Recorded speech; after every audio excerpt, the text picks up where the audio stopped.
A millionaire's proposal to sea. Thrush Hill, October 5/18. It is all settled at last, and in another week I shall have left Thrush Hill. I am a little bit sorry and a great bit glad. I am going to Montreal to spend the winter with Alicia. Alicia, it used to be plain Alice when she lived at Thrush Hill and made her own dresses and trimmed her own hats, is my half-sister. She is 8 years older than I am. We are both orphans, and Aunt Elizabeth brought us up here at Thrush Hill, the most delightful old country place in the world, half smothered in big willows and poplars, every one of which I have climbed in the early tomboy days of gingham pinafores and sunbonnets. When Alicia was 18, she married Roger Gresham, a man of 40. The world said that she married him for his money. I dare say she did. Alicia was tired of poverty. I don't blame her. Very likely I shall do the same thing one of these days if I get the chance, for I too am tired of poverty. When Alicia went to Montreal, she wanted to take me with her, but I wanted to be outdoors, romping in the hay or running wild in the woods with Jack. Jack Willoughby, Dr. John H. Willoughby, it reads on his office door, was the son of our nearest neighbour. We were chums always, and when he went away to college I was heartbroken. The vacations were the only joy of my life then. I don't know just when I began to notice a change in Jack, but when he came home 2 years ago, a full-fledged MD, a great, tall, broad-shouldered fellow, with the sweetest moustache and lovely thick black hair, just made for poking one's fingers through, I realized it to the full. Jack was grown up. The dear old days of bird nesting and nutting and coasting and fishing and general delightful goings-on were over forever. I was sorry at first. I wanted Jack.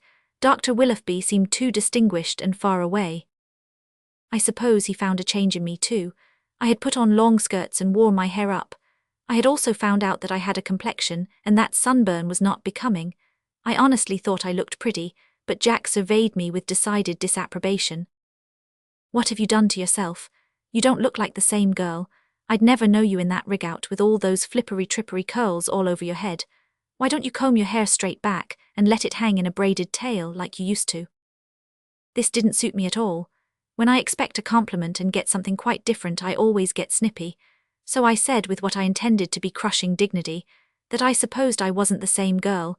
I had grown up, and if he didn't like my curls he needn't look at them. For my part, I thought them infinitely preferable to that horrid, conceited-looking moustache he had grown. "I'll shave it off if it doesn't suit you," said Jack amiably. Jack is always so provokingly good-humoured. When you've taken pains and put yourself out, even to the extent of fibbing about a moustache, to exasperate a person, there is nothing more annoying than to have him keep perfectly angelic. But after a while Jack and I adjusted ourselves to the change in each other and became very good friends again. It was quite a different friendship from the old, but it was very pleasant. Yes, it was, I will admit that much. I was provoked at Jack's determination to settle down for life in Valleyfield, a horrible, humdrum little country village. "You'll never make your fortune there, Jack," I said spitefully. "You'll just be a poor, struggling country doctor all your life, and you'll be grey at 40. "I don't expect to make a fortune, Kitty," said Jack quietly. "Do you think that is the one desirable thing? I shall never be a rich man, but riches are not the only thing that makes life pleasant." "Well, I think they have a good deal to do with it anyhow," I retorted. "It's all very well to pretend to despise wealth, but it's generally a case of sour grapes. I will own up honestly that I'd love to be rich." It always seems to make Jack blue and grumpy when I talk like that. I suppose that is one reason why he never asked me to settle down in life as a country doctor's wife. Another was, no doubt, that I always nipped his sentimental sproutings religiously in the bud. 3 weeks ago Alicia wrote to me, asking me to spend the winter with her. Her letters always make me just gasp with longing for the life they describe. Jack's face when I told him about it was so woebegone that I felt a stab of remorse, even in the heyday of my delight. "Do you really mean it, Kitty? Are you going away to leave me?" "You won't miss me much," I said flippantly. I had a creepy, crawly presentiment that a scene of some kind was threatening. "And I'm awfully tired of Thrush Hill and country life, Jack. I suppose it is horribly ungrateful of me to say so, but it is the truth." "I shall miss you," he said soberly. Somehow he had my hands in his. How did he ever get them? I was sure I had them safely tucked out of harm's way behind me. You know, Kitty, that I love you. I am a poor man, perhaps I may never be anything else, and this may seem to you very presumptuous, but I cannot let you go like this. Will you be my wife, dear? Wasn't it horribly straightforward and direct? So like Jack, I tried to pull my hands away, but he held them fast. There was nothing to do but answer him. That no I had determined to say must be said, but oh, how woefully it did stick in my throat. And I honestly believed that by the time I got it out, it would have been transformed into a yes, in spite of me, had it not been for a certain paragraph in Alicia's letter which came providentially to my mind. Not to flatter you, Catherine, you are a beauty, my dear, if your photo is to be trusted. If you have not discovered that fact before, how should you indeed in a place like Thrush Hill? You soon will in Montreal. With your face and figure you will make a sensation. There is to be a nephew of the Sinclairs here this winter. He is an American, immensely wealthy, and will be the catch of the season. A word to the wise, etc. Don't get into any foolish entanglement down there. I have heard some gossip of you and our old playfellow, Jack Willoughby. I hope it is nothing but gossip. You can do better than that, Catherine. That settled Jack's fate, if there ever had been any doubt. Don't talk like that, Jack, I said hurriedly. It is all nonsense. I think a great deal of you as a friend and all that, you know, but I can never marry you. Are you sure, Kitty? Said Jack earnestly. Don't you care for me at all? It was horrid of Jack to ask that question. No, I said miserably. Not in that way, Jack. Oh, don't ever say anything like this to me again. He let go of my hands then, white to the lips. Oh, don't look like that, Jack, I entreated. I can't help it, he said in a low voice. But I won't bother you again, dear. It was foolish of me to expect, to hope for anything of the sort. You are 1,000 times too good for me, I know. Oh, indeed I'm not, Jack, I protested. If you knew how horrid I am really, you'd be glad and thankful for your escape. Oh, Jack, I wish people never grew up. Jack smiled sadly. Don't feel badly over this, Kitty. It isn't your fault. Good night, dear. He turned my face up and kissed me squarely on the mouth. He had never kissed me since the summer before he went away to college. Somehow it didn't seem a bit the same as it used to. It was nicer now.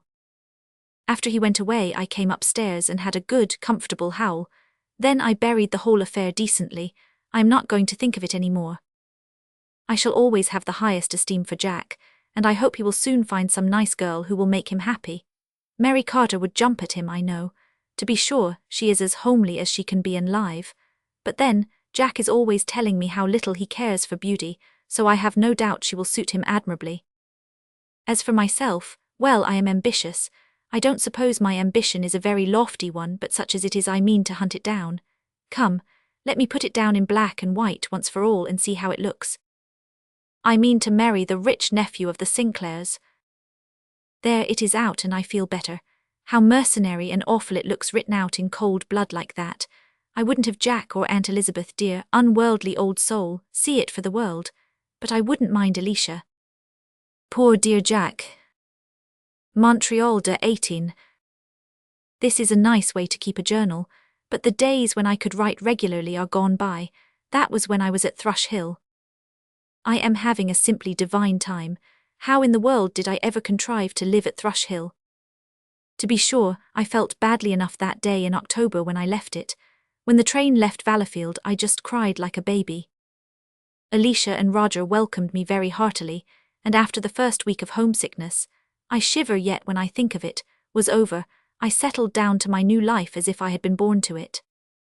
Alicia has a magnificent home and everything heart could wish for, jewels, carriages, servants, opera boxes, and social position. Roger is a model husband apparently. I must also admit that he is a model brother-in-law. I could feel Alicia looking me over critically the moment we met. I trembled with suspense, but I was soon relieved. Do you know, Catherine, I am glad to see that your photograph didn't flatter you. Photographs so often do. I am positively surprised at the way you have developed, my dear. You used to be such a scrawny little brown thing. By the way, I hope there is nothing between you and Jack Willoughby. No, of course not, I answered hurriedly. I had intended to tell Alicia all about Jack, but when it came to the point I couldn't. I am glad of that, said Alicia with a relieved air. Of course, I've no doubt Jack is a good fellow enough. He was a nice boy, but he would not be a suitable husband for you, Catherine. I knew that very well. That was just why I had refused him. but it made me wince to hear Alicia say it. I instantly froze up. Alicia says dignity is becoming to me, and Jack's name has never been mentioned between us since. I made my bow to society at an at-home which Alicia gave for that purpose. She drilled me well beforehand, and I think I acquitted myself decently. Charlie Van Cleek, whose verdict makes or mars every debutante in his set, has approved of me. He called me a beauty, and everybody now believes that I am one, and greets me accordingly. I met Gus Sinclair at Mrs. Brompton's dinner. Alicia declares it was a case of love at first sight. If so, I must confess that it was all on one side. Mr. Sinclair is undeniably ugly, even Alicia has to admit that, and can't hold a candle to Jack in point of looks, for Jack, poor boy, was handsome if he were nothing else. But, as Alicia does not fail to remind me, Mr. Sinclair's homeliness is well gilded. Apart from his appearance, I really liked him very much.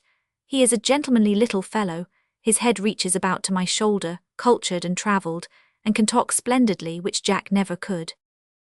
He took me in to dinner at Mrs. Brompton's, and was very attentive. You may imagine how many angelic glances I received from the other candidates for his favour. Since then I have been having the gayest time imaginable.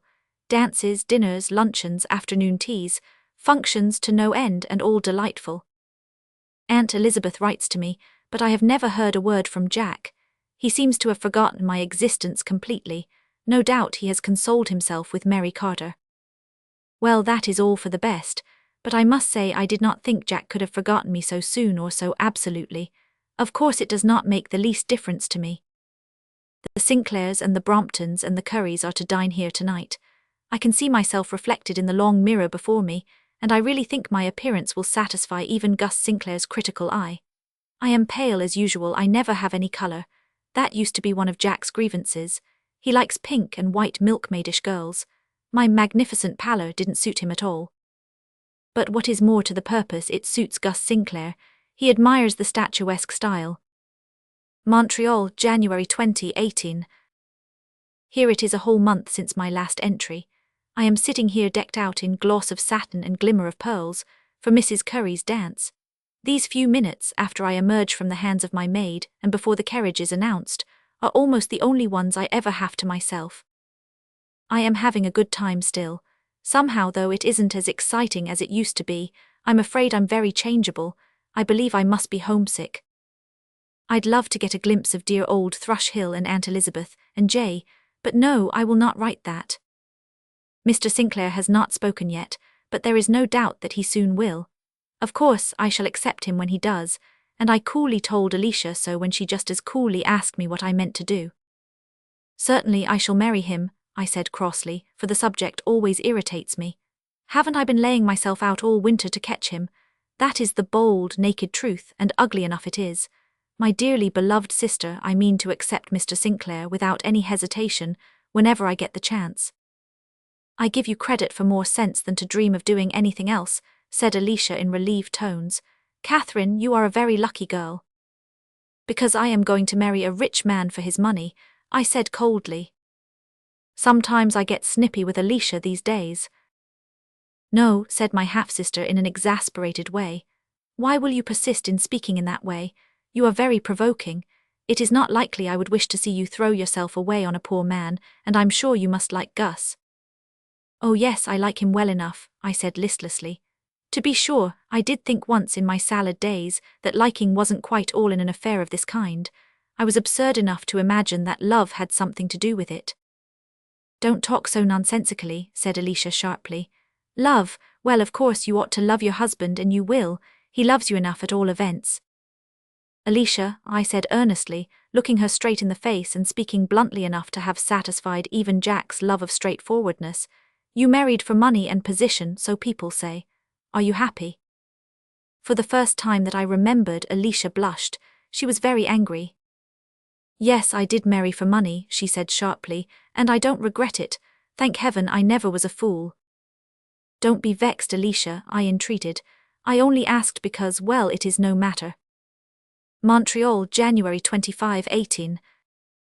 It is bedtime, but I am too excited and happy and miserable to sleep. Jack has been here, dear old Jack. How glad I was to see him. His coming was so unexpected. I was sitting alone in my room this afternoon. I believe I was moping, when Bessie brought up his card. I gave it one rapturous look and tore downstairs, passing Alicia in the hall like a whirlwind, and burst into the drawing room in a most undignified way. "Jack," I cried, holding out both hands to him in welcome. There he was, just the same old Jack, with his splendid big shoulders and his lovely brown eyes. And his necktie was crooked, too. As soon as I could get my hands free, I put them up and straightened it out for him. How nice and old-timey that was. "So you are glad to see me, Kitty," he said as he squeezed my hands in his big strong paws. "'Deed indeed I am, Jack. I thought you had forgotten me altogether. And I've been so homesick and so everything," I said incoherently. "And oh, Jack, I've so many questions to ask I don't know where to begin. Tell me all the Thrush Hill and Vallerfield news, tell me everything that has happened since I left. How many people have you killed off, and oh, why didn't you come to see me before?" "I didn't think I should be wanted, Kitty," Jack answered quietly. "You seem to be so absorbed in your new life that old friends and interests were crowded out." "So I was at first," I answered penitently. "I was dazzled, you know, the glare was too much for my Thrush Hill brown, but it's different now. How did you happen to come, Jack?" "I had to come to Montreal on business, and I thought it would be too bad if I went back without coming to see what they had been doing in Vanity Fair to my little playmate." "Well, what do you think they have been doing?" I asked saucily. I had on a particularly fetching gown, and knew I was looking my best. Jack, however, looked me over with his head on one side. "Well, I don't know, Kitty," he said slowly. "That is a stunning sort of dress you have on, not so pretty, though, as that old blue muslin you used to wear last summer, and your hair is pretty good. But you look rather disdainful, and after all, I believe I prefer Thrush Hill, Kitty." How like Jack that was. He never thought me really pretty, and he is too honest to pretend he does. But I didn't care. I just laughed, and we sat down together and had a long, delightful, chummy talk. Jack told me all the Vallerfield gossip, not forgetting to mention that Mary Carter was going to be married to a minister in June. Jack didn't seem to mind it a bit, so I guess he couldn't have been particularly interested in Mary. In due time, Alicia sailed in. I suppose she had found out from Bessie who my caller was, and felt rather worried over the length of our tete-a-tete. She greeted Jack very graciously, but with a certain polite condescension of which she is past mistress. I am sure Jack felt it, for as soon as he decently could, he got up to go. Alicia asked him to remain to dinner. "We are having a few friends to dine with us, but it is quite an informal affair," she said sweetly. I felt that Jack glanced at me for the fraction of a second, but I remembered that Gus Sinclair was coming too, and I did not look at him. Then he declined quietly. He had a business engagement, he said. I suppose Alicia had noticed that look at me, for she showed her claws. "Don't forget to call any time you are in Montreal," she said more sweetly than ever. "I am sure Catherine will always be glad to see any of her old friends, although some of her new ones are proving very absorbing, one in especial. Don't blush, Catherine. I am sure Mr. Willoughby won't tell any tales out of school to your old Vallerfield friends." I was not blushing, and I was furious. It was really too bad of Alicia, although I don't see why I need have cared. Alicia kept her eye on us both until Jack was fairly gone. Then she remarked in the patronizing tone which I detest, "Really, Catherine, Jack Willoughby has developed into quite a passable-looking fellow, although he is rather shabby. But I suppose he is poor." "Yes," I answered curtly, "he is poor in everything except youth and manhood and goodness and truth, but I suppose those don't count for anything." Whereupon Alicia lifted her eyebrows and looked me over. Just at dusk a box arrived with Jack's compliments. It was full of lovely white carnations, and must have cost the extravagant fellow more than he has any business to waste on flowers. I was beast enough to put them on when I went down to listen to another man's love-making. This evening I sparkled and scintillated with unusual brilliancy, for Jack's visit and my consequent crossing of swords with Alicia had produced a certain elation of spirits. When Gus Sinclair was leaving, he asked if he might see me alone tomorrow afternoon. I knew what that meant, and a cold shiver went up and down my backbone.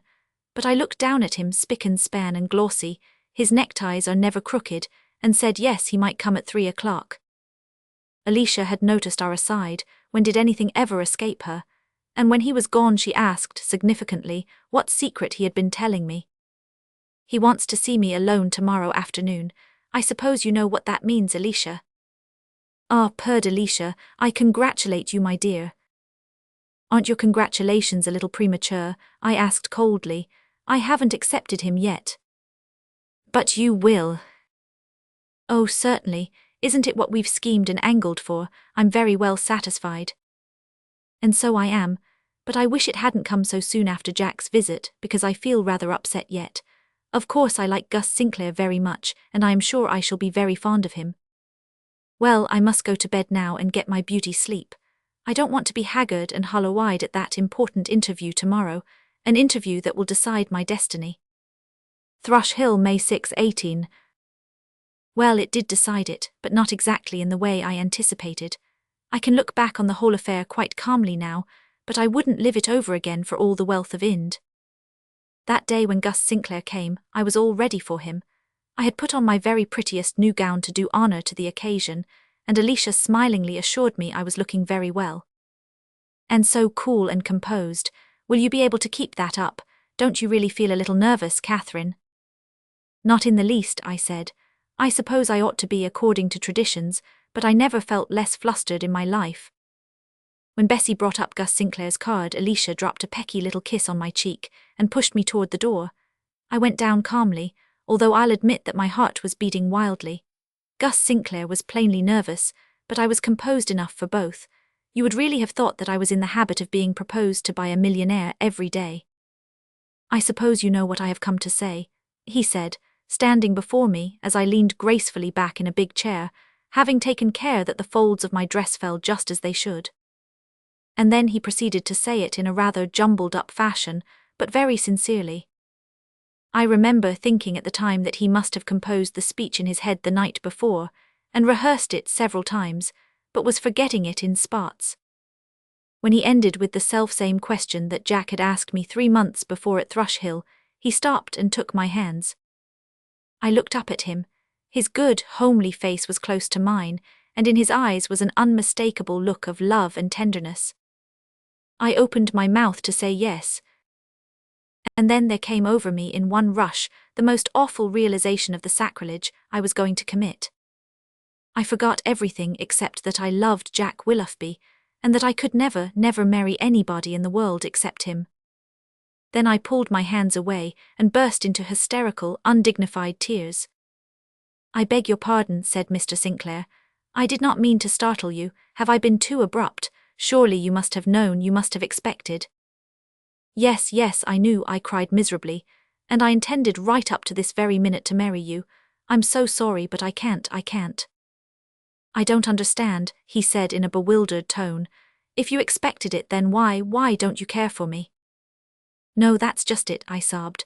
I don't love you at all, and I do love somebody else, but he is poor and I hate poverty, so I refused him, and I meant to marry you just because you are rich. Such a pained look came over his face. I did not think this of you, he said in a low tone. Oh, I know I have acted shamefully, I said. You can't think any worse of me than I do of myself. How you must despise me. No, he said with a grim smile, if I did it would be easier for me. I might not love you then. Don't distress yourself, Catherine. I do not deny that I feel greatly hurt and disappointed, but I am glad you have been true to yourself at last. Don't cry, dear. You're very good, I answered disconsolately, but all the same the fact remains that I have behaved disgracefully to you, and I know you think so. Oh, Mr. Sinclair, please go away. I feel so miserably ashamed of myself that I cannot look you in the face. I am going, dear, he said gently. I know all this must be very painful to you, but it is not easy for me either. Can you forgive me? I said wistfully. Yes, my dear, completely. Do not let yourself be unhappy over this. Remember that I will always be your friend. Goodbye. He held out his hand and gave mine an earnest clasp. Then he went away. I remained in the drawing room, partly because I wanted to finish out my cry, and partly because, miserable coward that I was, I didn't dare face Alicia. Finally she came in, her face wreathed with anticipatory smiles, but when her eyes fell on my forlorn, crumpled self she fairly jumped. Catherine, what is the matter? She asked sharply. Didn't Mr. Sinclair? Yes, he did, I said desperately, and I've refused him. There now, Alicia. Then I waited for the storm to burst. It didn't all at once. The shock was too great, and at first quite paralyzed my half-sister. Catherine, she gasped, are you crazy? Have you lost your senses? No, I've just come to them, it's true enough, Alicia. You can scold all you like, I know I deserve it and I won't flinch. I did really intend to take him, but when it came to the point I couldn't. I didn't love him. Then indeed the storm burst. I never saw Alicia so angry before, and I never got so roundly abused. But even Alicia has her limits, and at last she grew calmer. You have behaved disgracefully, she concluded. I am disgusted with you. You have encouraged Gus Sinclair markedly right along, and now you throw him over like this. I never dreamed that you were capable of such unwomanly behavior. That's a hard word, Alicia, I protested feebly. She dealt me a withering glance. It does not begin to be as hard as your shameful conduct merits. To think of losing a fortune like that for the sake of sentimental folly, I didn't think you were such a consummate fool. I suppose you absorbed all the sense of our family, I said drearily. There now, Alicia, do leave me alone. I'm down in the very depths already. What do you mean to do now? Said Alicia scornfully. Go back to Valafield and marry that starving country doctor of yours, I suppose. I flared up then. Alicia might abuse me all she liked, but I wasn't going to hear a word against Jack. Yes, I will if you'll have me, I said, and I marched out of the room and upstairs with my head very high. Of course I decided to leave Montreal as soon as I could, but I couldn't get away within a week, and it was a very unpleasant one. Alicia treated me with icy indifference, and I knew I should never be reinstated in her good graces. To my surprise, Roger took my part. Let the girl alone, he told Alicia. If she doesn't love Sinclair, she was right in refusing him. I, for one, am glad that she has got enough truth and womanliness in her to keep her from selling herself. Then he came to the library where I was moping, and laid his hand on my head. Little girl, he said earnestly, no matter what anyone says to you, never marry a man for his money or for any other reason on earth except because you love him. This comforted me greatly, and I did not cry myself to sleep that night as usual. At last I got away. I had telegraphed to Jack. Am coming home Wednesday, meet me at train, and I knew he would be there. How I longed to see him again, dear old badly treated Jack. I got to Valafield just at dusk. It was a rainy evening, and everything was slush and fog and gloom. But away up I saw the home light at Thrush Hill, and Jack was waiting for me on the platform. Oh, Jack, I said, clinging to him regardless of appearances. Oh, I'm so glad to be back. That's right, Kiddie, I knew you wouldn't forget us. How well you are looking. I suppose I ought to be looking wretched, I said penitently. I've been behaving very badly, Jack. Wait till we get away from the crowd and I'll tell you all about it. And I did. I didn't gloss over anything but just confessed the whole truth. Jack heard me through in silence, and then he kissed me. Can you forgive me, Jack, and take me back? I whispered, cuddling up to him. And he said, but on second thought I will not write down what he said. We are to be married in June. A substitute journalist to see. Clifford Baxter came into the sitting room where Patty was darning stockings and reading a book at the same time. Patty could do things like that. The stockings were well darned too, and Patty understood and remembered what she read. Clifford flung himself into a chair with a sigh of weariness. Tired? Queried Patty sympathetically. Yes, rather. I've been tramping about the wharves all day gathering longshore items. But Patty, I've got a chance at last. Tonight, as I was leaving the office, Mr. Harmer gave me a real assignment for tomorrow, 2 of them in fact, but only one of importance. I'm to go and interview Mr. Keefe on this new railroad bill that's up before the legislature. He's in town, visiting his old college friend, Mr. Reed, and he's quite big game. I wouldn't have had the assignment, of course, if there'd been anyone else to send, but most of the staff will be away all day tomorrow to see about that mine explosion at Midbury or the Teamsters' strike at Bainesville, and I'm the only one available. Harmer gave me a pretty broad hint that it was my chance to win my spurs, and that if I worked up a good article out of it, I'd stand a fair show of being taken on permanently next month when Allsoap leaves. There'll be a shuffle all round then, you know. Everybody on the staff will be pushed up a peg, and that will leave a vacant space at the foot. Patty threw down her darning needle and clapped her hands with delight. Clifford gazed at her admiringly, thinking that he had the prettiest sister in the world. She was so bright, so eager, so rosy. Oh, Clifford, how splendid, she exclaimed. Just as we'd begun to give up hope too. Oh, you must get the position, you must hand in a good write-up. Think what it means to us. Yes, I know. Clifford dropped his head on his hand and stared rather moodily at the lamp. But my joy is chastened, Patty. Of course I want to get the permanency, since it seems to be the only possible thing, but you know my heart isn't really in newspaper work. The plain truth is I don't like it, although I do my best. You know Father always said I was a born mechanic. If I only could get a position somewhere among machinery, that would be my choice. There's one vacant in the steel and iron works at Bancroft, but of course I've no chance of getting it. I know, it's too bad, said Patty, returning to her stockings with a sigh. I wish I were a boy with a foothold on the Chronicle. I firmly believe that I'd make a good newspaper woman if such a thing had ever been heard of in Alma. That you would, you've twice as much knack in that line as I have. You seem to know by instinct just what to leave out and put in. I never do, and Harmer has to blue pencil my copy mercilessly. Well, I'll do my best with this, as it's very necessary I should get the permanency, for I fear our family purse is growing very slim. Mother's face has a new wrinkle of worry every day. It hurts me to see it. And me, sighed Patty. I do wish I could find something to do too. If only we both could get positions, everything would be all right. Mother wouldn't have to worry so. Don't say anything about this chance to her until you see what comes of it. She'd only be doubly disappointed if nothing did. What is your other assignment? Oh, I've got to go out to Bancroft on the morning train and write up old Mr. Morland's birthday celebration. He is 100 years old, and there's going to be a presentation and speeches and that sort of thing. Nothing very exciting about it.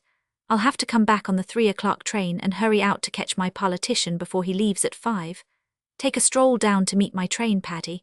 We can go out as far as Mr. Reed's house together, and the walk will do you good. The Baxters lived in Alma, a lively little town with 2 newspapers, the Chronicle and the Ledger. Between these two was a sharp journalistic rivalry in the matter of beats and scoops. In the preceding spring, Clifford had been taken on the Chronicle on trial.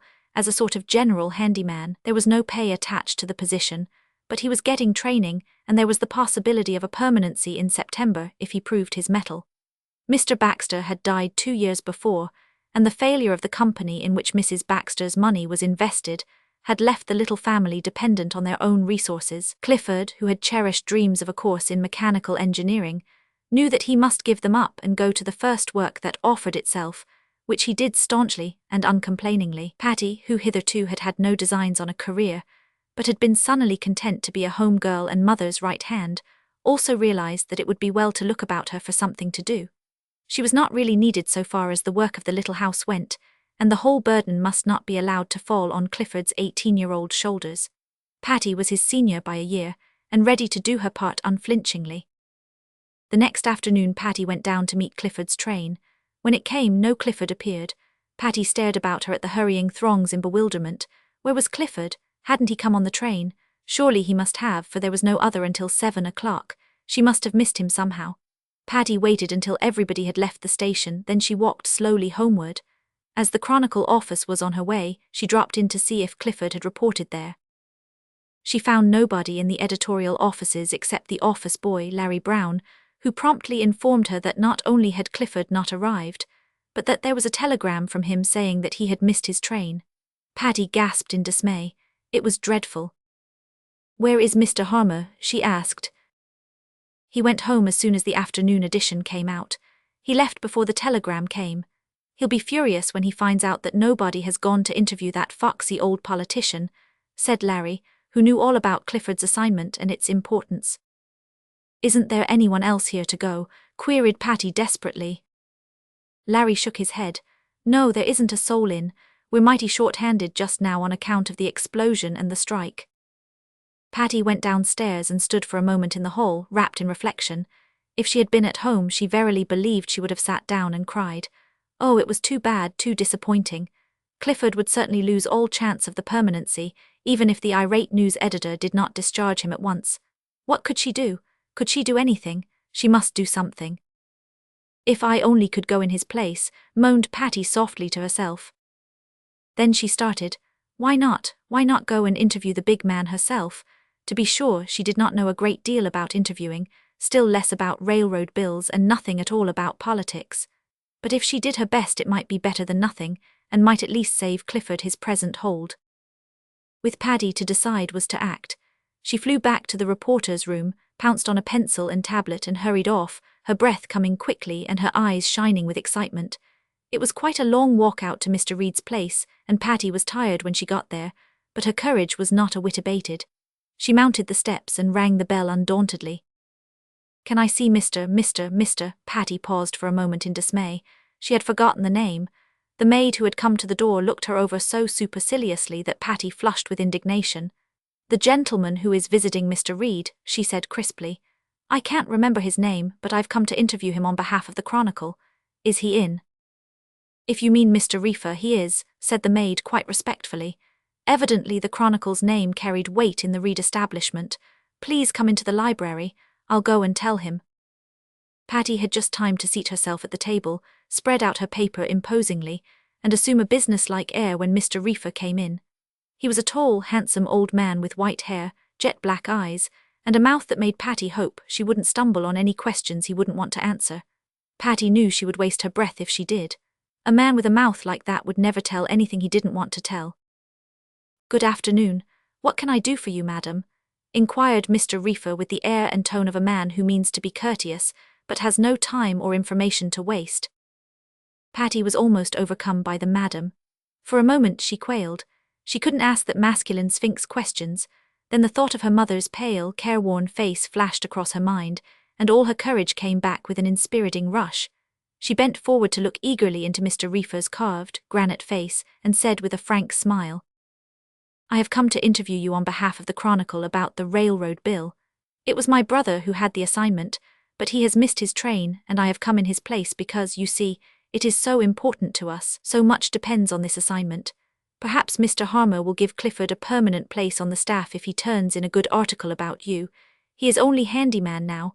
I just couldn't let him miss the chance. He might never have another, and it means so much to us and Mother."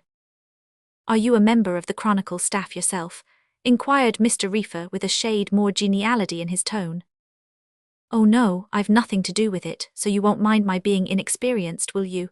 I don't know just what I should ask you, so won't you please just tell me everything about the bill, and Mr. Harmer can cut out what doesn't matter." Mr. Reefer looked at Patty for a few moments with a face about as expressive as a graven image. Perhaps he was thinking about the bill, and perhaps he was thinking what a bright, vivid, plucky little girl this was with her waiting pencil and her air that strove to be businesslike, and only succeeded in being eager and hopeful and anxious. "I'm not used to being interviewed myself," he said slowly, "so I don't know very much about it. We're both green hands together, I imagine. But I'd like to help you out, so I don't mind telling you what I think about this bill and its bearing on certain important interests." Mr. Reefer proceeded to tell her, and Patty's pencil flew as she scribbled down his terse, pithy sentences. She found herself asking questions too and enjoying it. For the first time, Patty thought she might rather like politics if she understood them, and they did not seem so hard to understand when a man like Mr. Reefer explained them. For half an hour he talked to her, and at the end of that time Patty was in full possession of his opinion on the famous railroad bill in all its aspects. "There now, I'm talked out," said Mr. Reefer. "You can tell your news editor that you know as much about the railroad bill as Andrew Reefer knows. I hope you'll succeed in pleasing him and that your brother will get the position he wants. But he shouldn't have missed that train. You tell him that. Boys with important things to do mustn't miss trains. Perhaps it's just as well he did in this case though, but tell him not to let it happen again." Patty went straight home, wrote up her interview in shipshape form and took it down to the Chronicle office. There she found Mr. Harmer scowling blackly. The little news editor looked to be in a rather bad temper, but he nodded not unkindly to Patty. Mr. Harmer knew the Baxters well and liked them, although he would have sacrificed them all without a qualm for a scoop. "Good evening, Patty, take a chair. That brother of yours hasn't turned up yet. The next time I give him an assignment, he'll manage to be on hand in time to do it." "Oh," cried Patty breathlessly, "please, Mr. Harmer, I have the interview here.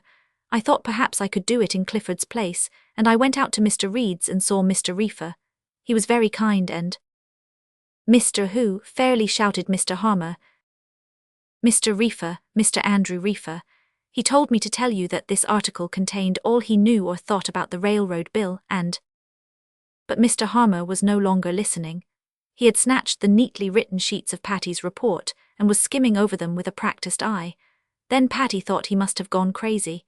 He danced around the office, waving the sheets in the air, and then he dashed frantically up the stairs to the composing room. 10 minutes later, he returned and shook the mystified Patty by the hand. "Patty, it's the biggest beat we've ever had. We've scooped not only the Ledger but every other newspaper in the country. How did you do it? How did you ever beguile or bewitch Andrew Reefer into giving you an interview?" "Why," said Patty in utter bewilderment, "I just went out to Mr. Reed's and asked for the gentleman who was visiting there. I'd forgotten his name. And Mr. Reefer came down and I told him my brother had been detailed to interview him on behalf of the Chronicle about the bill, and that Clifford had missed his train, and wouldn't he let me interview him in his place and excuse my inexperience, and he did." "It wasn't Andrew Reefer I told Clifford to interview," laughed Mr. Harmer. "It was John C. Keefe. I didn't know Reefer was in town, but even if I had I wouldn't have thought it a particle of use to send a man to him. He has never consented to be interviewed before on any known subject, and he's been especially close-mouthed about this bill, although men from all the big papers in the country have been after him. He is notorious on that score. Why, Paddy, it's the biggest journalistic fish that has ever been landed in this office. Andrew Reefer's opinion on the bill will have a tremendous influence. We'll run the interview as a leader in a special edition that is underway already.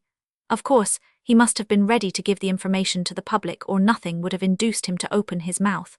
But to think that we should be the first to get it. Patty, you're a brick." Clifford came home on the 7 o'clock train, and Patty was there to meet him, brimful of her story. But Clifford also had a story to tell and got his word in first.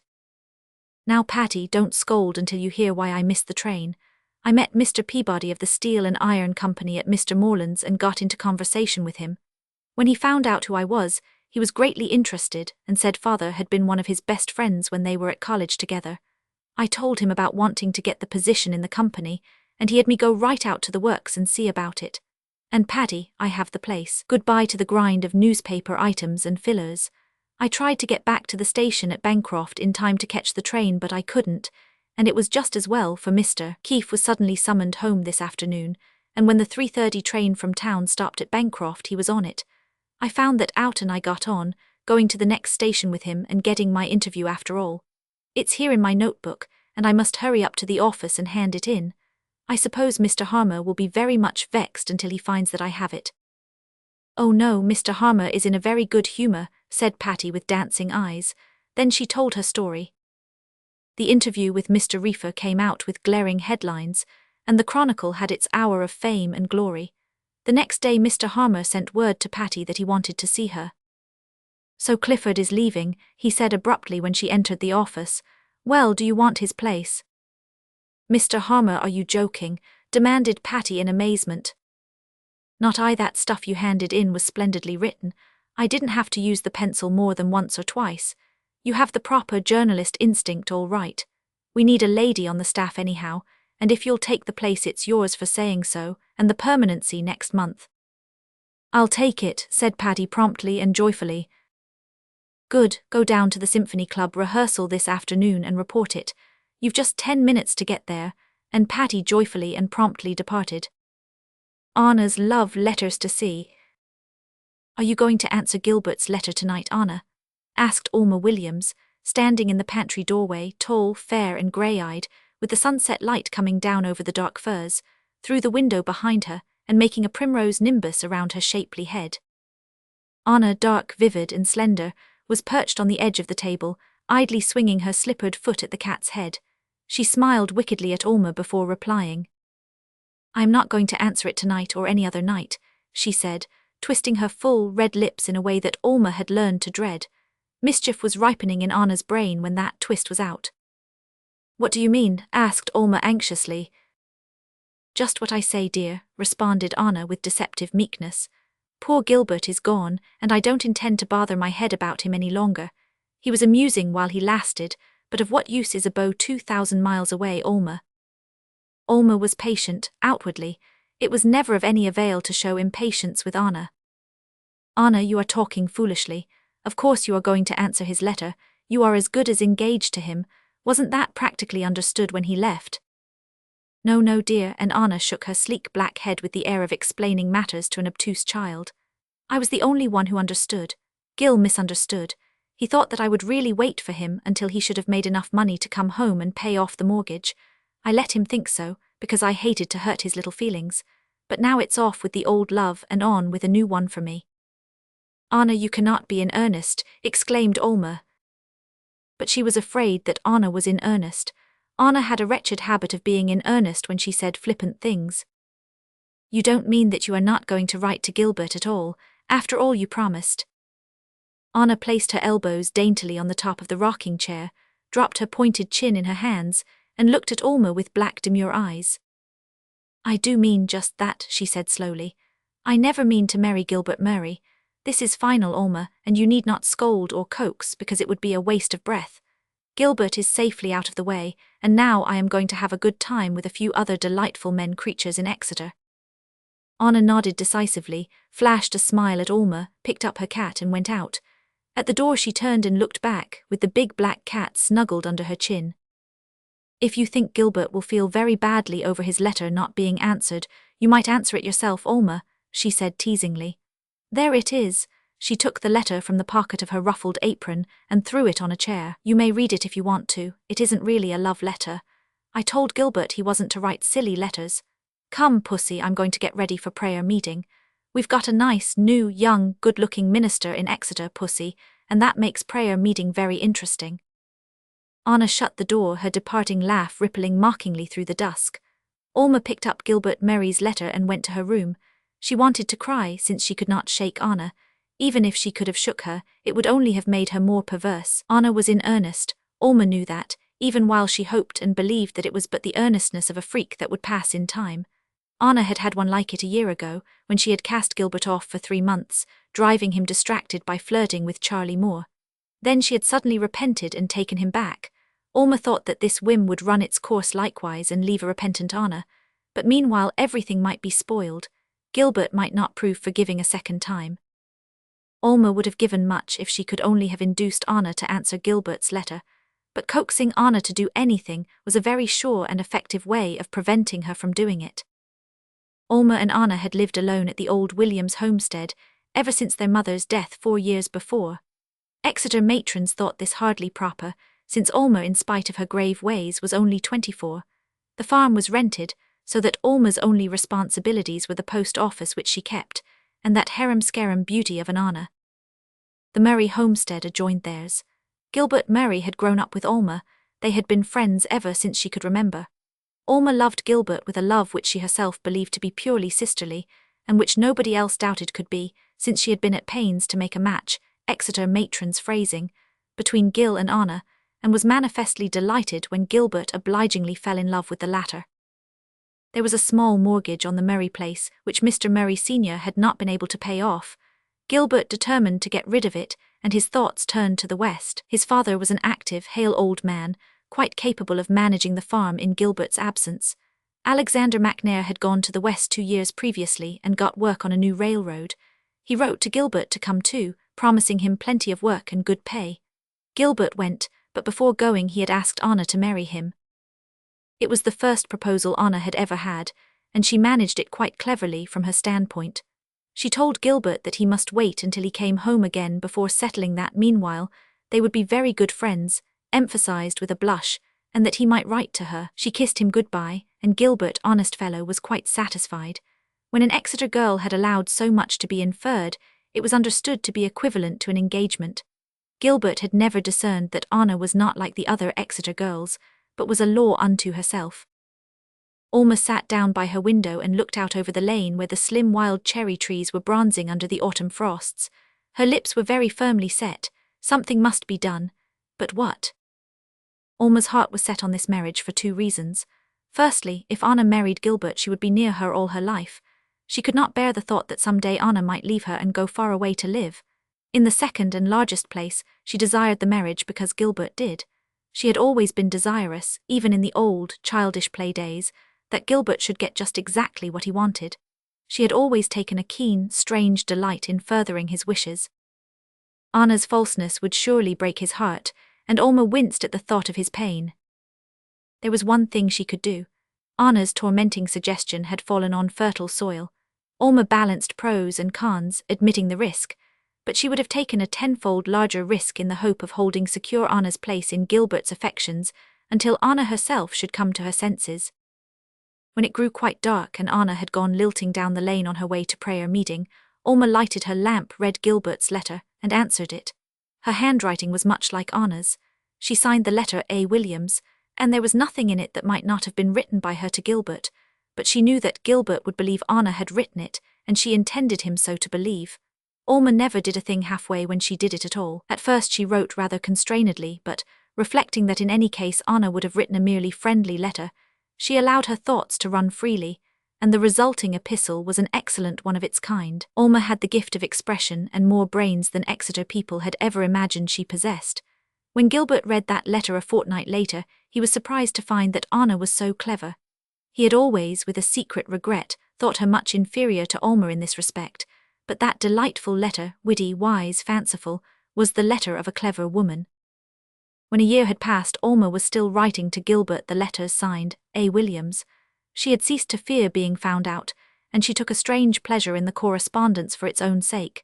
At first she had been quakingly afraid of discovery. When she smuggled the letters addressed in Gilbert's handwriting to Miss Anna Williams out of the letter packet, and hid them from Anna's eyes, she felt as guilty as if she were breaking all the laws of the land at once. To be sure, she knew that she would have to confess to Anna some day, when the latter repented and began to wish she had written to Gilbert, but that was a very different thing from premature disclosure. But Anna had as yet given no sign of such repentance, although Alma looked for it anxiously.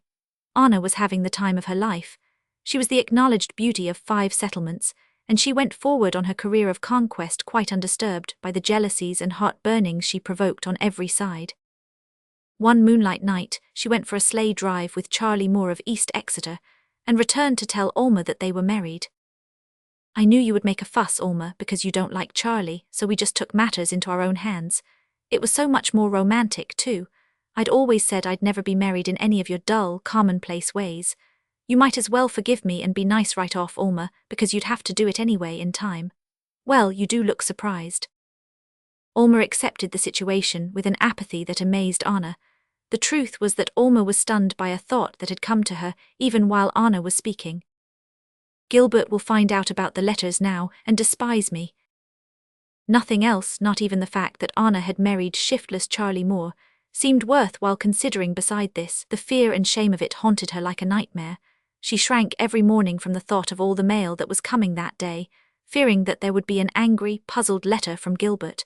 He must certainly soon hear of Anna's marriage. He would see it in the home paper. Other correspondents in Exeter would write him of it. Alma grew sick at heart thinking of the complications in front of her.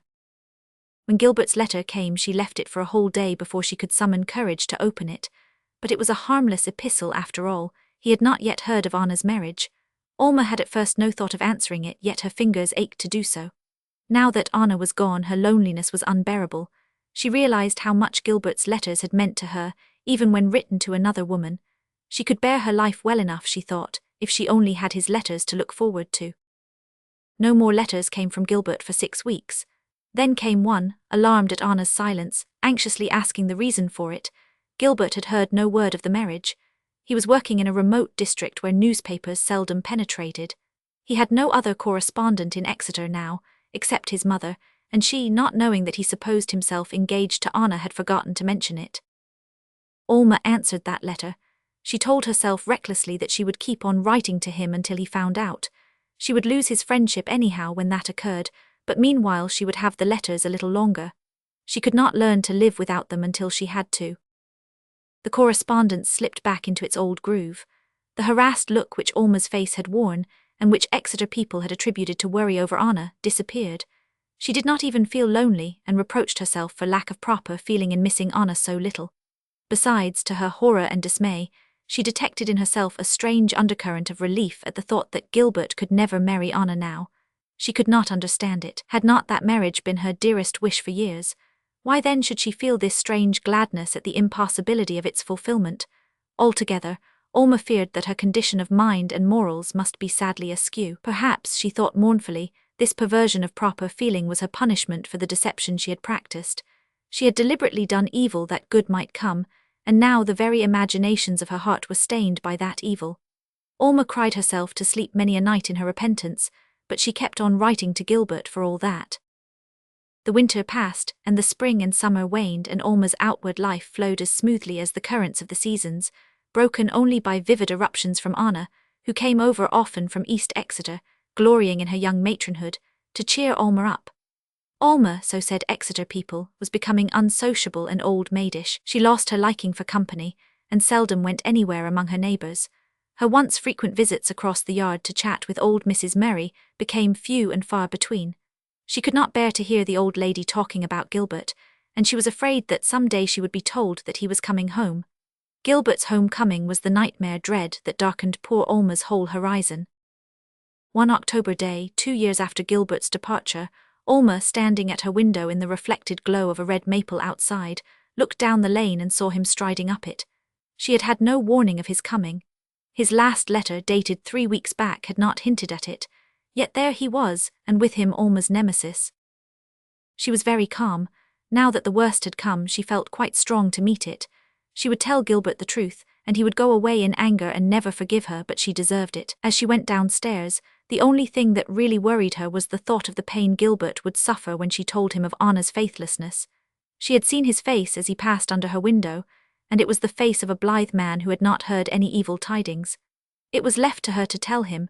Surely, she thought apathetically, that was punishment enough for what she had done. With her hand on the doorknob, she paused to wonder what she should say when he asked her why she had not told him of Anna's marriage when it occurred, why she had still continued the deception when it had no longer an end to serve. Well, she would tell him the truth, that it was because she could not bear the thought of giving up writing to him. It was a humiliating thing to confess, but that did not matter.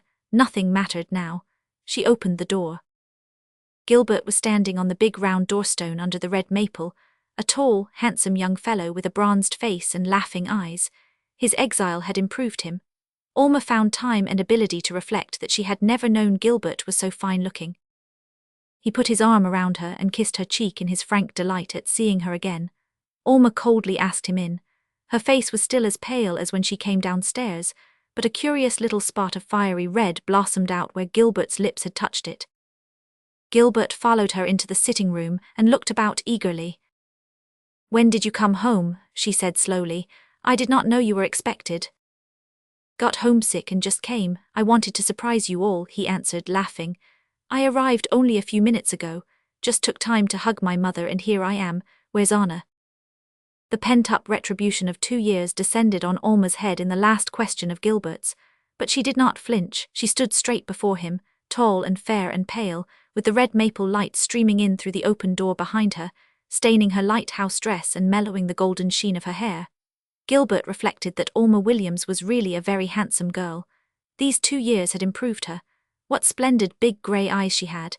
He had always wished that Anna's eyes had not been quite so black. "Anna is not here," said Alma. "She is married." "Married?" Gilbert sat down suddenly on a chair and looked at Alma in bewilderment. "She has been married for a year," said Alma steadily. "She married Charlie Moore of East Exeter and has been living there ever since." "Then," said Gilbert, laying hold of the one solid fact that loomed out of the mist of his confused understanding, "why did she keep on writing letters to me after she was married?" "She never wrote to you at all. It was I that wrote the letters." Gilbert looked at Alma doubtfully. Was she crazy? There was something odd about her, now that he noticed, as she stood rigidly there with that queer red spot on her face, a strange fire in her eyes, and that weird reflection from the maple enveloping her like an immaterial flame. "I don't understand," he said helplessly. Still standing there, Alma told the whole story, giving full explanations but no excuses. She told it clearly and simply, for she had often pictured this scene to herself and thought out what she must say. Her memory worked automatically, and her tongue obeyed it promptly. To herself she seemed like a machine, talking mechanically, while her soul stood on one side and listened. When she had finished, there was a silence lasting perhaps 10 seconds. To Alma it seemed like hours. Would Gilbert overwhelm her with angry reproaches, or would he simply rise up and leave her in unutterable contempt? It was the most tragic moment of her life, and her whole personality was strung up to meet it and withstand it. "Well, they were good letters anyhow," said Gilbert finally. "Interesting letters," he added, as if by way of a meditative afterthought. It was so anticlimactic that Alma broke into an hysterical giggle, cut short by a sob. She dropped into a chair by the table and flung her hands over her face, laughing and sobbing softly to herself. Gilbert rose and walked to the door, where he stood with his back to her until she regained her self-control. Then he turned and looked down at her quizzically. Alma's hands lay limply in her lap, and her eyes were cast down, with tears glistening on the long fair lashes. She felt his gaze on her. "Can you ever forgive me, Gilbert?" she said humbly. "I don't know that there is much to forgive," he answered. "I have some explanations to make too, and since we're at it, we might as well get them all over and have done with them. 2 years ago I did honestly think I was in love with Anna, at least when I was round where she was. She had a taking way with her, but somehow even then, when I wasn't with her, she seemed to kind of grow dim and not count for so awful much after all. I used to wish she was more like you, quieter, and not so sparkling. When I parted from her that last night before I went west, I did feel very bad, and she seemed very dear to me, but it was 6 weeks from that before her. Your letter came, and in that time she seemed to have faded out of my thoughts. Honestly, I wasn't thinking much about her at all. Then came the letter, and it was a splendid one too. I had never thought that Anna could write a letter like that, and I was as pleased as Punch about it. The letters kept coming, and I kept on looking for them more and more all the time. I fell in love all over again, with the writer of those letters. I thought it was Anna, but since you wrote the letters, it must have been with you, Alma. I thought it was because she was growing more womanly that she could write such letters. That was why I came home. I wanted to get acquainted all over again before she grew beyond me altogether. I wanted to find the real Anna the letters showed me. I didn't expect this. But I don't care if Anna is married, so long as the girl who wrote those letters isn't. It's you I love, Alma." He bent down and put his arm about her, laying his cheek against hers. The little red spot where his kiss had fallen was now quite drowned out in the color that rushed over her face. "If you'll marry me, Alma, I'll forgive you," he said. A little smile escaped from the dearess of Alma's lips and twitched her dimples. "I'm willing to do anything that will win your forgiveness, Gilbert," she said meekly. Aunt Caroline's silk dress to see. Paddy came in from her walk to the post office with cheeks finely reddened by the crisp air. Kerry surveyed her with pleasure. Of late Patty's cheeks had been entirely too pale to please Kerry, and Patty had not had a very good appetite. Once or twice she had even complained of a headache. So Kerry had sent her to the office for a walk that night, although the post office trip was usually Kerry's own special constitutional, always very welcome to her after a weary day of sewing on other people's pretty dresses. Kerry never sewed on pretty dresses for herself, for the simple reason that she never had any pretty dresses. Kerry was 22, and feeling 40, her last pretty dress had been when she was a girl of 12, before her father had died. To be sure, there was the silk organdy Aunt Kathleen had sent her, but that was fit only for parties, and Kerry never went to any parties. "Did you get any mail, Patty?" she asked unexpectedly. There was never much mail for the Lee girls. "Yes'm," said Patty briskly. "Here's the Weekly Advocate, and a patent medicine almanac with all your dreams expounded, and a letter for Miss Kerry M. Lee. It's postmarked Enfield and has a suspiciously matrimonial look. I'm sure it's an invitation to Chris Fairley's wedding. Hurry up and see, Caddy." Kerry, with a little flush of excitement on her face, opened her letter. Sure enough, it contained an invitation to be present at the marriage of Christine Fairley. "How jolly," exclaimed Patty. "Of course you'll go, Caddy. You'll have a chance to wear that lovely organdy of yours at last." "It was sweet of Chris to invite me," said Kerry. "I really didn't expect it." "Well, I did. Wasn't she your most intimate friend when she lived in Enderby?" "Oh yes, but it is 4 years since she left, and some people might forget in 4 years. But I might have known Chris wouldn't. Of course I'll go."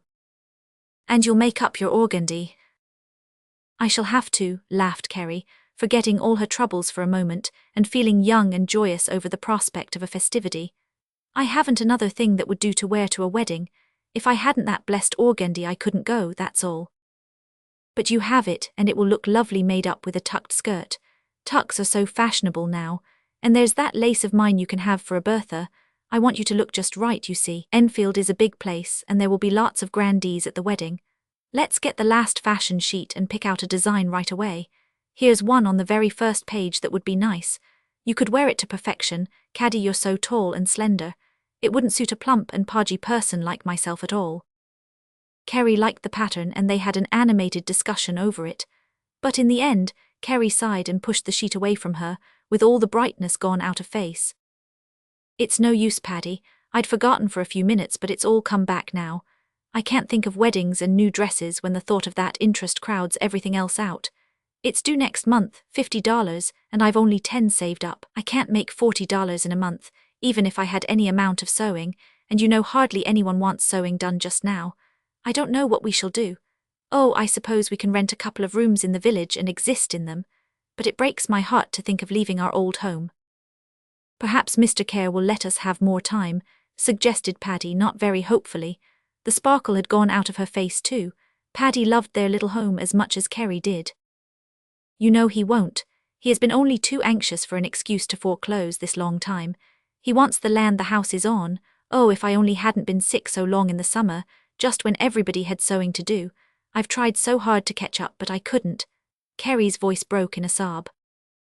Paddy leaned over the table and patted her sister's glossy dark hair gently. You've worked too hard, dearie. You've just gone to skin and bone.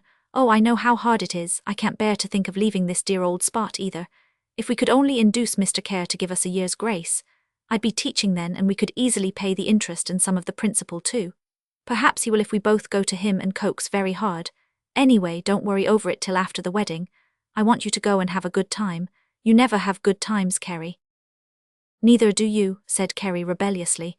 You never have anything that other girls have, Paddy, not even pretty clothes. Deed, and I've lots of things to be thankful for, said Paddy cheerily. Don't you fret about me. I'm vain enough to think I've got some brains anyway, and I'm a meaning to do something with them too. Now I think I'll go upstairs and study this evening.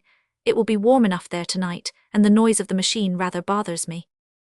Paddy whisked out, and Kerry knew she should go to her sewing, but she sat a long while at the table in dismal thought. She was so tired and so hopeless. It had been such a hard struggle, and it seemed now as if it would all come to naught. For 5 years, ever since her mother's death, Kerry had supported herself and Paddy by dressmaking. They had been a hard 5 years of pinching and economizing and going without, for Enderby was only a small place, and there were 2 other dressmakers. Then there was always the mortgage to devour everything. Kerry had kept it at bay till now, but at last she was conquered. She had had typhoid fever in the spring and had not been able to work for a long time. Indeed, she had gone to work before she should. The doctor's bill was yet unpaid, but Dr. Hamilton had told her to take her time. Kerry knew she would not be pressed for that, and next year Paddy would be able to help her. But next year would be too late. The dear little home would be lost then. When Kerry roused herself from her sad reflections, she saw a crumpled note lying on the floor. She picked it up and absently smoothed it out.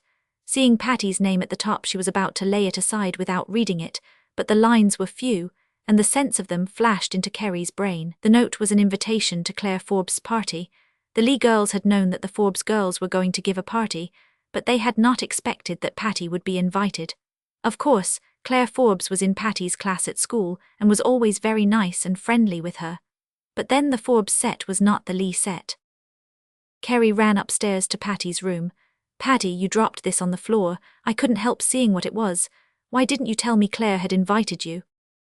Because I knew I couldn't go, and I thought you would feel badly over that. Caddy, I wish you hadn't seen it. Oh, Paddy, I do wish you could go to the party. It was so sweet of Claire to invite you, and perhaps she will be offended if you don't go. She won't understand. Claire Forbes isn't a girl whose friendship is to be lightly thrown away when it is offered. I know that, but Caddy dear, it is impossible. I don't think that I have any foolish pride about clothes, but you know it is out of the question to think of going to Claire Forbes' party in my last winter's plaid dress, which is a good 2 inches too short and skimpy in proportion. Putting my own feelings aside, it would be an insult to Claire. There, don't think any more about it. But Kerry did think about it. She lay awake half the night wondering if there might not be some way for Paddy to go to that party.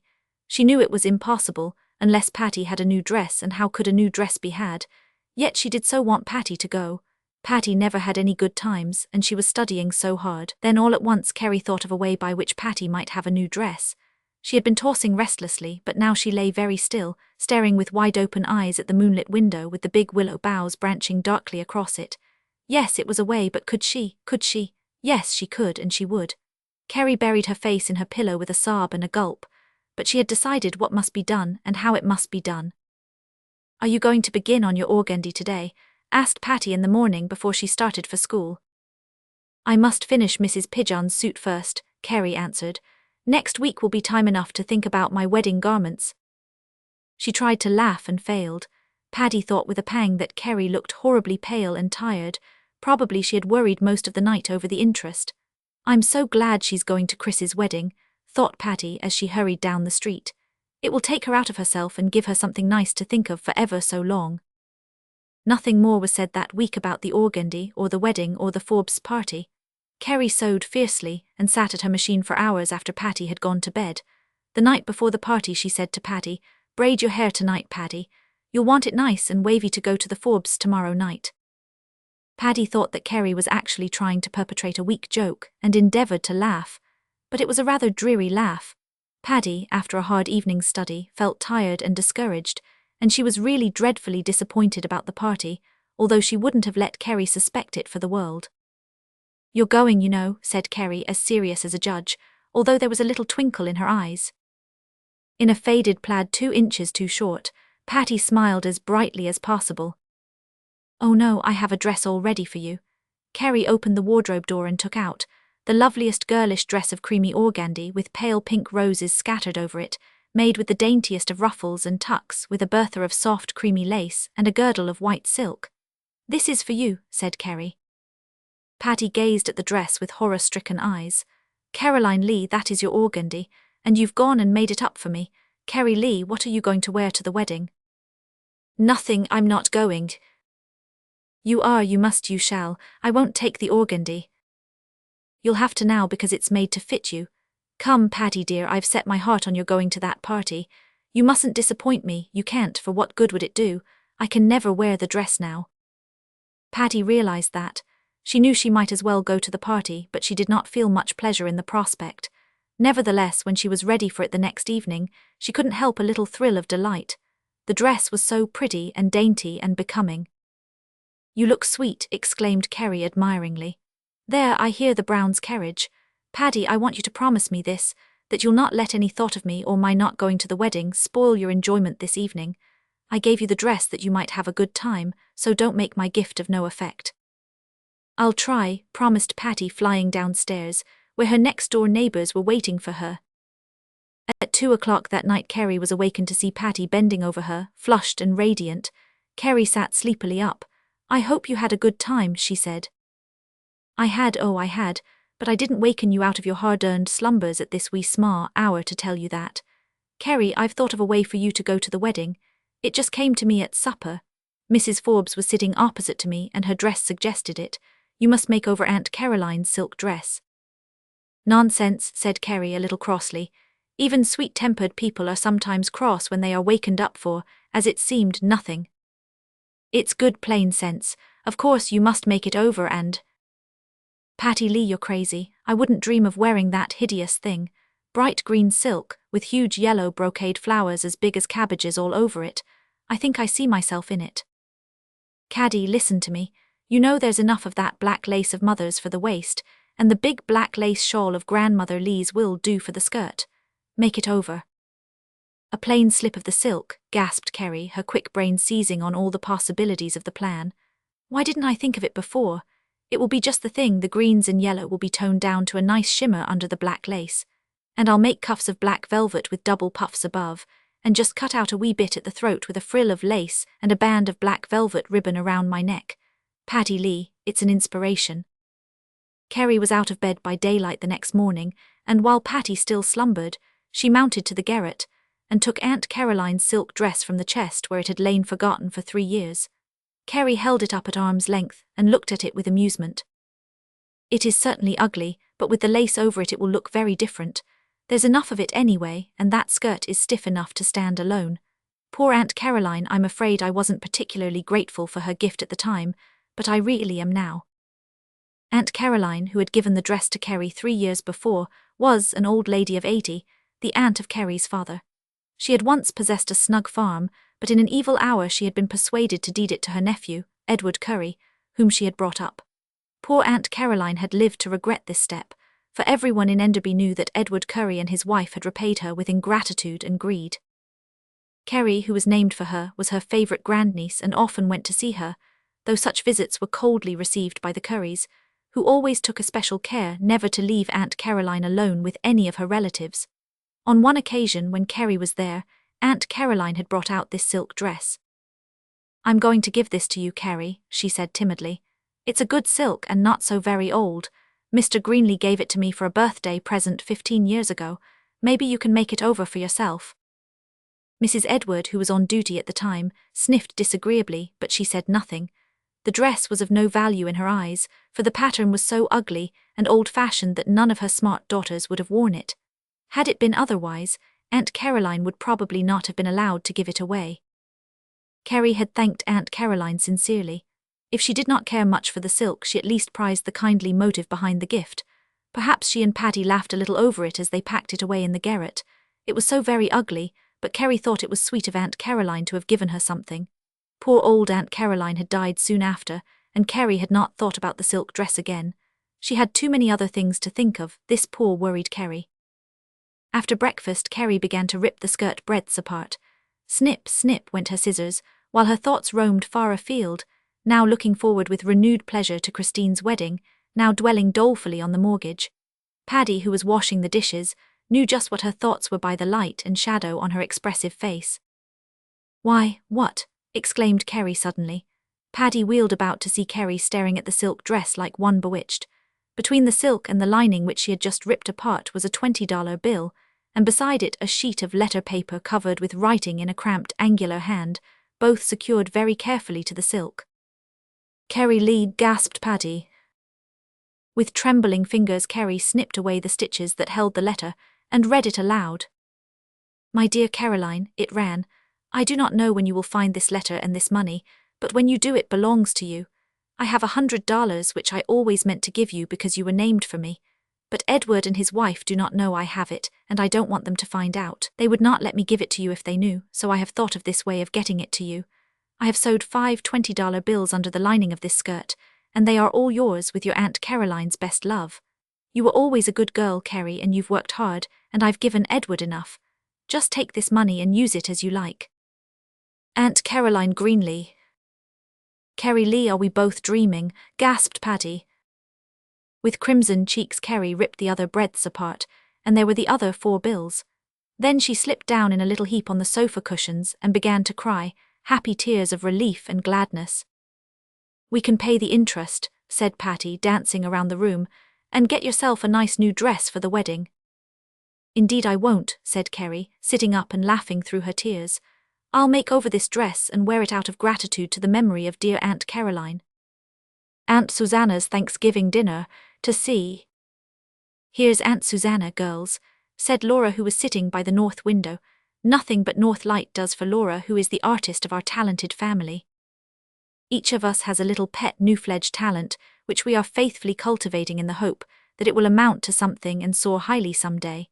But it is difficult to cultivate 4 talents on our tiny income. If Laura wasn't such a good manager, we never could do it. Laura's words were a signal for Kate to hang up her violin, and for me to push my pen and portfolio out of sight. Laura had hidden her brushes and water-colours as she spoke. Only Margaret continued to bend serenely over her Latin grammar. Aunt Susanna frowns on musical and literary and artistic ambitions, but she accords a faint approval to Margaret's desire for an education. A college course with a tangible diploma at the end, and a sensible pedagogic aspiration is something Aunt Susanna can understand when she tries hard. But she cannot understand messing with paints, fiddling, or scribbling, and she has only unmeasured contempt for messers, fiddlers, and scribblers. Time was when we had paid no attention to Aunt Susanna's views on these points, but ever since she had, on one incautious day when she was in high good humour, dropped a pale, anemic little hint that she might send Margaret to college if she were a good girl, we had been bending all our energies towards securing Aunt Susanna's approval. It was not enough that Aunt Susanna should approve of Margaret. She must approve of the whole 4 of us, or she would not help Margaret. That is Aunt Susanna's way. Of late we had been growing a little discouraged. Aunt Susanna had recently read a magazine article which stated that the higher education of women was ruining our country, and that a woman who was a bee couldn't, in the very nature of things, ever be a housewifely, cookly creature. Consequently, Margaret's chances looked a little foggy, but we hadn't quite given up hope. A very little thing might sway Aunt Susanna one way or the other, so that we walked very softly and tried to mingle serpent's wisdom and dove's harmlessness in practical portions. When Aunt Susanna came in, Laura was crocheting, Kate was sewing, and I was poring over a recipe book. That was not deception at all, since we did all these things frequently, much more frequently in fact than we painted or fiddled or wrote. But Aunt Susanna would never believe it, nor did she believe it now. She threw back her lovely new sealskin cape, looked around the sitting room and then smiled, a truly Aunt Susannian smile. Aunt Susanna's dinner. What a pity you forgot to wipe that smudge of paint off your nose, Laura, she said sarcastically. You don't seem to get on very fast with your lace. How long is it since you began it? Over 3 months, isn't it? This is the third piece of the same pattern I've done in 3 months, Aunt Susanna, said Laura presently. Laura is an old duck. She never gets cross and snaps back. I do, and it's so hard not to with Aunt Susanna sometimes.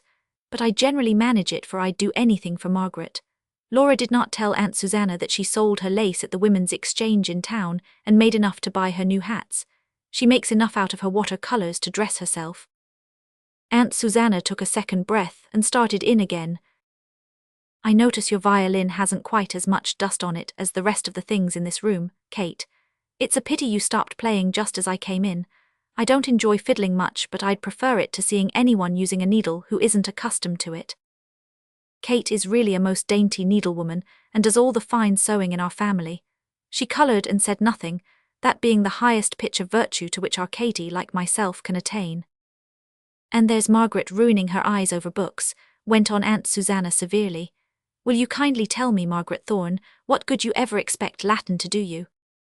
Well, you see, Aunt Susanna, said Margaret gently, Magsie and Laura are birds of a feather. I want to be a teacher if I can manage to get through, and I shall need Latin for that. All the girls except me had now got their accustomed rap, but I knew better than to hope I should escape. So you're reading a recipe book, Agnes. Well, that's better than poring over a novel. I'm afraid you haven't been at it very long, though. People generally don't read recipes upside down, and besides, you didn't quite cover up your portfolio. I see a corner of it sticking out. Was genius burning before I came in? It's too bad if I quench the flame.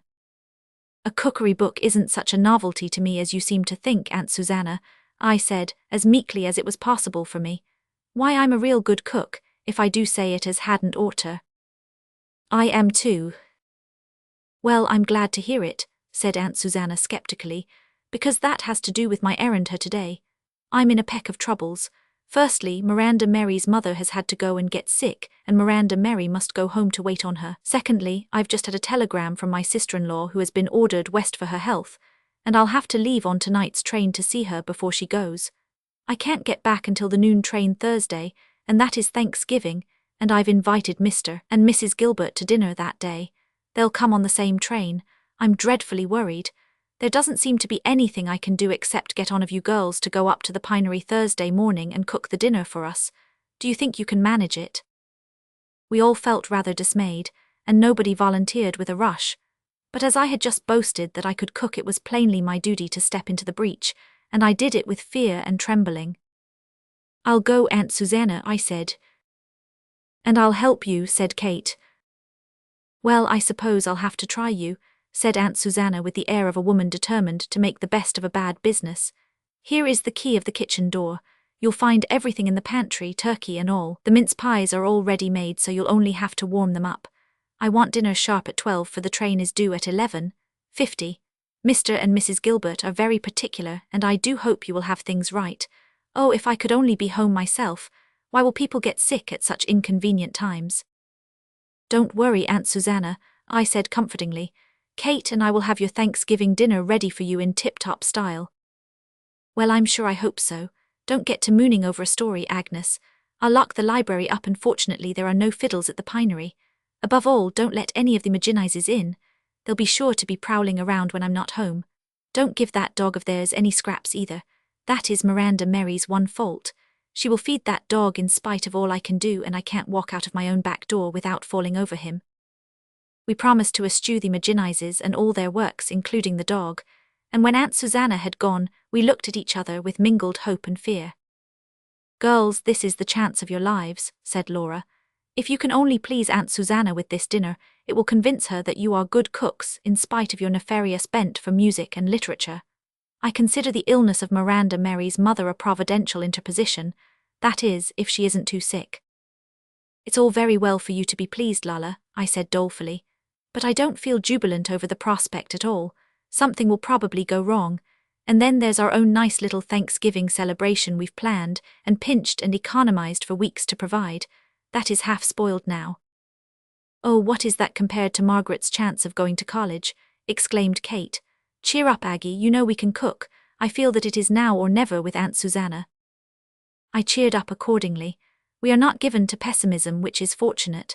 Ever since Father died 4 years ago, we have struggled on here, content to give up a good deal just to keep our home and be together. This little grey house, oh, how we do love it, and its apple trees, is ours, and we have, as aforesaid, a tiny income and our ambitions.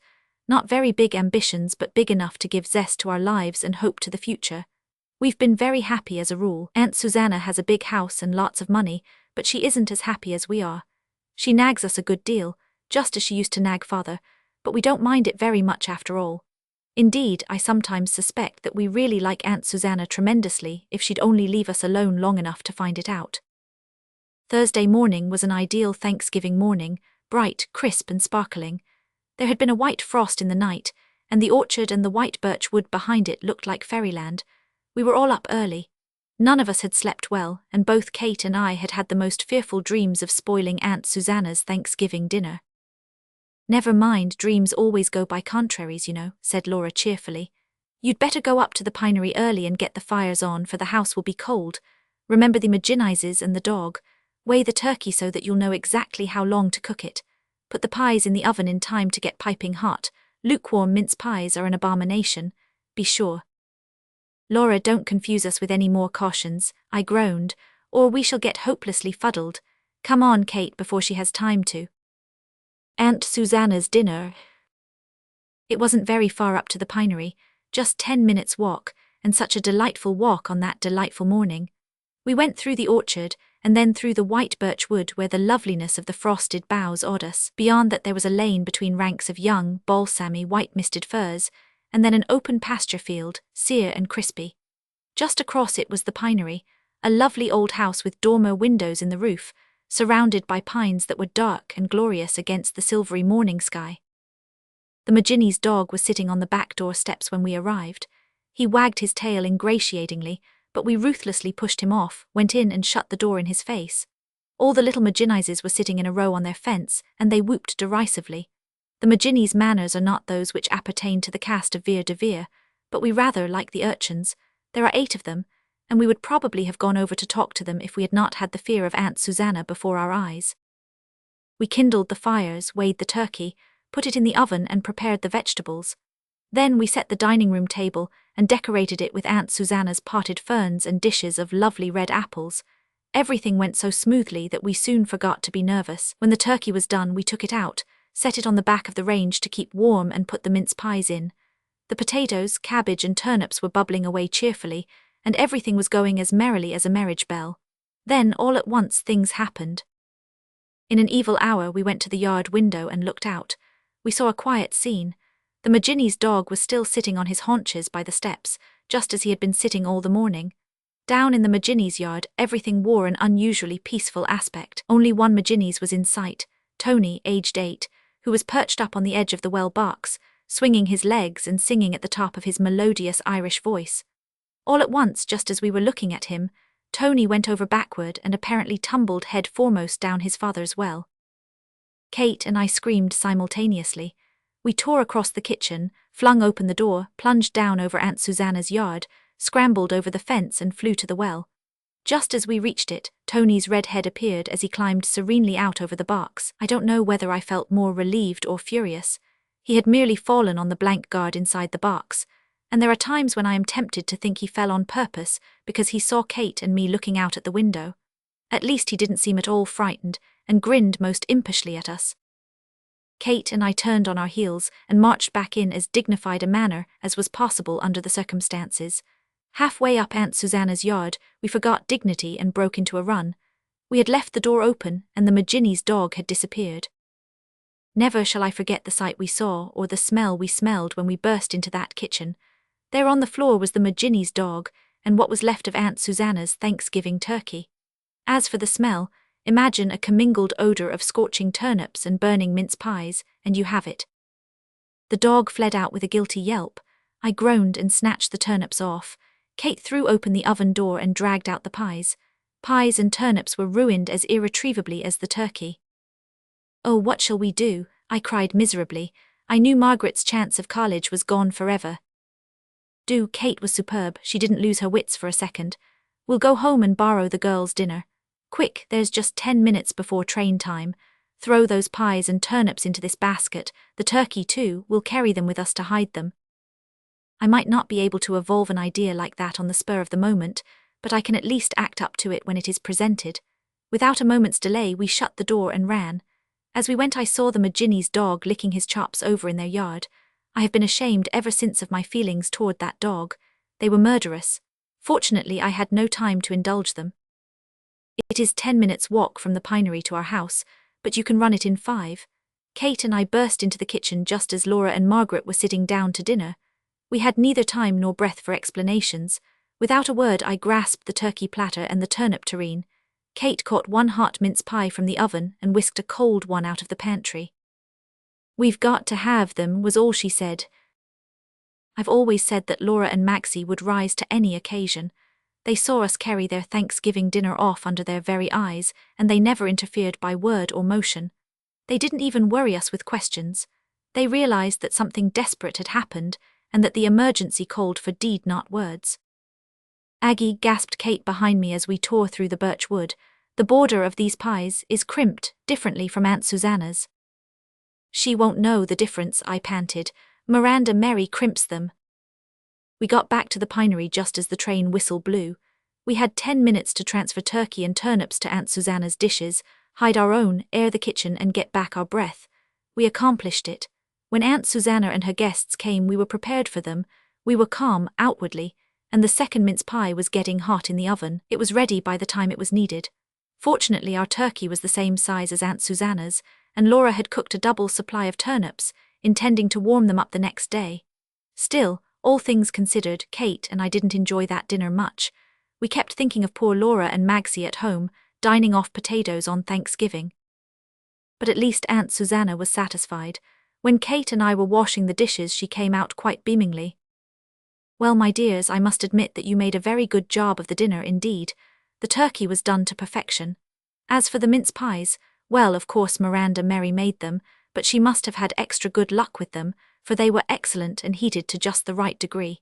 You didn't give anything to the Maginnie's dog, I hope?" "No, we didn't give him anything," said Kate. Aunt Susanna did not notice the emphasis. When we had finished the dishes, we smuggled our platter and terrine out of the house and went home. Laura and Margaret were busy painting and studying, and were just as sweet-tempered as if we hadn't robbed them of their dinner. But we had to tell them the whole story before we even took off our hats. "There is a special providence for children and idiots," said Laura gently. "We didn't ask her whether she meant us or Tony Maginnie's or both. There are some things better left in obscurity. I'd have probably said something much sharper than that if anybody had made off with my Thanksgiving turkey so unceremoniously." Aunt Susanna came down the next day and told Margaret that she would send her to college. Also, she commissioned Laura to paint her a watercolor for her dining room and said she'd pay her $5 for it. Kate and I were rather left out in the cold in this distribution of favors, but when you come to reflect that Laura and Maxie had really cooked that dinner, it was only just. Anyway, Aunt Susanna has never since insinuated that we can't cook, and that is as much as we deserve. By grace of Julius Caesar to see. Melissa sent word on Monday evening that she thought we had better go round with the subscription list for cushioning the church pews on Tuesday. I sent back word that I thought we had better go on Thursday. I had no particular objection to Tuesday, but Melissa is rather fond of settling things without consulting anyone else, and I don't believe in always letting her have her own way. Melissa is my cousin and we have always been good friends, and I am really very fond of her, but there's no sense in lying down and letting yourself be walked over. We finally compromised on Wednesday. I always have a feeling of dread when I hear of any new church project for which money will be needed, because I know perfectly well that Melissa and I will be sent round to collect for it. People say we seem to be able to get more than anybody else, and they appear to think that because Melissa is an unencumbered old maid, and I am an unencumbered widow, we can spare the time without any inconvenience to ourselves. Well, we have been canvassing for building funds and socials and suppers for years, but it is needed now. At least I have had enough of it, and I should think Melissa has too. We started out bright and early on Wednesday morning, for Jersey Cove is a big place, and we knew we should need the whole day. We had to walk because neither of us owned a horse, and anyway it's more nuisance getting out to open and shut gates than it is worthwhile. It was a lovely day then, though promising to be hot, and our hearts were as light as could be expected, considering the disagreeable expedition we were on. I was waiting at my gate for Melissa when she came, and she looked me over with wonder and disapproval. I could see she thought I was a fool to dress up in my second-best flowered muslin and my very best hat with the pale pink roses in it to walk about in the heat and dust. But I wasn't. All my experience in canvassing goes to show that the better dressed and better looking you are, the more money you'll get. That is, when it's the men you have to tackle, as in this case. If it had been the women, however, I would have put on the oldest and ugliest things, consistent with decency, I had. This was what Melissa had done as it was, and she did look fearfully prim and dowdy, except for her front hair, which was as soft and fluffy and elaborate as usual. I never could understand how Melissa always got it arranged so beautifully. Nothing particular happened the first part of the day. Some few growled and wouldn't subscribe anything, but on the whole we did pretty well. If it had been a missionary subscription, we should have fared worse, but when it was something touching their own comfort, like cushioning the pews, they came down handsomely. We reached Daniel Wilson's by noon and had to have dinner there. We didn't eat much, although we were hungry enough. Mary Wilson's cooking is a byword in Jersey Cove. No wonder Daniel is dyspeptic, but dyspeptic or not, he gave us a big subscription for our cushions and told us we looked younger than ever. Daniel is always very complimentary, and they say Mary is jealous.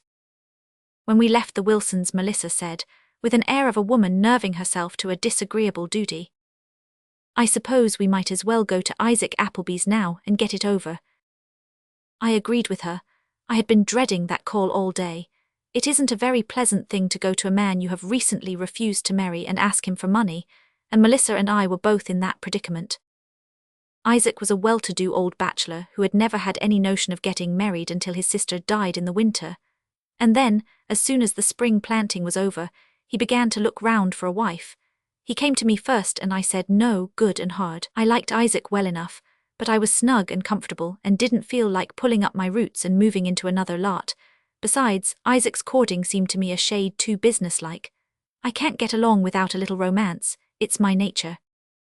Isaac was disappointed and said so, but intimated that it wasn't crushing and that the next best would do very well. The next best was Melissa, and he proposed to her after the decent interval of a fortnight. Melissa also refused him. I admit I was surprised at this, for I knew Melissa was rather anxious to marry, but she has always been down on Isaac Appleby from principle because of a family feud on her mother's side. Besides, an old beau of hers, a widower at Kingsbridge, was just beginning to take notice again, and I suspected Melissa had hopes concerning him. Finally, I imagine Melissa did not fancy being second choice. Whatever her reasons were, she refused poor Isaac, and that finished his matrimonial prospects as far as Jersey Cove was concerned, for there wasn't another eligible woman in it, that is, for a man of Isaac's age. I was the only widow, and the other old maids besides Melissa were all hopelessly old maiden. This was all 3 months ago, and Isaac had been keeping house for himself ever since. Nobody knew much about how he got along, for the Appleby house is half a mile from anywhere, down near the shore at the end of a long lane, the lonesomest place, as I did not fail to remember when I was considering Isaac's offer. "I heard Jarvis Aldrich say Isaac had got a dog lately," said Melissa, when we finally came in sight of the house, a handsome new one, by the way, put up only 10 years ago. "Jarvis said it was an imported breed. I do hope it isn't cross." I have a mortal horror of dogs, and I followed Melissa into the big farmyard with fear and trembling. We were halfway across the yard when Melissa shrieked, "Anne, there's the dog." There was the dog, and the trouble was that he didn't stay there, but came right down the slope at a steady, businesslike trot. He was a bulldog and big enough to bite a body clean in two, and he was the ugliest thing in dogs I had ever seen. Melissa and I both lost our heads.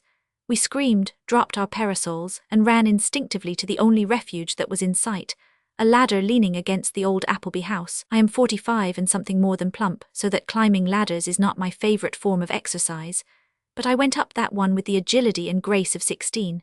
Melissa followed me, and we found ourselves on the roof. Fortunately it was a flat one, panting and gasping, but safe, unless that diabolical dog could climb a ladder. I crept cautiously to the edge and peered over. The beast was sitting on his haunches at the foot of the ladder, and it was quite evident he was not short on time.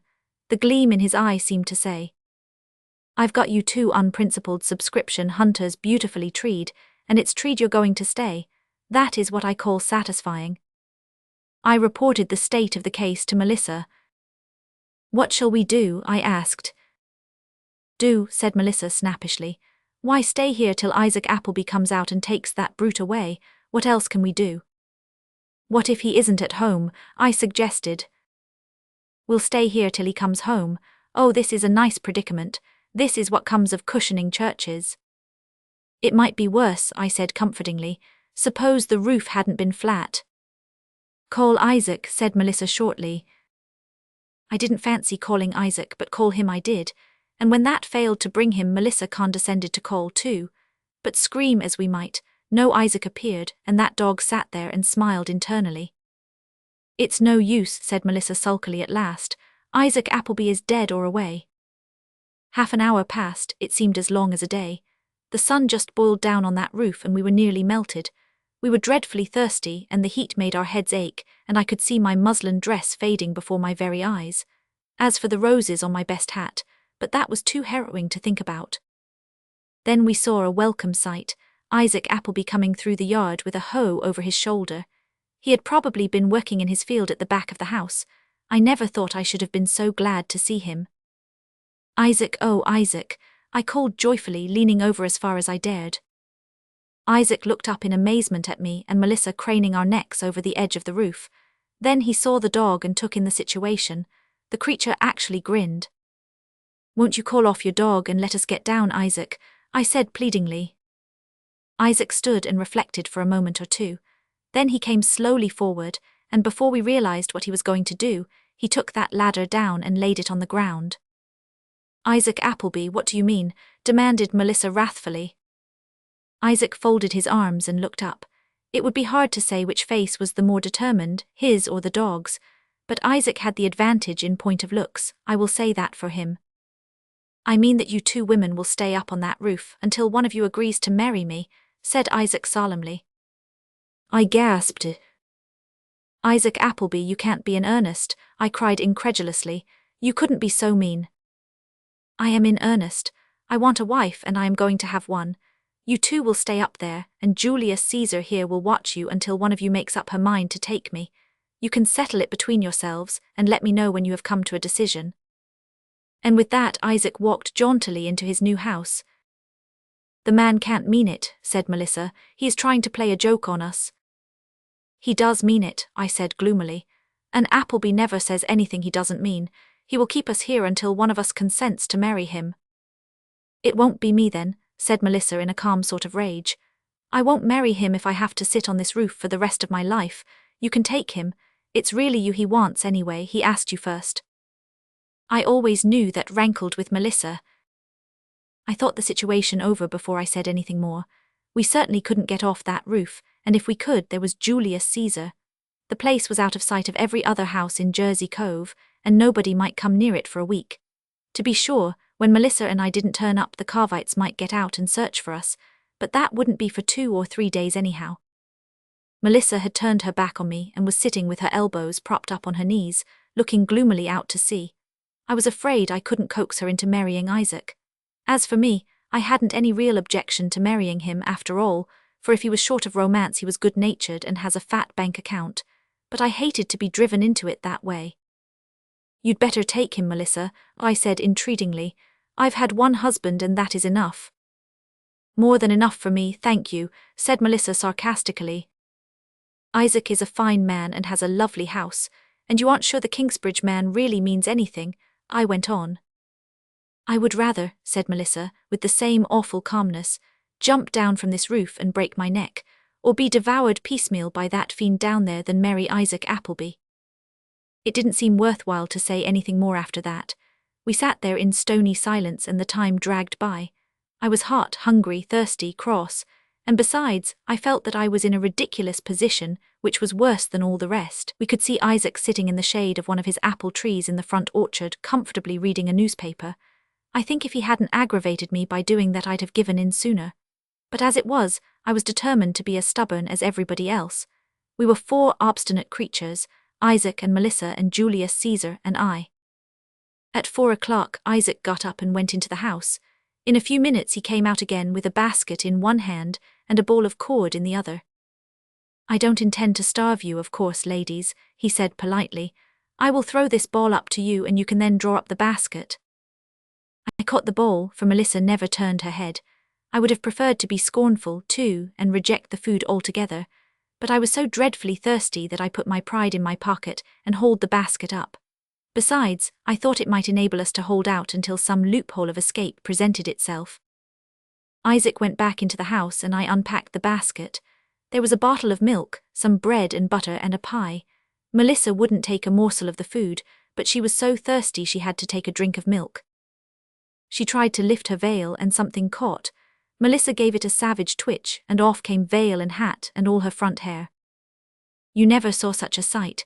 I'd always suspected Melissa wore a false front, but I'd never had any proof before. Melissa pinned on her hair again and put on her hat and drank the milk, all without a word, but she was purple. I felt sorry for her. And I felt sorry for Isaac when I tried to eat that bread. It was sour and dreadful. As for the pie, it was hopeless. I tasted it and then threw it down to Julius Caesar. Julius Caesar, not being over particular, ate it up. I thought perhaps it would kill him, for anything might come of eating such a concoction. That pie was a strong argument for Isaac. I thought a man who had to live on such cookery did indeed need a wife and might be pardoned for taking desperate measures to get one. I was dreadfully tired of broiling on the roof anyhow. But it was the thunderstorm that decided me. When I saw it coming up black and quick from the northwest, I gave in at once. I had endured a good deal and was prepared to endure more, but I had paid $10 for my hat, and I was not going to have it ruined by a thunderstorm. I called to Isaac and out he came.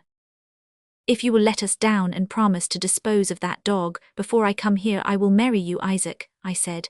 But I'll make you sorry for it afterwards, though. I'll take the risk of that, Anne, he said. And of course I'll sell the dog. I won't need him when I have you. Isaac meant to be complimentary, though you mightn't have thought so if you had seen the face of that dog. Isaac ordered Julius Caesar away and put up the ladder and turned his back, real considerately, while we climbed down. We had to go in his house and stay till the shower was over. I didn't forget the object of our call, and I produced our subscription list at once. How much have you got? Asked Isaac. $70 and we want 150, I said. You may put me down for the remaining 80 then, said Isaac calmly. The Applebys are never mean where money is concerned, I must say. Isaac offered to drive us home when it cleared up, but I said no.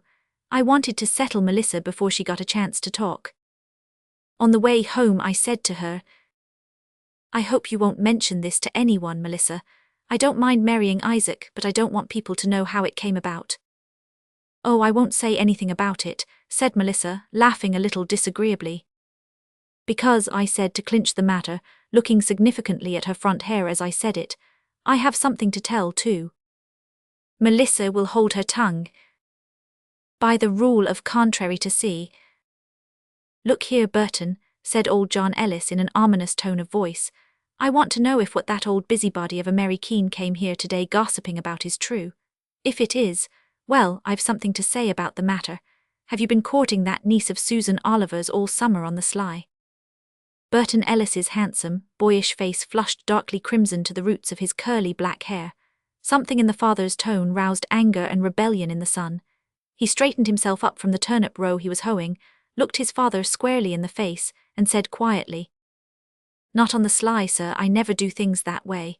But I have been going to see Madge Oliver for some time, and we are engaged. We are thinking of being married this fall, and we hope you will not object. Burton's frankness nearly took away his father's breath. Old John fairly choked with rage. You young fool, he spluttered, bringing down his hoe with such energy that he sliced off half a dozen of his finest young turnip plants. Have you gone clean crazy? No, sir, I'll never consent to your marrying an Oliver, and you needn't have any idea that I will. Then I'll marry her without your consent, retorted Burton angrily, losing the temper he had been trying to keep. Oh, will you indeed? Well, if you do, out you go, and not a cent of my money or a rod of my land do you ever get. What have you got against Madge? Asked Burton, forcing himself to speak calmly, for he knew his father too well to doubt for a minute that he meant and would do just what he said. She's an Oliver, said old John crustily, and that's enough. And considering that he had settled the matter, John Ellis threw down his hoe and left the field in a towering rage. Burton hoed away savagely until his anger had spent itself on the weeds. Give up Madge, dear, sweet little Madge. Not he. Yet if his father remained of the same mind, their marriage was out of the question at present. And Burton knew quite well that his father would remain of the same mind. Old John Ellis had the reputation of being the most contrary man in Greenwood. When Burton had finished his row, he left the turnip field and went straight across lots to see Madge, and tell her his dismal story. An hour later Miss Susan Oliver went up the stairs of her little brown house to Madge's room, and found her niece lying on the bed, her pretty curls tumbled, her soft cheeks flushed crimson, crying as if her heart would break. Miss Susan was a tall, grim, angular spinster, who looked like the last person in the world to whom a love affair might be confided, but never were appearances more deceptive than in this case. Behind her unprepossessing exterior, Miss Susan had a warm, sympathetic heart filled to the brim with kindly affection for her pretty niece. She had seen Burton Ellis going moodily across the fields homeward, and guessed that something had gone wrong. "Now, dearie, what is the matter?" she said, tenderly patting the brown head. Madge sobbed out the whole story disconsolately. Burton's father would not let him marry her because she was an Oliver, and oh, what would she do? "Don't worry, Madge," said Miss Susan comfortingly. "I'll soon settle old John Ellis." "Why, what can you do?" asked Madge forlornly. Miss Susan squared her shoulders and looked amused. "You'll see, I know old John Ellis better than he knows himself. He is the most contrary man the Lord ever made. I went to school with him. I learned how to manage him then, and I haven't forgotten how. I'm going straight up to interview him." "Are you sure that will do any good?" said Madge doubtfully. "If you go to him and take Burton's and my part, won't it only make him worse?" "Madge, dear," said Miss Susan, busily twisting her scanty, iron-grey hair up into a hard little knob at the back of her head before Madge's glass. "You just wait. I'm not young, and I'm not pretty, and I'm not in love, but I've more gumption than you and Burton have or ever will have. You keep your eyes open and see if you can learn something. You'll need it if you go up to live with old John Ellis." Burton had returned to the turnip field, but old John Ellis was taking his ease with a rampant political newspaper on the cool veranda of his house. Looking up from a bitter editorial to chuckle over a cutting sarcasm contained therein, he saw a tall, angular figure coming up the lane with aggressiveness written large in every fold and flutter of shawl and skirt. "Old Susan Oliver, as sure as a gun," said old John with another chuckle. "She looks mad clean through. I suppose she's coming here to blow me up for refusing to let Burton take that girl of hers. She's been angling and scheming for it for years, but she will find who she has to deal with. Come on, Miss Susan." John Ellis laid down his paper and stood up with a sarcastic smile. Miss Susan reached the steps and skimmed undauntedly up them. She did indeed look angry and disturbed. Without any preliminary greeting, she burst out into a tirade that simply took away her complacent foe's breath. "Look here, John Ellis, I want to know what this means. I've discovered that young upstart of a son of yours who ought to be in short trousers yet, has been courting my niece, Madge Oliver, all summer. He has had the impudence to tell me that he wants to marry her. I won't have it, I tell you, and you can tell your son so. Marry my niece indeed. A pretty pass the world is coming to. I'll never consent to it." Perhaps if you had searched Greenwood and all the adjacent districts thoroughly, you might have found a man who was more astonished and taken aback than old John Ellis was at that moment, but I doubt it. The wind was completely taken out of his sails, and every bit of the Ellis contrariness was roused. "What have you got to say against my son?" he fairly shouted in his rage. "Isn't he good enough for your girl, Susan Oliver, I'd like to know?" "No, he isn't," retorted Miss Susan deliberately and unflinchingly. "He's well enough in his place, but you'll please to remember, John Ellis, that my niece is an Oliver, and the Olivers don't marry beneath them." Old John was furious. "Beneath them, indeed. Why, woman, it is condescension in my son to so much as look at your niece. Condescension, that is what it is. You are as poor as church mice." "We come of good family, though," retorted Miss Susan. "You Elises are nobodies, your grandfather was a hired man, and yet you have the presumption to think you're fit to marry into an old, respectable family like the Olivers. But talking doesn't signify. I simply won't allow this nonsense to go on. I came here today to tell you so plump and plain. It's your duty to stop it. If you don't, I will, that's all." "Oh, will you?" John Ellis was at a white heat of rage and stubbornness now. "We'll see, Miss Susan, we'll see. My son shall marry whatever girl he pleases, and I'll back him up in it. Do you hear that? Come here and tell me my son isn't good enough for your niece indeed. I'll show you he can get her anyway." You've heard what I've said, was the answer, and you'd better go by it, that's all. I shan't stay to bandy words with you, John Ellis. I'm going home to talk to my niece and tell her duty plain, and what I want her to do, and she'll do it, I haven't a fear. Miss Susan was halfway down the steps, but John Ellis ran to the railing of the veranda to get the last word. I'll send Burton down this evening to talk to her and tell her what he wants her to do, and we'll see whether she'll sooner listen to you than to him, he shouted. Miss Susan deigned no reply. Old John strode out to the turnip field. Burton saw him coming and looked for another outburst of wrath, but his father's first words almost took away his breath. See here, Bert, I take back all I said this afternoon. I want you to marry Madge Oliver now, and the sooner the better. That old cat of a Susan had the face to come up and tell me you weren't good enough for her niece. I told her a few plain truths. Don't you mind the old crosspatch, I'll back you up. By this time Burton had begun hoeing vigorously, to hide the amused twinkle of comprehension in his eyes. He admired Miss Susan's tactics, but he did not say so. All right, father, he answered dutifully. When Miss Susan reached home, she told Madge to bathe her eyes and put on her new pink muslin, because she guessed Burton would be down that evening. Oh, Auntie, how did you manage it? Cried Madge. Madge, said Miss Susan solemnly but with dancing eyes, do you know how to drive a pig? Just try to make it go in the opposite direction and it will bolt the way you want it. Remember that, my dear. Fair exchange and no robbery to see. Catherine Rangeley was packing up. Her chum and roommate, Edith Wilmer, was sitting on the bed watching her in that calm, disinterested fashion, peculiarly maddening to a bewildered packer. It does seem too provoking, said Catherine, as she tugged at an obstinate shawl strap, that Ned should be transferred here now, just when I'm going away. The powers that be might have waited until vacation was over. Ned won't know a soul here and he'll be horribly lonesome. I'll do my best to befriend him with your permission, said Edith consolingly. Oh, I know, you're a special providence, Ada. Ned will be up tonight first thing, of course, and I'll introduce him. Try to keep the poor fellow amused until I get back. 2 months, just fancy. And Aunt Elizabeth won't abate one jot or tittle of the time I promised to stay with her. Harbour Hill is so frightfully dull, too. Then the talk drifted around to Edith's affairs.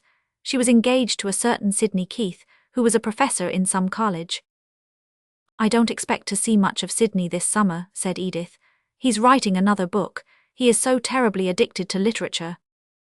How lovely, sighed Catherine, who had aspirations in that line herself. If only Ned were like him, I should be perfectly happy, but Ned is so prosaic. He doesn't care a rap for poetry and he laughs when I enthuse. It makes him quite furious when I talk of taking up writing seriously. He says women writers are an abomination on the face of the earth. Did you ever hear anything so ridiculous? He is very handsome, though, said Edith with a glance at his photograph on Catherine's dressing table. And that is what Sid is not. He is rather distinguished looking, but as plain as he can possibly be. Edith sighed. She had a weakness for handsome men and thought it rather hard that fate should have allotted her so plain a lover. He has lovely eyes, said Catherine comfortingly, and handsome men are always vain.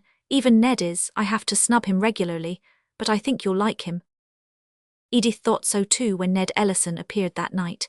He was a handsome, off-handed young fellow who seemed to admire Catherine immensely and be a little afraid of her into the bargain. Edith will try to make Riverton pleasant for you while I am away, she told him in their goodbye chat. She is a dear girl, you'll like her, I know. It's really too bad I have to go away now, but it can't be helped. I shall be awfully lonesome, grumbled Ned. Don't you forget to write regularly, Kitty. Of course I'll write, but for pity's sake, Ned, don't call me Kitty. It sounds so childish. Well, bye-bye, dear boy. I'll be back in 2 months and then we'll have a lovely time. When Catherine had been at Harbour Hill for a week, she wondered how upon earth she was going to put in the remaining 7. Harbour Hill was noted for its beauty, but not every woman can live by scenery alone. Aunt Elizabeth, said Catherine one day, does anybody ever die in Harbour Hill? Because it doesn't seem to me it would be any change for them if they did. Aunt Elizabeth's only reply to this was a shocked look. To pass the time, Catherine took to collecting seaweeds, and this involved long tramps along the shore. On one of these occasions she met with an adventure. The place was a remote spot far up the shore. Catherine had taken off her shoes and stockings, tucked up her skirt, rolled her sleeves high above her dimpled elbows, and was deep in the absorbing process of fishing up seaweeds off a craggy headland. She looked anything but dignified while so employed, but under the circumstances dignity did not matter. Presently she heard a shout from the shore and, turning around in dismay, she beheld a man on the rocks behind her. He was evidently shouting at her. What on earth could the creature want? "Come in," he called, gesticulating wildly. "You'll be in the bottomless pit in another moment if you don't look out." "He certainly must be a lunatic," said Catherine to herself, "or else he's drunk. What am I to do?" "Come in, I tell you," insisted the stranger. "What in the world do you mean by wading out to such a place? Why, it's madness." Catherine's indignation got the better of her fear. "I do not think I am trespassing," she called back as icily as possible. The stranger did not seem to be snubbed at all. He came down to the very edge of the rocks where Catherine could see him plainly. He was dressed in a somewhat well-worn grey suit and wore spectacles. He did not look like a lunatic, and he did not seem to be drunk. "I implore you to come in," he said earnestly. "You must be standing on the very brink of the bottomless pit." "He is certainly off his balance," thought Catherine. "He must be some revivalist who has gone insane on one point. I suppose I'd better go in. He looks quite capable of wading out here after me if I don't." She picked her steps carefully back with her precious specimens. The stranger eyed her severely as she stepped on the rocks. "I should think you would have more sense than to risk your life in that fashion for a handful of seaweeds," he said. "I haven't the faintest idea what you mean," said Miss Rangeley. "You don't look crazy, but you talk as if you were. Do you mean to say you don't know that what the people hereabouts call the bottomless pit is situated right off that point, the most dangerous spot along the whole coast?" "No, I didn't," said Catherine, horrified. She remembered now that Aunt Elizabeth had warned her to be careful of some bad hole along shore, but she had not been paying much attention and had supposed it to be in quite another direction. "I am a stranger here." "Well, I hardly thought you'd be foolish enough to be out there if you knew," said the other in mollified accents. "The place ought not to be left without warning anyhow. It is the most careless thing I ever heard of. There is a big hole right off that point, and nobody has ever been able to find the bottom of it. A person who got into it would never be heard of again. The rocks there form an eddy that sucks everything right down." "I am very grateful to you for calling me in," said Catherine humbly. "I had no idea I was in such danger." "You have a very fine bunch of seaweeds, I see," said the unknown. But Catherine was in no mood to converse on seaweeds. She suddenly realized what she must look like: bare feet, draggled skirts, dripping arms. And this creature whom she had taken for a lunatic was undoubtedly a gentleman.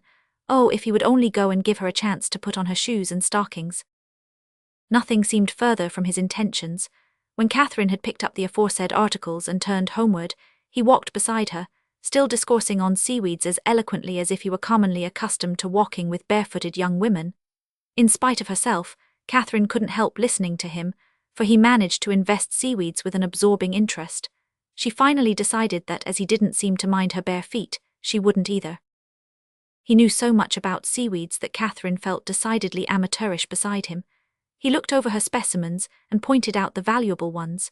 He explained the best method of preserving and mounting them, and told her of other and less dangerous places along the shore where she might get some new varieties.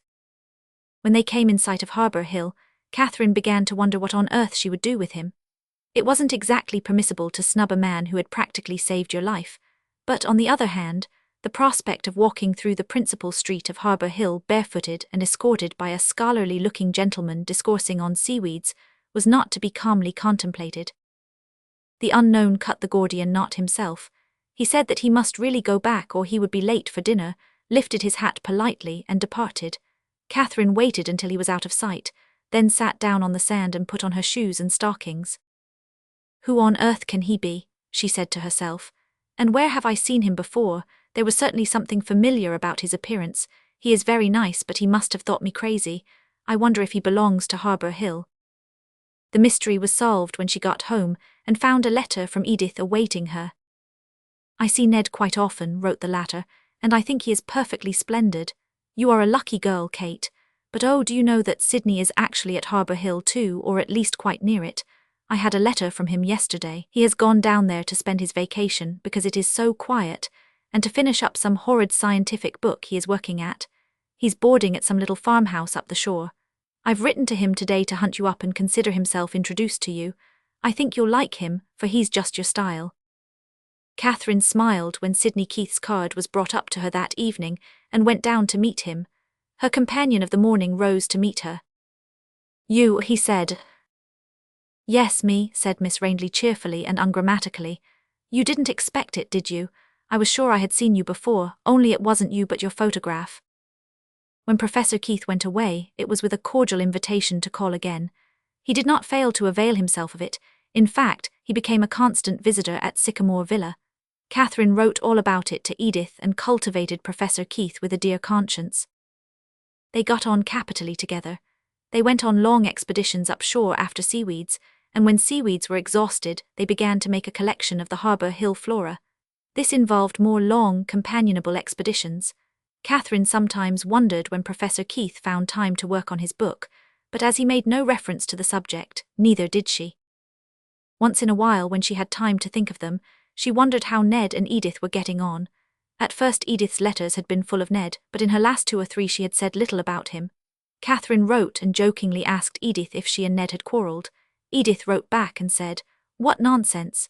She and Ned were as good friends as ever, but he was getting acquainted in Riverton now and wasn't so dependent on her society, etc."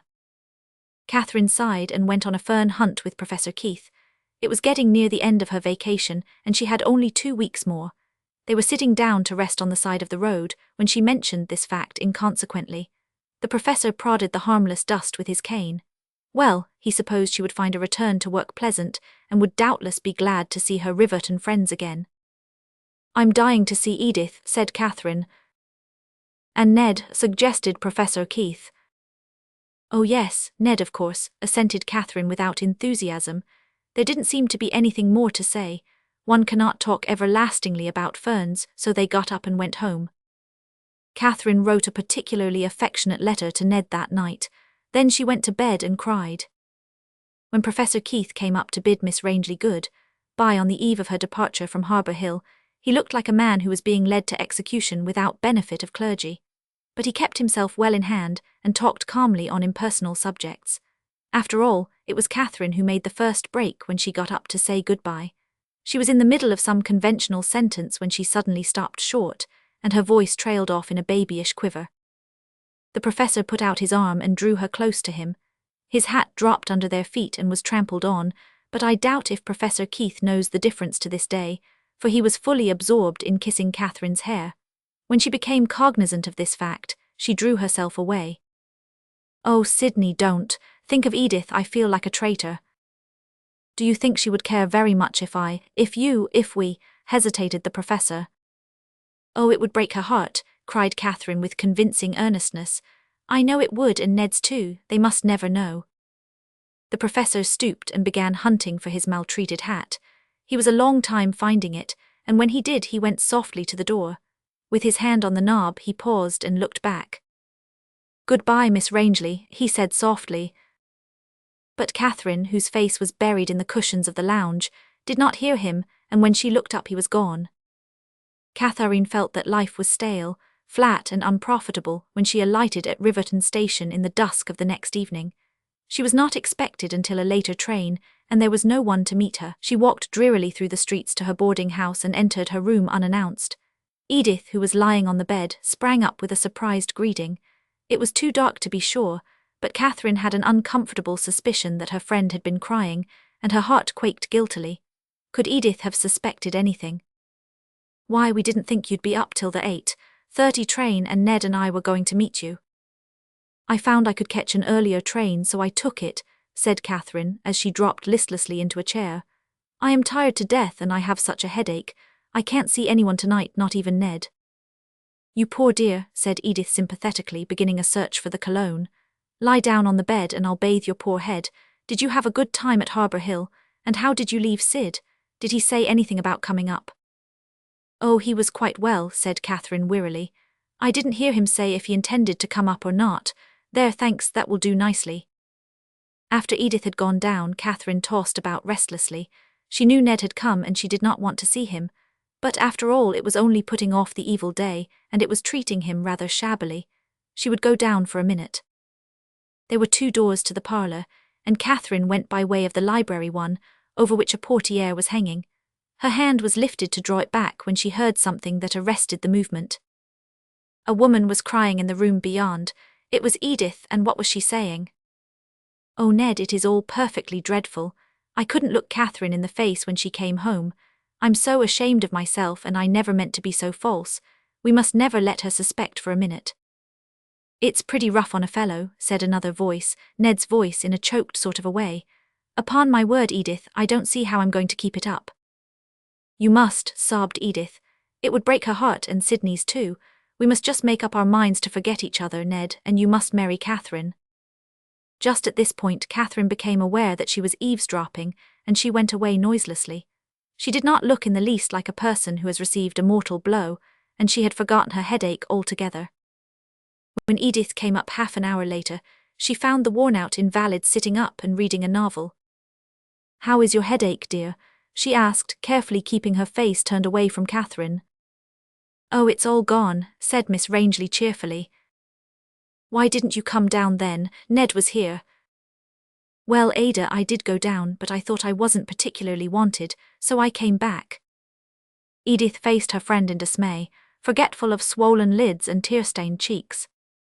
"Catherine, don't look so conscience-stricken, my dear child. There is no harm done. You heard some surprising speeches, so you and Ned have gone and fallen in love with one another." "Oh, Catherine," sobbed Edith, we couldn't help it, but it's all over. Oh, don't be angry with me." "Angry, my dear, I'm delighted." "Delighted?" "Yes, you dear goose. Can't you guess, or must I tell you? Sydney and I did the very same, and had just such a melancholy parting last night as I suspect you and Ned had tonight." "Catherine." "Yes, it's quite true. And of course we made up our minds to sacrifice ourselves on the altar of duty and all that. But now, thank goodness, there is no need of such wholesale immolation, so just let's forgive each other." "Oh," sighed Edith happily, "it is almost too good to be true." "It is really providentially ordered, isn't it?" said Catherine. "Ned and I would never have got on together in the world, and you and Sydney would have bored each other to death. As it is, there will be 4 perfectly happy people instead of 4 miserable ones. I'll tell Ned so tomorrow." 4 winds to see. Alan Douglas threw down his pen with an impatient exclamation. It was high time his next Sunday's sermon was written, but he could not concentrate his thoughts on his chosen text. For one thing, he did not like it and had selected it only because Elder Trewin, in his call of the evening before, had hinted that it was time for a good stiff doctrinal discourse, such as his predecessor in Rixton, the Rev. Jabez Strong, had delighted in. Alan hated doctrines, the soul's staylaces, he called them, but Elder Trewin was a man to be reckoned with, and Alan preached an occasional sermon to please him. "It's no use," he said wearily. "I could have written a sermon in keeping with that text in November or midwinter, but now, when the whole world is reawakening in a miracle of beauty and love, I can't do it. If a northeast rainstorm doesn't set in before next Sunday, Mr. Trewin will not have his sermon. I shall take as my text instead, 'The flowers appear on the earth, the time of the singing of birds has come.'" He rose and went to his study window, outside of which a young vine was glowing in soft, tender green tints, its small dainty leaves casting quivering shadows on the opposite wall where the portrait of Alan's mother hung. She had a fine, strong, sweet face. The same face cast in a masculine mould was repeated in her son, and the resemblance was striking as he stood in the searching evening sunshine. The black hair grew around his forehead in the same way. His eyes were steel blue, like hers, with a similar expression, half brooding, half tender in their depths. He had the mobile, smiling mouth of the picture, but his chin was deeper and squarer, dented with a dimple which, combined with a certain occasional whimsicality of opinion and glance, had caused Elder Trewin some qualms of doubt regarding the fitness of this young man for his high and holy vocation. The Rev. Jabez Strong had never indulged in dimples or jokes, but then, as Elder Trewin, being a just man, had to admit, the Rev. Jabez Strong had preached many a time and oft to more empty pews than full ones, while now the church was crowded to its utmost capacity on Sundays, and people came to hear Mr. Douglas who had not darkened a church door for years. All things considered, Elder Trewin decided to overlook the dimple. There was sure to be some drawback in every minister. Alan from his study looked down on all the length of the Rixton Valley, at the head of which the manse was situated, and thought that Eden might have looked so in its innocence, for all the orchards were abloom, and the distant hills were tremulous and aerial in springtime gauzes of pale purple and pearl. But in any garden, despite its beauty, is an element of tameness and domesticity, and Alan's eyes, after a moment's delighted gazing, strayed wistfully off to the north where the hills broke away into a long sloping lowland of pine and fir. Beyond it stretched the wide expanse of the lake, flashing in the molten gold and crimson of evening. Its lure was irresistible. Alan had been born and bred beside a faraway sea, and the love of it was strong in his heart, so strong that he knew he must go back to it sometime. Meanwhile, the great lake, mimicking the sea in its vast expanse and the storms that often swept over it, was his comfort and solace. As often as he could, he stole away to its wild and lonely shore, leaving the snug bounds of cultivated homelands behind him with something like a sense of relief. Down there by the lake was a primitive wilderness, where man was as naught and man-made doctrines had no place. There one might walk hand in hand with nature, and so come very close to God. Many of Alan's best sermons were written after he had come home, raptide, from some long-shore tramp, where the wilderness had opened its heart to him, and the pines had called to him in their soft, sibilant speech.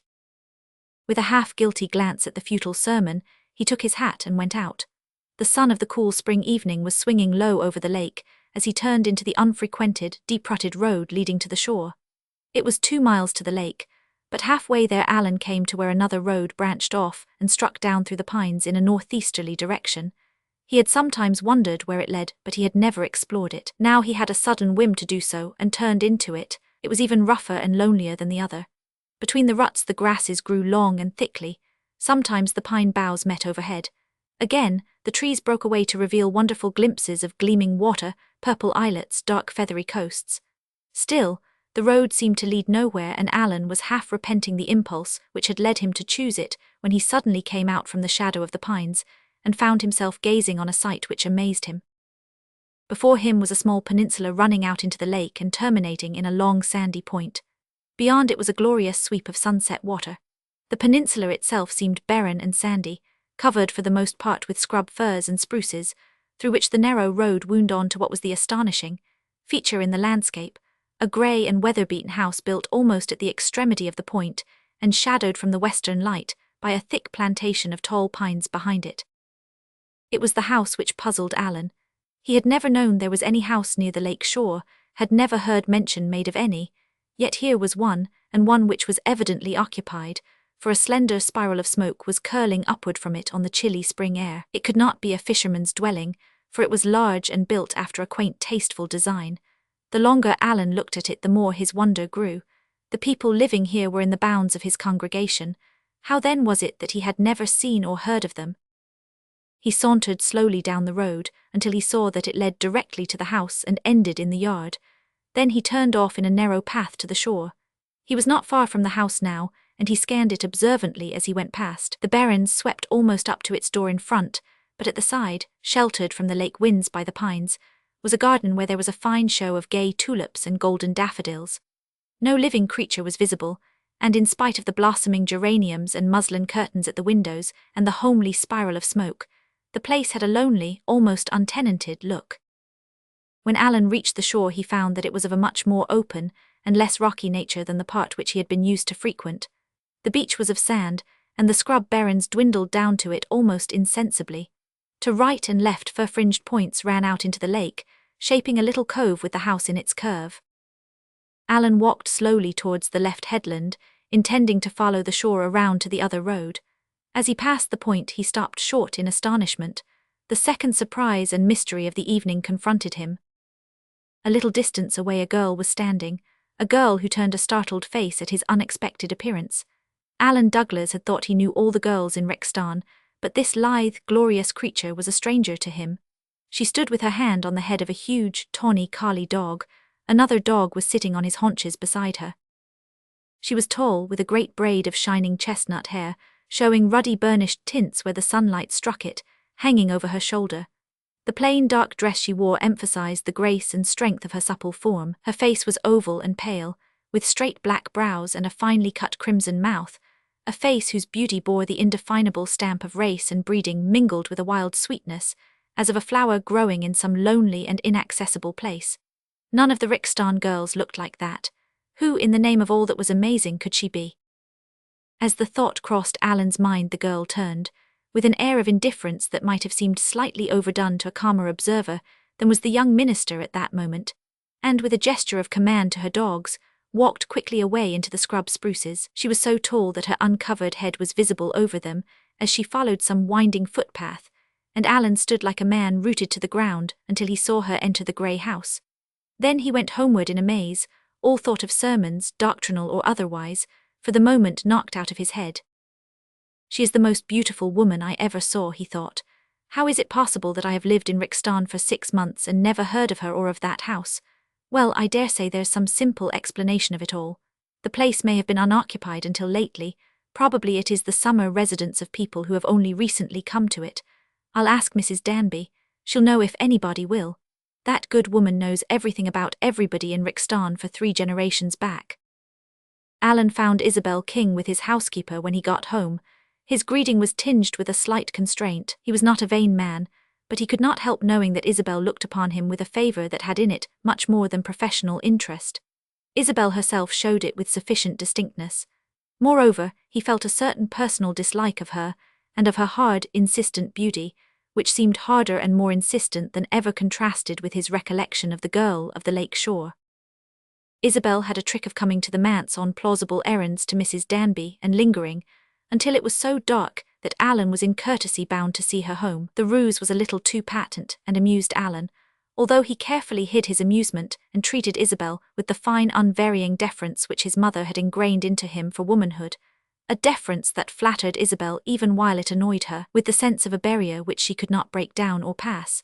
She was the daughter of the richest man in Rixton, and inclined to give herself airs on that account, but Alan's gentle indifference always brought home to her an unwelcome feeling of inferiority.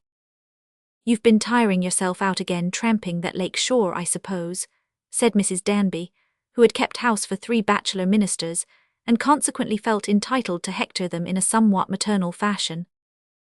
"Not tiring myself, resting and refreshing myself rather," smiled Alan. "I was tired when I went out, but now I feel like a strong man rejoicing to run a race. By the way, Mrs. Danby, who lives in that quaint old house away down at the very shore, I never knew of its existence before." Alan's by the way was not quite so indifferent as he tried to make it. Isabel King, leaning back posingly among the cushions of the lounge, sat quickly up as he asked his question. "Dear me, you don't mean to say you've never heard of Captain Anthony Oliver," said Mrs. Danby. "He lives down there at Four Winds, as they call it, he and his daughter and an old cousin." Isabel King bent forward, her brown eyes on Alan's face. "Did you see Lind Oliver?" she asked with suppressed eagerness. Alan ignored the question. Perhaps he did not hear it. "Have they lived there long?" he asked. "For 18 years, said Mrs. Danby placidly. "It's funny you haven't heard them mentioned, but people don't talk much about the captain now. He's an old story, and of course they never go anywhere, not even to church. The captain is a rank infidel, and they say his daughter is just as bad. To be sure, nobody knows much about her, but it stands to reason that a girl who's had her bringing up must be odd, to say no worse of her. It's not really her fault, I suppose. Her wicked old scalawag of a father is to blame for it. She's never darkened a church or school door in her life, and they say she's always been a regular tomboy, running wild outdoors with dogs and fishing and shooting like a man. Nobody ever goes there. The captain doesn't want visitors. He must have done something dreadful in his time if it was only known, when he's so set on living like a hermit away down on that jumping-off place. Did you see any of them?" "I saw Miss Oliver, I suppose," said Alan briefly. "At least I met a young lady on the shore, but where did these people come from? Surely more is known of them than this." "Precious little. The truth is, Mr. Douglas, folks don't think the Olivers respectable and don't want to have anything to do with them. 18 years ago Captain Anthony came from goodness knows where, bought the Four Winds Point and built that house. He said he'd been a sailor all his life and couldn't live away from the water. He brought his wife and child and an old cousin of his with him. This Lind wasn't more than 2 years old then. People went to call, but they never saw any of the women, and the captain let them see they weren't wanted. Some of the men who'd been working round the place saw his wife and said she was sickly but real handsome and like a lady, but she never seemed to want to see anyone or be seen herself. There was a story that the captain had been a smuggler, and that if he was caught he'd be sent to prison. Oh, there were all sorts of yarns, mostly coming from the men who worked there, for nobody else ever got inside the house. Well, 4 years ago his wife disappeared. It wasn't known how or when. She just wasn't ever seen again, that's all. Whether she died or was murdered or went away, nobody ever knew. There was some talk of an investigation, but nothing came of it. As for the girl, she's always lived there with her father. She must be a perfect heathen. He never goes anywhere, but there used to be talk of strangers visiting him, queer sort of characters who came up the lake in vessels from the American side. I haven't heard any reports of such these past few years, though, not since his wife disappeared. He keeps a yacht and goes sailing in it. Sometimes he cruises about for weeks. That's about all he ever does. And now you know as much about the Olivers as I do, Mr. Douglas. Alan had listened to this gossipy narrative with an interest that did not escape Isabel King's observant eyes. Much of it he mentally dismissed as improbable surmise, but the basic facts were probably as Mrs. Danby had reported them. He had known that the girl of the shore could be no commonplace, primly nurtured young woman. Has no effort ever been made to bring these people into touch with the church? He asked absently. Bless you, yes, every minister that's ever been in Rixton has had a try at it. The old cousin met every one of them at the door and told him nobody was at home. Mr. Strong was the most persistent. He didn't like being beaten. He went again and again, and finally the captain sent him word that when he wanted parsons or pilldozers he'd send for them. Until he did, he'd thank them to mind their own business. They say Mr. Strong met Lind once along shore and wanted to know if she wouldn't come to church, and she laughed in his face and told him she knew more about God now than he did or ever would. Perhaps the story isn't true, or if it was, maybe he provoked her into saying it. Mr. Strong wasn't overly tactful. I believe in judging the poor girl as charitably as possible and making allowances for her, seeing how she's been brought up. You couldn't expect her to know how to behave.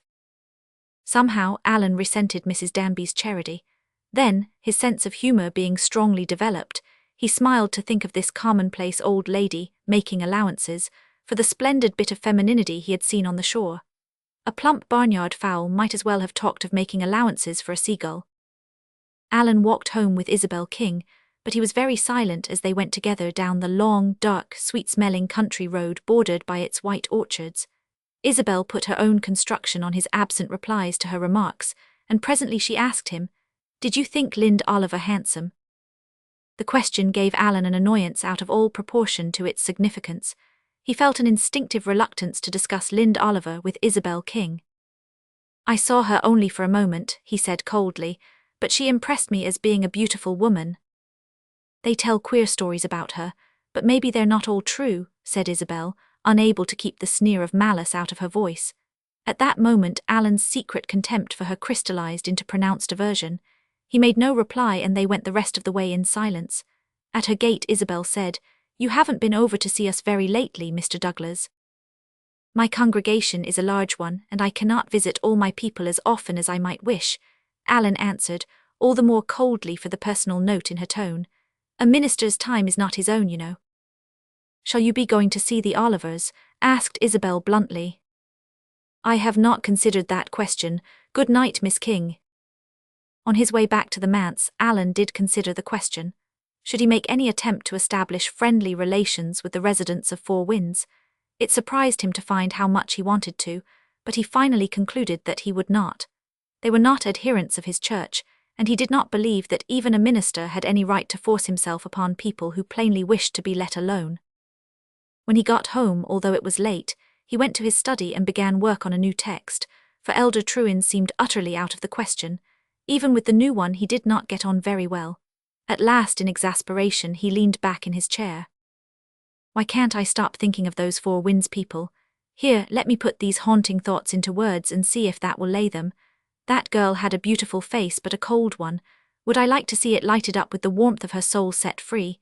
Yes, frankly, I would. She looked upon me with indifference. Would I like to see her welcome me as a friend?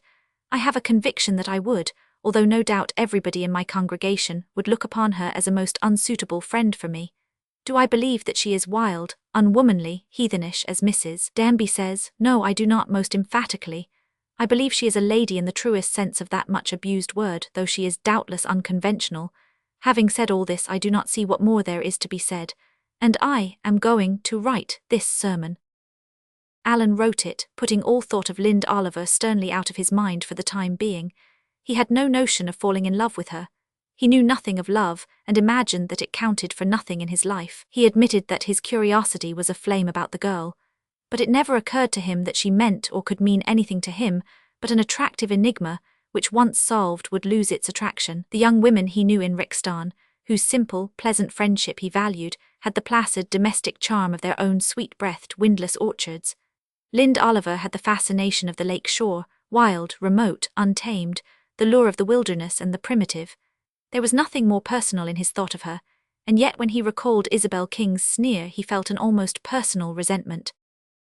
During the following fortnight, Alan made many trips to the shore, and he always went by the branch road to the Four Winds Point. He did not attempt to conceal from himself that he hoped to meet Lind Oliver again. In this he was unsuccessful. Sometimes he saw her at a distance along the shore, but she always disappeared as soon as seen. Occasionally, as he crossed the point, he saw her working in her garden, but he never went very near the house, feeling that he had no right to spy on it or her in any way. He soon became convinced that she avoided him purposely, and the conviction piqued him. He felt an odd, masterful desire to meet her face to face and make her look at him. Sometimes he called himself a fool, and vowed he would go no more to the Four Winds shore. Yet he inevitably went. He did not find in the shore the comfort and inspiration he had formerly found. Something had come between his soul and the soul of the wilderness, something he did not recognize or formulate, a nameless, haunting longing that shaped itself about the memory of a cold, sweet face and starry, indifferent eyes, grey as the lake at dawn. Of Captain Anthony he never got even a glimpse, but he saw the old cousin several times, going and coming about the yard and its environs. Finally one day he met her, coming up a path which led to a spring down in a furry hollow. She was carrying 2 heavy pails of water, and Alan asked permission to help her. He half expected a repulse, for the tall, grim old woman had a rather stern and forbidding look, but after gazing at him a moment in a somewhat scrutinizing manner she said briefly, "You may, if you like." Alan took the pails and followed her, the path not being wide enough for 2. She strode on before him at a rapid, vigorous pace until they came out into the yard by the house. Alan felt his heart beating foolishly. Would he see Lind Oliver? Would. "You may carry the water there," the old woman said, pointing to a little outhouse near the pines. "I'm washing, the spring water is softer than the well water. Thank you," as Alan set the pails down on a bench. "I'm not so young as I was, and bringing the water so far tires me. Lind always brings it for me when she's home." She stood before him in the narrow doorway, blocking his exit, and looked at him with keen, deep-set dark eyes. In spite of her withered aspect and wrinkled face, she was not an uncomely old woman, and there was about her a dignity of carriage and manner that pleased Alan. It did not occur to him to wonder why it should please him. If he had hunted that feeling down, he might have been surprised to discover that it had its origin in a curious gratification over the thought that the woman who lived with Lind had a certain refinement about her. He preferred her unsmiling dourness to vulgar garrulity. "Are you the young minister up at Rixton?" she asked bluntly. "Yes."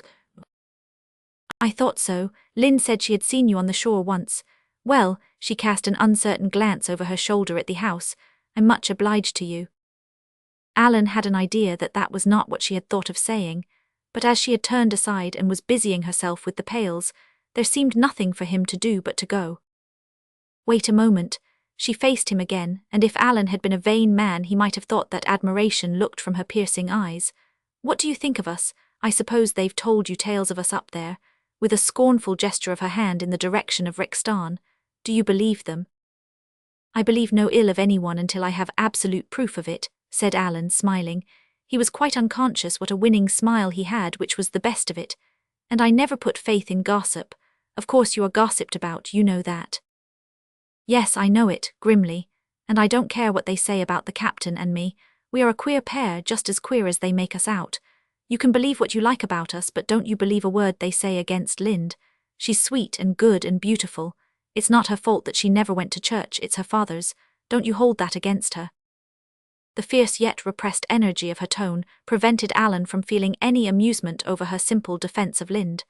Moreover, it sounded unreasonably sweet in his ears. "I won't," he promised, "but I don't suppose it would matter much to Miss Oliver if I did.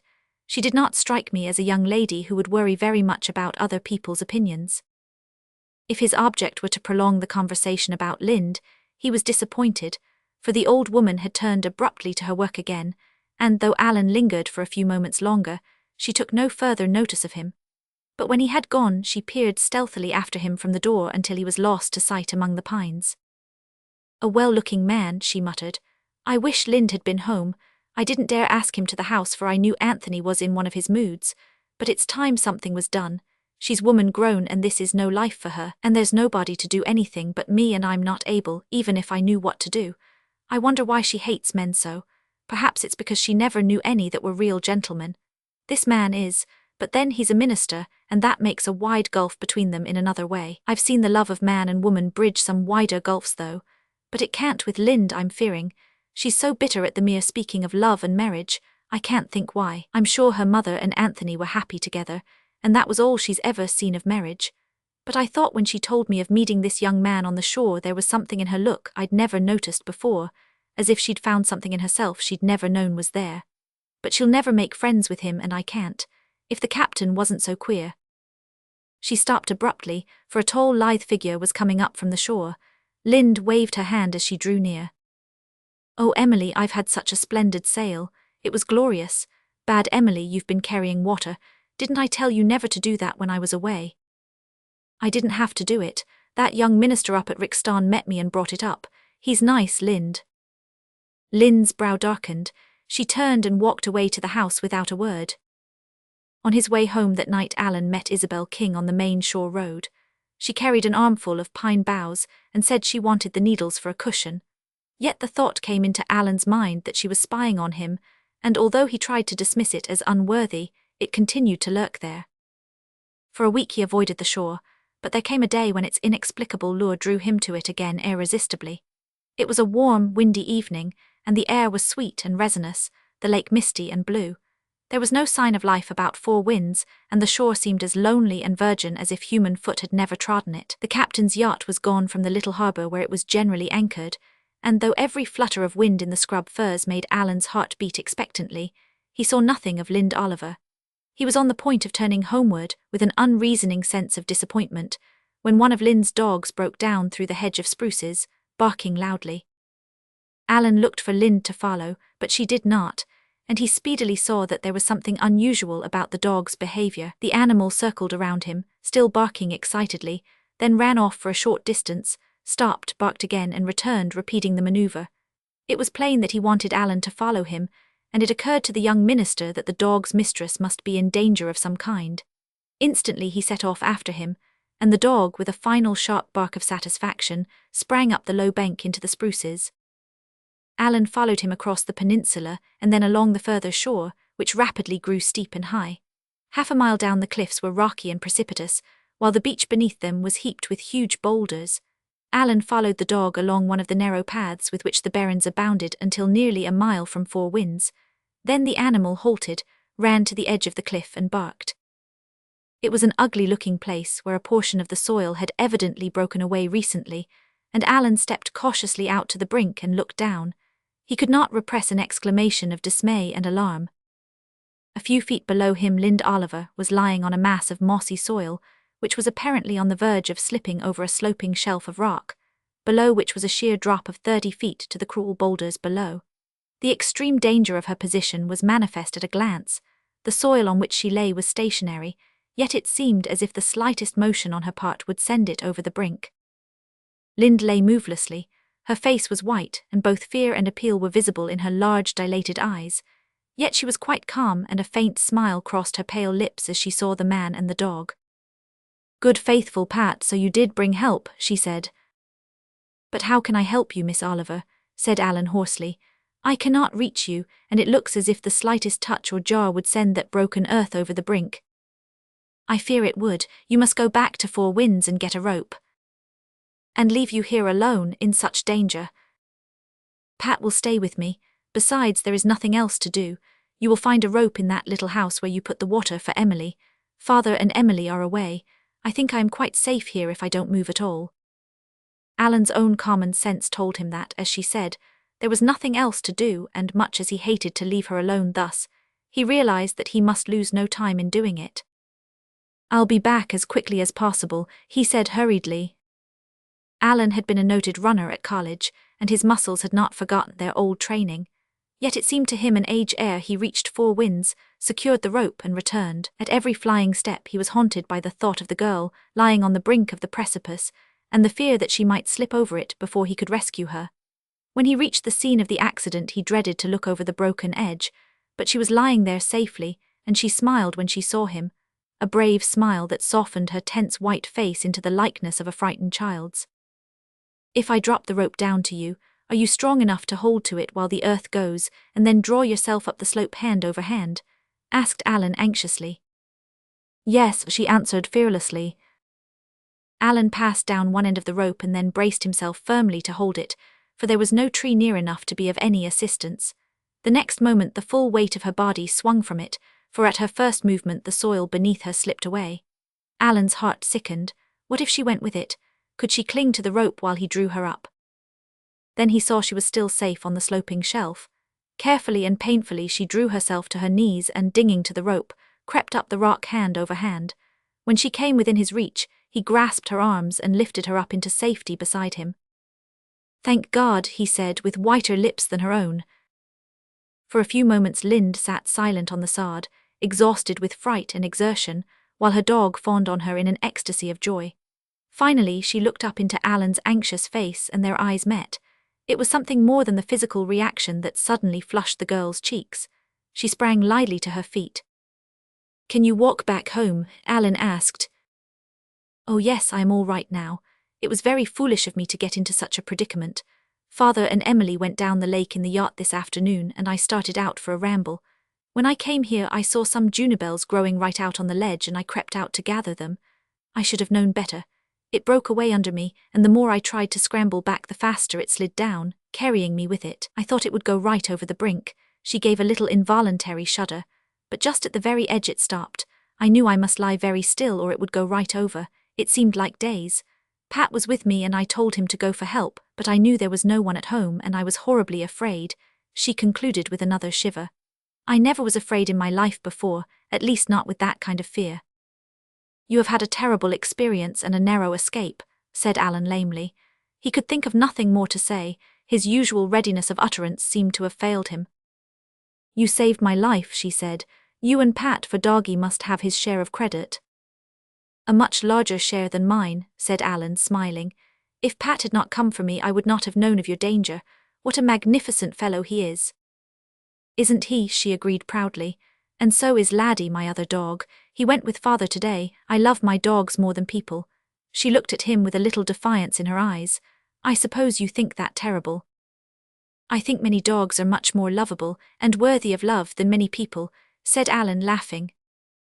How childlike she was in some ways, that trace of defiance. It was so like a child who expected to be scolded for some wrong attitude of mind.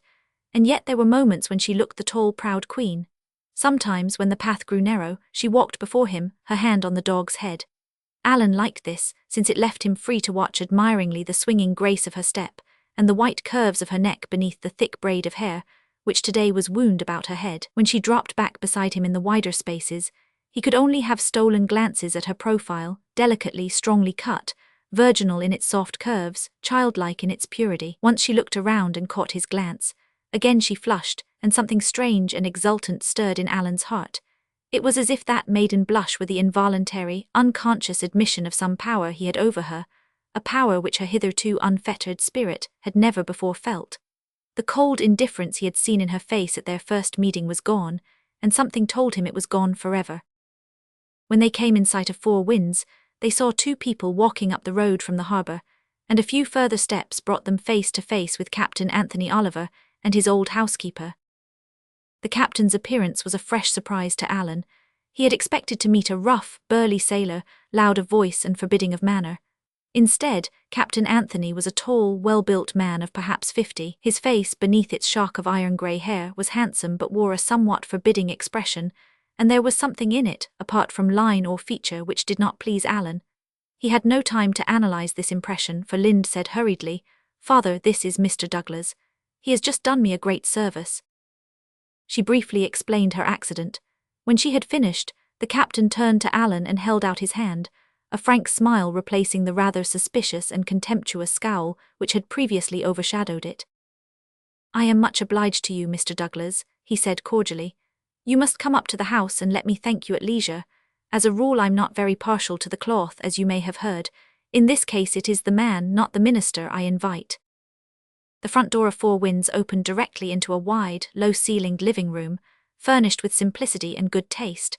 Leaving the two men there, Lind and the old cousin vanished, and Alan found himself talking freely with the captain who could, as it appeared, talk well on many subjects far removed from Four Winds. He was evidently a clever, self-educated man, somewhat opinionated and given to sarcasm. He never made any references to his own past life or experiences, but Alan discovered him to be surprisingly well-read in politics and science. Sometimes in the pauses of the conversation, Alan found the older man looking at him in a furtive way he did not like, but the captain was such an improvement on what he had been led to expect that he was not inclined to be overcritical. At least, this was what he honestly thought. He did not suspect that it was because this man was Lind's father that he wished to think as well as possible of him. Presently Lind came in. She had changed her outdoor dress, stained with moss and soil in her fall, for a soft clinging garment of some pale yellow material, and her long, thick braid of hair hung over her shoulder. She sat mutely down in a dim corner and took no part in the conversation, except to answer briefly the remarks which Alan addressed to her. Emily came in and lighted the lamp on the table. She was as grim and unsmiling as ever, yet she cast a look of satisfaction on Alan as she passed out. One dog lay down at Lind's feet, the other sat on his haunches by her side and laid his head on her lap. Rixston and its quiet round of parish duties seemed thousands of miles away from Alan, and he wondered a little if this were not all a dream. When he went away, the captain invited him back.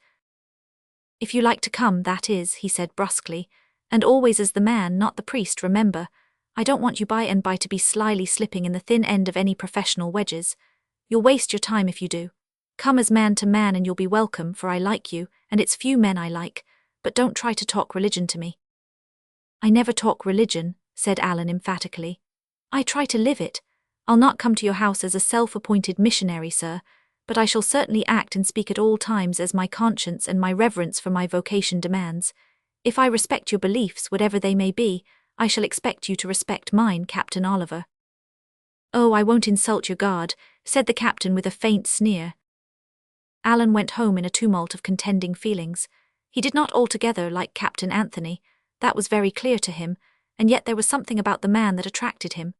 Intellectually he was a worthy foeman, and Alan had often longed for such since coming to Rixston.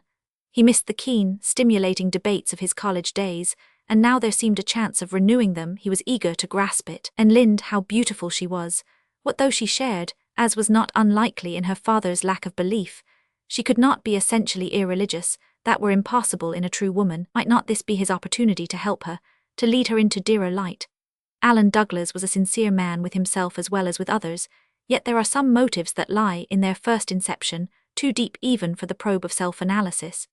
He had not as yet the faintest suspicion as to the real source of his interest in Lind Oliver, in his sudden forceful desire to be of use and service to her, to rescue her from spiritual peril as he had that day rescued her from bodily danger. She must have a lonely, unsatisfying life, he thought. It is my duty to help her if I can.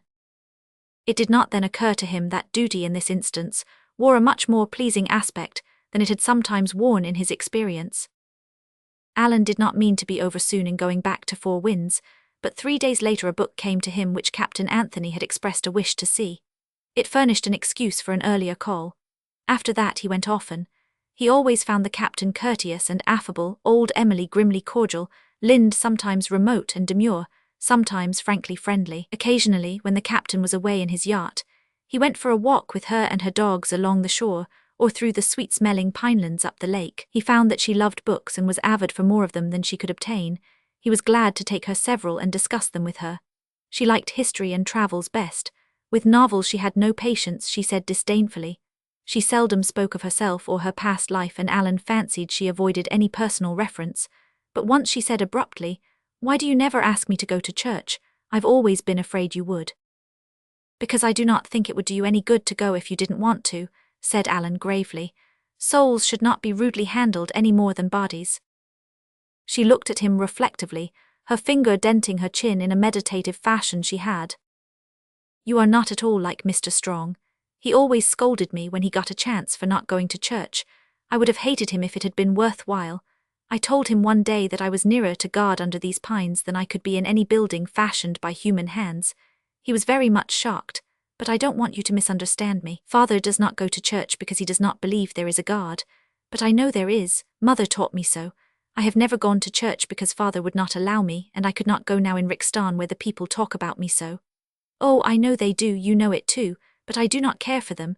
I know I'm not like other girls. I would like to be, but I can't be. I never can be now. There was some strange passion in her voice that Alan did not quite understand, a bitterness and a revolt which he took to be against the circumstances that hedged her in. Is not some other life possible for you if your present life does not content you? He said gently. But it does content me, said Lind imperiously. I want no other. I wish this life to go on forever, forever, do you understand? If I were sure that it would, if I were sure that no change would ever come to me, I would be perfectly content. It is the fear that a change will come that makes me wretched. Oh, she shuddered and put her hands over her eyes. Alan thought she must mean that when her father died she would be alone in the world. He wanted to comfort her, reassure her, but he did not know how. One evening when he went to Four Winds he found the door open, and seeing the captain in the living room, he stepped in unannounced. Captain Anthony was sitting by the table, his head in his hands. At Alan's entrance he turned upon him a haggard face, blackened by a furious scowl beneath which blazed eyes full of malevolence. What do you want here? He said, following up the demand with a string of vile oaths. Before Alan could summon his scattered wits, Lind glided in with a white, appealing face. Wordlessly she grasped Alan's arm, drew him out and shut the door. Oh, I've been watching for you, she said breathlessly. I was afraid you might come tonight, but I missed you. But your father, said Alan in amazement, how have I angered him? Hush, come into the garden, I will explain there. He followed her into the little enclosure, where the red and white roses were now in full blow. Father isn't angry with you, said Lind in a low, shamed voice. It's just, he takes strange moods sometimes. Then he seems to hate us all, even me, and he is like that for days.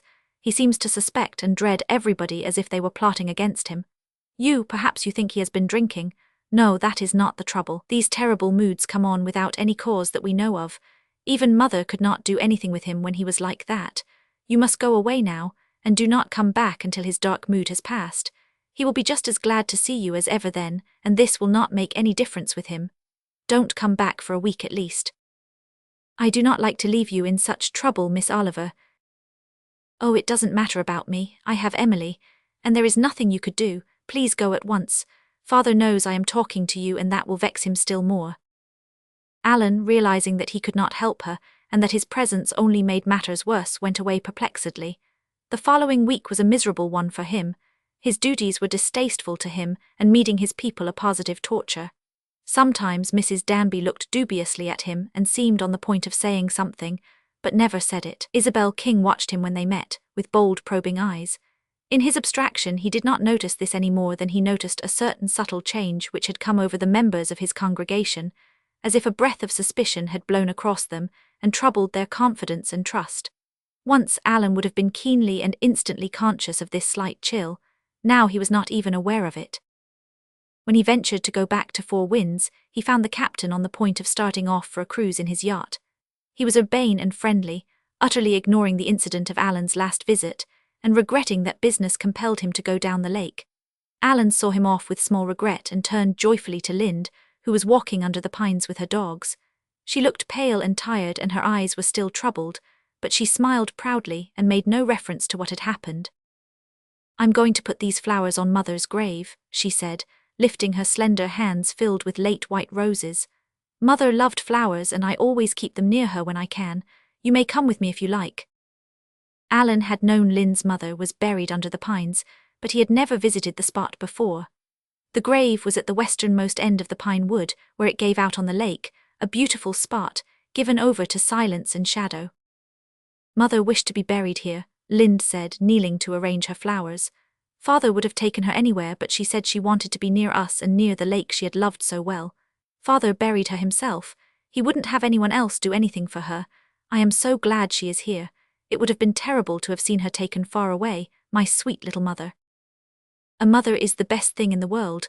I realized that when I lost mine, said Alan gently. How long is it since your mother died? 3 years. Oh, I thought I should die too when she did. She was very ill, she was never strong, you know, but I never thought she could die. There was a year then, part of the time I didn't believe in God at all and the rest I hated him. I was very wicked, but I was so unhappy. Father had so many dreadful moods, and there was something else. I used to wish to die. She bowed her head on her hands and gazed moodily on the ground. Alan, leaning against a pine tree, looked down at her.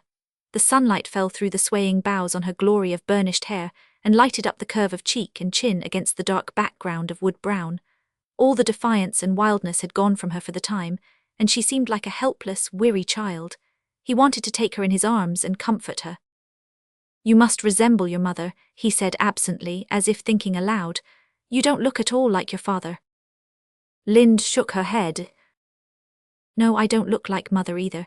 She was tiny and dark. She had a sweet little face and velvet brown eyes and soft, curly dark hair. Oh, I remember her look so well. I wish I did resemble her. I loved her so, I would have done anything to save her suffering and trouble. At least she died in peace." There was a curious note of fierce self-gratulation in the girl's voice as she spoke the last sentence. Again, Alan felt the unpleasant impression that there was much in her that he did not understand, might never understand, although such understanding was necessary to perfect friendship. She had never spoken so freely of her past life to him before, yet he felt somehow that something was being kept back in jealous repression. It must be something connected with her father, Alan thought. Doubtless Captain Anthony's past would not bear inspection, and his daughter knew it and dwelt in the shadow of her knowledge. His heart filled with aching pity for her.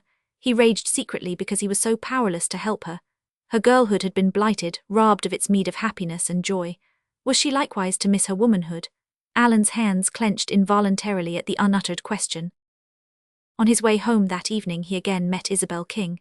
She turned and walked back with him, but she made no reference to Four Winds or its inhabitants. If Alan had troubled himself to look, he would have seen a malicious glow in her baleful brown eyes. But the only eyes which had any meaning for him just then were the grey ones of Lind Oliver. During Alan's next 3 visits to Four Winds he saw nothing of Lind, either in the house or out of it. This surprised and worried him. There was no apparent difference in Captain Anthony, who continued to be suave and friendly. Alan always enjoyed his conversations with the captain, who was witty, incisive and pungent, yet he disliked the man himself more at every visit. If he had been compelled to define his impression, he would have said the captain was a charming scoundrel. But it occurred to him that Emily was disturbed about something. Sometimes he caught her glance, full of perplexity, and it almost seemed distrust. She looked as if she felt hostile towards him, but Alan dismissed the idea as absurd. She had been friendly from the first, and he had done nothing to excite her disapproval. Lynn's mysterious absence was a far more perplexing problem.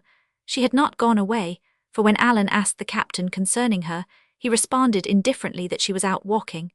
Alan caught a glint of amusement in the older man's eyes as he spoke. He could have sworn it was malicious amusement. One evening he went to Four Winds around the shore.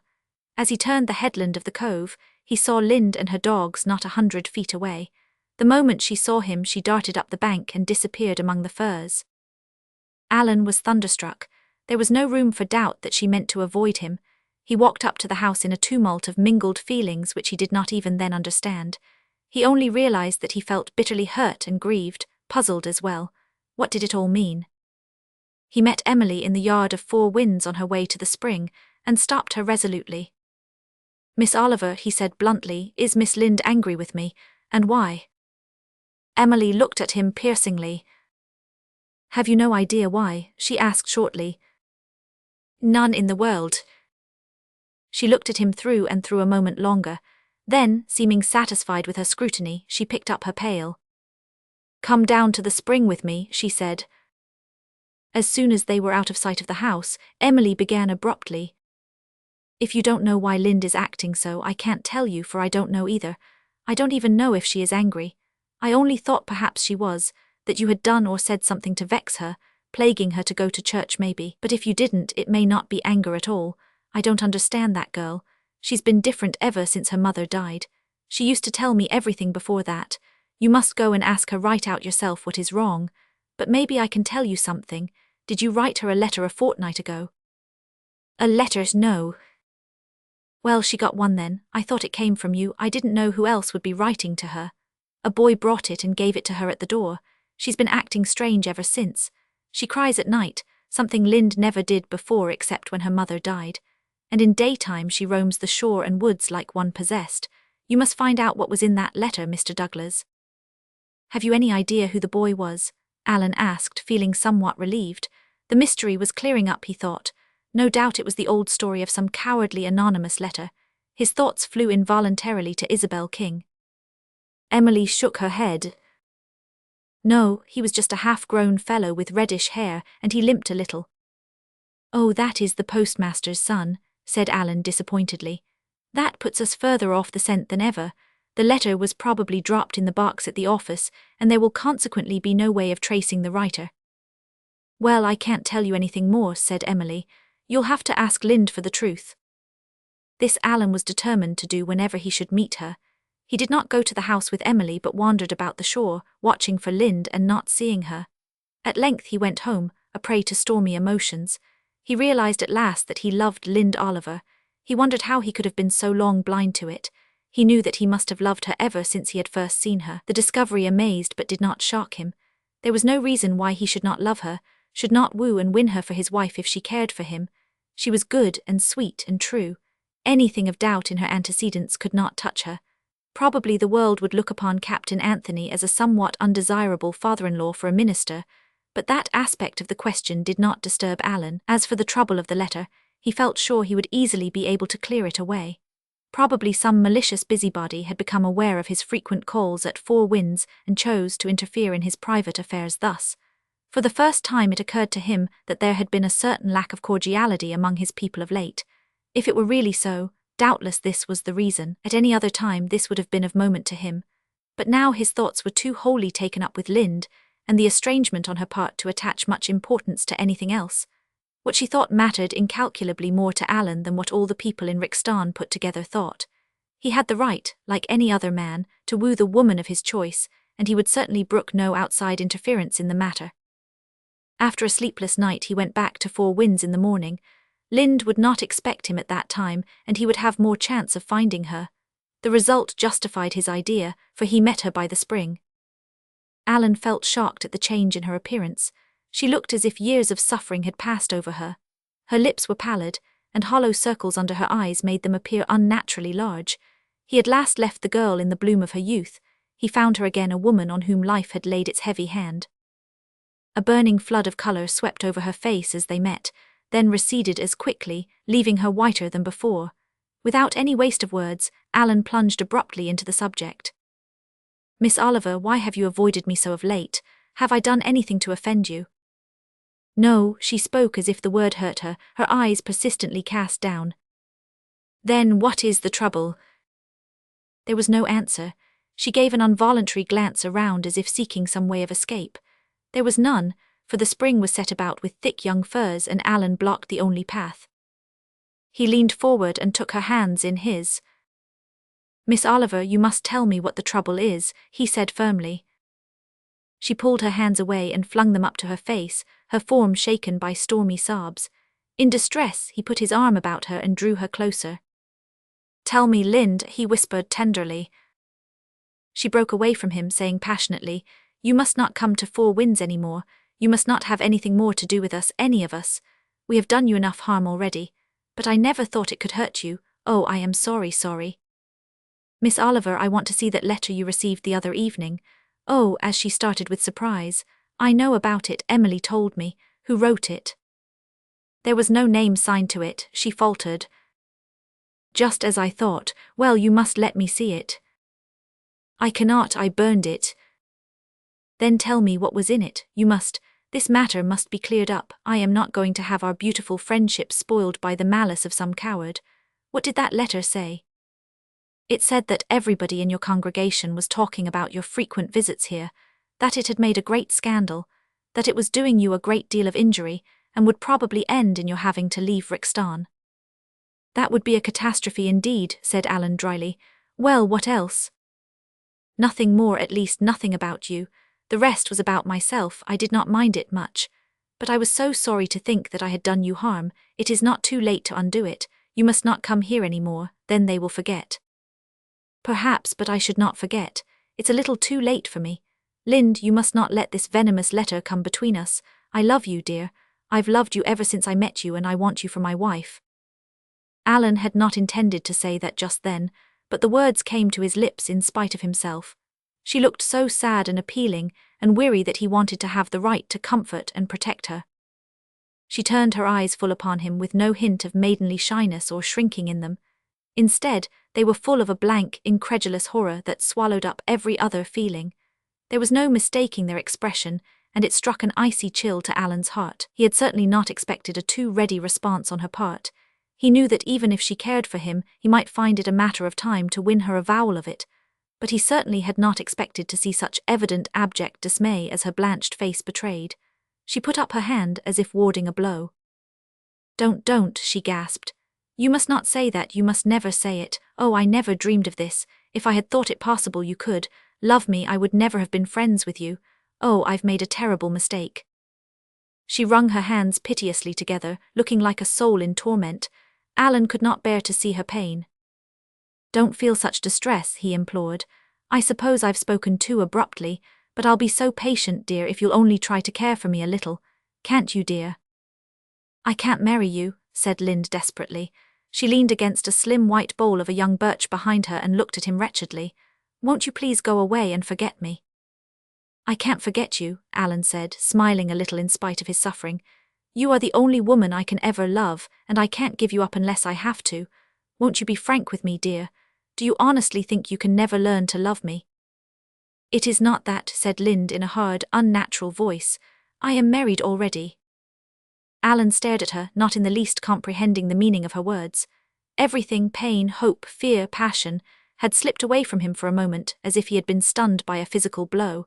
He could not have heard aright. Married, he said dully. Lind, you cannot mean it. Yes, I do. I was married 3 years ago. Why was I not told this? Alan's voice was stern, although he did not mean it to be so, and she shrank and shivered. Then she began in a low, monotonous tone from which all feeling of any sort seemed to have utterly faded. 3 years ago Mother was very ill, so ill that any shock would kill her, so the doctor Father brought from the lake told us.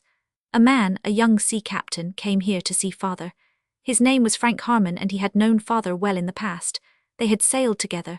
Father seemed to be afraid of him. I had never seen him afraid of anybody before. I could not think much about anybody except Mother then, but I knew I did not quite like Captain Harmon, although he was very polite to me and I suppose might have been called handsome.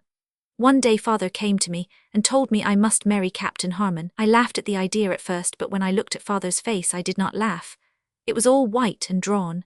He implored me to marry Captain Harmon.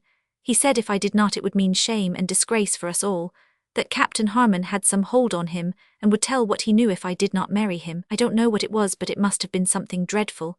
And he said it would kill Mother. I knew it would, and that was what drove me to consent at last. Oh, I can't tell you what I suffered. I was only 17 and there was nobody to advise me. One day Father and Captain Harmon and I went down the lake to Cross Harbour and we were married there. As soon as the ceremony was over, Captain Harmon had to sail in his vessel. He was going to China. Father and I came back home. Nobody knew, not even Emily. He said we must not tell Mother until she was better, but she was never better. She only lived 3 months more. She lived them happily and at rest. When I think of that, I am not sorry for what I did. Captain Harmon said he would be back in the fall to claim me. I waited, sick at heart.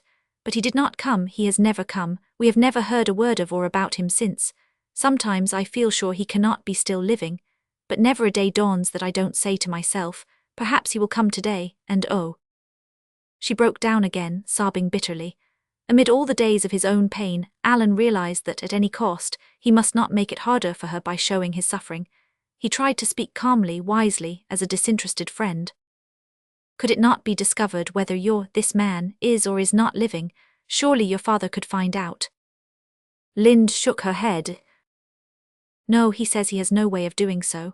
We do not know if Captain Harmon had any relatives or even where his home was, and it was his own ship in which he sailed. Father would be glad to think that Frank Harmon was dead, but he does not think he is. He says he was always a fickle-minded fellow, one fancy driving another out of his mind.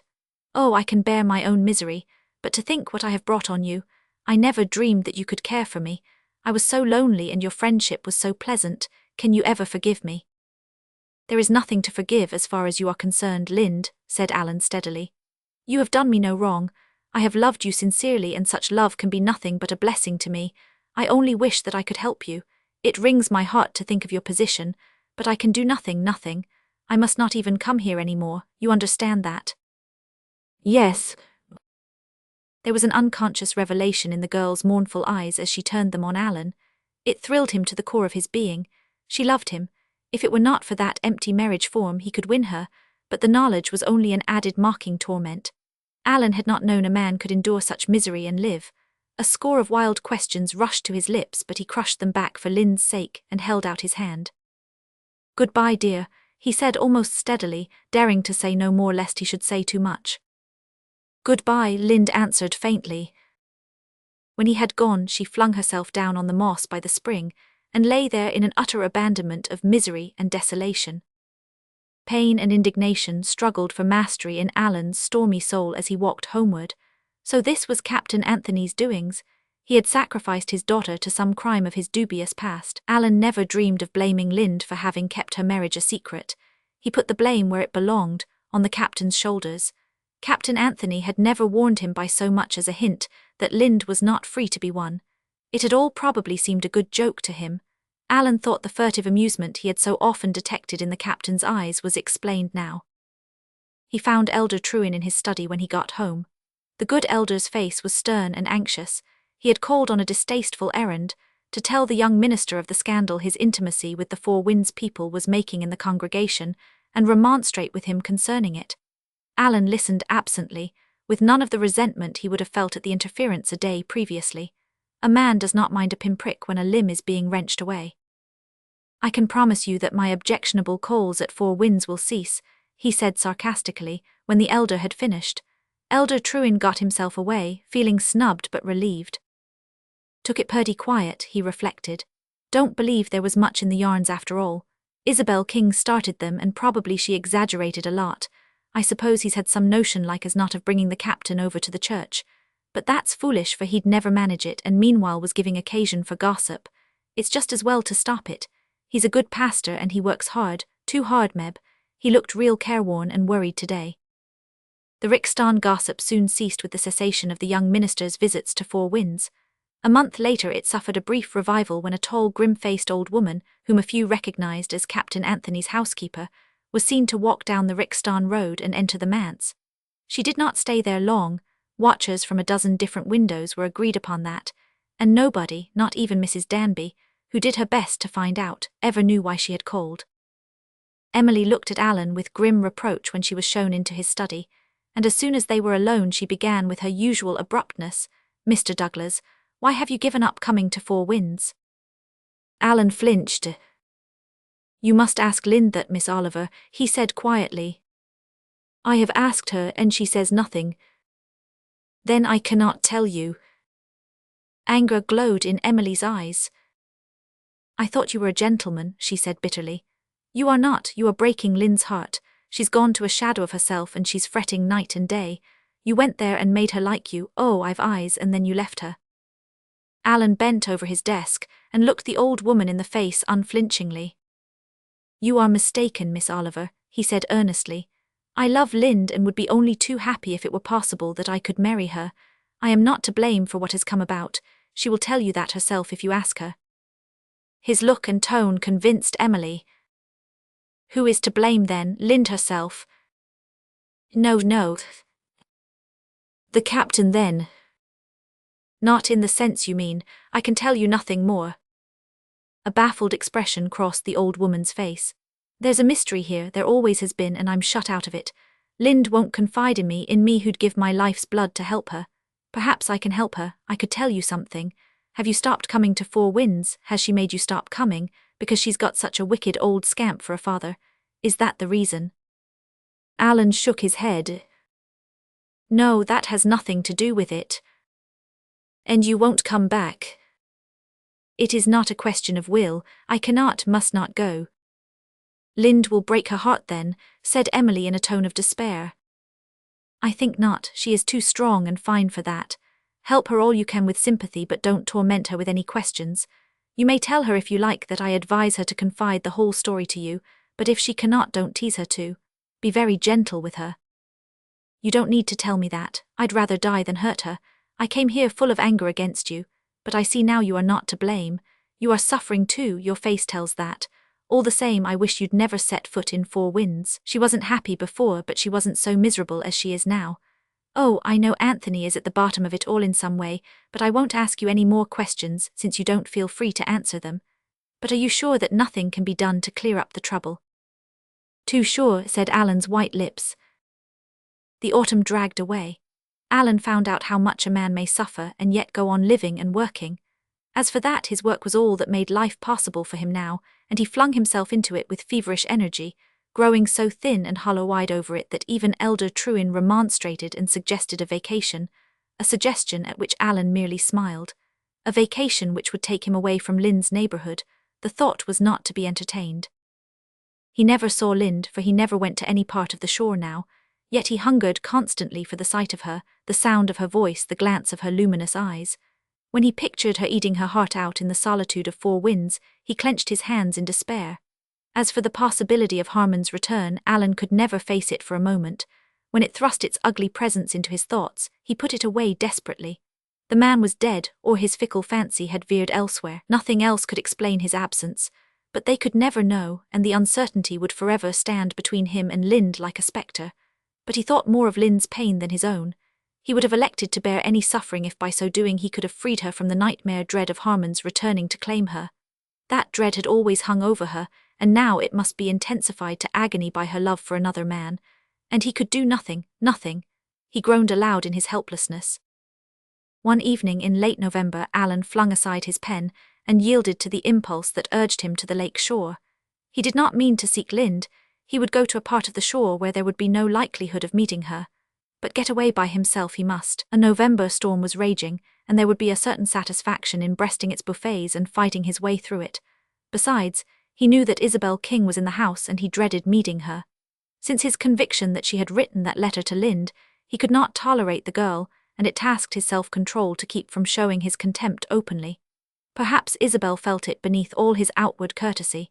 At least she did not seek his society as she had formerly done. It was the second day of the storm. A wild northeast gale was blowing and cold rain and freezing sleet fell in frequent showers. Alan shivered as he came out into its full fury on the lake shore. At first he could not see the water through the driving mist. Then it cleared away for a moment and he stopped short, aghast at the sight which met his eyes. Opposite him was a long low island known as Philip's Point, dwindling down at its northeastern side to two long narrow bars of quicksand. Alan's horrified eyes saw a small schooner sunk between the bars. Her hull was entirely under water, and in the rigging clung one solitary figure. So much he saw before the point was blotted out in a renewed downpour of sleet. Without a moment's hesitation, Alan turned and ran for Four Winds, which was only about a quarter of a mile away around a headland. With the captain's assistance, something might be done. Other help could not be obtained before darkness would fall, and then it would be impossible to do anything. He dashed up the steps of Four Winds and met Emily, who had flung the door open. Behind her was Lynd's pale face with its alarmed, questioning eyes. "Where is the captain?" gasped Alan. "There's a vessel on Philip's Point and one man at least on her." "The captain's away on a cruise," said Emily blankly.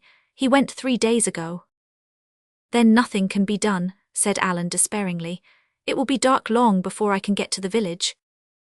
Lynd stepped out, tying a shawl around her head. "Let us go around to the point," she said. "Have you matches?" "No." "Emily, get some. We must light a bonfire at least, and bring father's glass." "It is not a fit night for you to be out," said Alan anxiously. "You are sheltered here, you don't feel it, but it's a fearful storm down there." "I am not afraid of the storm, it will not hurt me. Let us hurry, it is growing dark already." In silence they breasted their way to the shore and around the headland. Arriving opposite Philip's Point, a lull in the sleet permitted them to see the sunken schooner and the clinging figure. Lynd waved her hand to him, and they saw him wave back. "It won't be necessary to light a fire now that he has seen us," said Lynd. "Nothing can be done with village help till morning, and that man can never cling there so long. He will freeze to death, for it is growing colder every minute. His only chance is to swim ashore if he can swim. The danger will be when he comes near shore. The undertow of the backwater on the quicksand will sweep him away, and in his probably exhausted condition, he may not be able to make head against it. He knows that doubtless, and that is why he hasn't attempted to swim ashore before this," said Alan. "But I'll meet him in the backwater and drag him in." You'll risk your own life," cried Lynd. There is a little risk certainly, but I don't think there is a great one. Anyhow, the attempt must be made, said Alan quietly. Suddenly Lynn's composure forsook her. She wrung her hands. I can't let you do it, she cried wildly. You might be drowned, there's every risk, you don't know the force of that backwater. Alan, don't think of it. She caught his arm in her white wet hands and looked into his face with passionate pleading. Emily, who had said nothing, now spoke harshly. Lind is right, Mr. Douglas. You have no right to risk your life for a stranger. My advice is to go to the village for help, and Lind and I will make a fire and watch here. That is all that can be expected of you or us. Alan paid no heed to Emily. Very tenderly, he loosened Lind's hold on his arm and looked into her quivering face. You know it is my duty, Lind, he said gently. If anything can be done for that poor man, I am the only one who can do it. I will come back safe, please God, be brave, dear. Lind, with a little moan of resignation, turned away. Old Emily looked on with a face of grim disapproval as Alan waded out into the surf that boiled and swirled around him in a mad whirl of foam.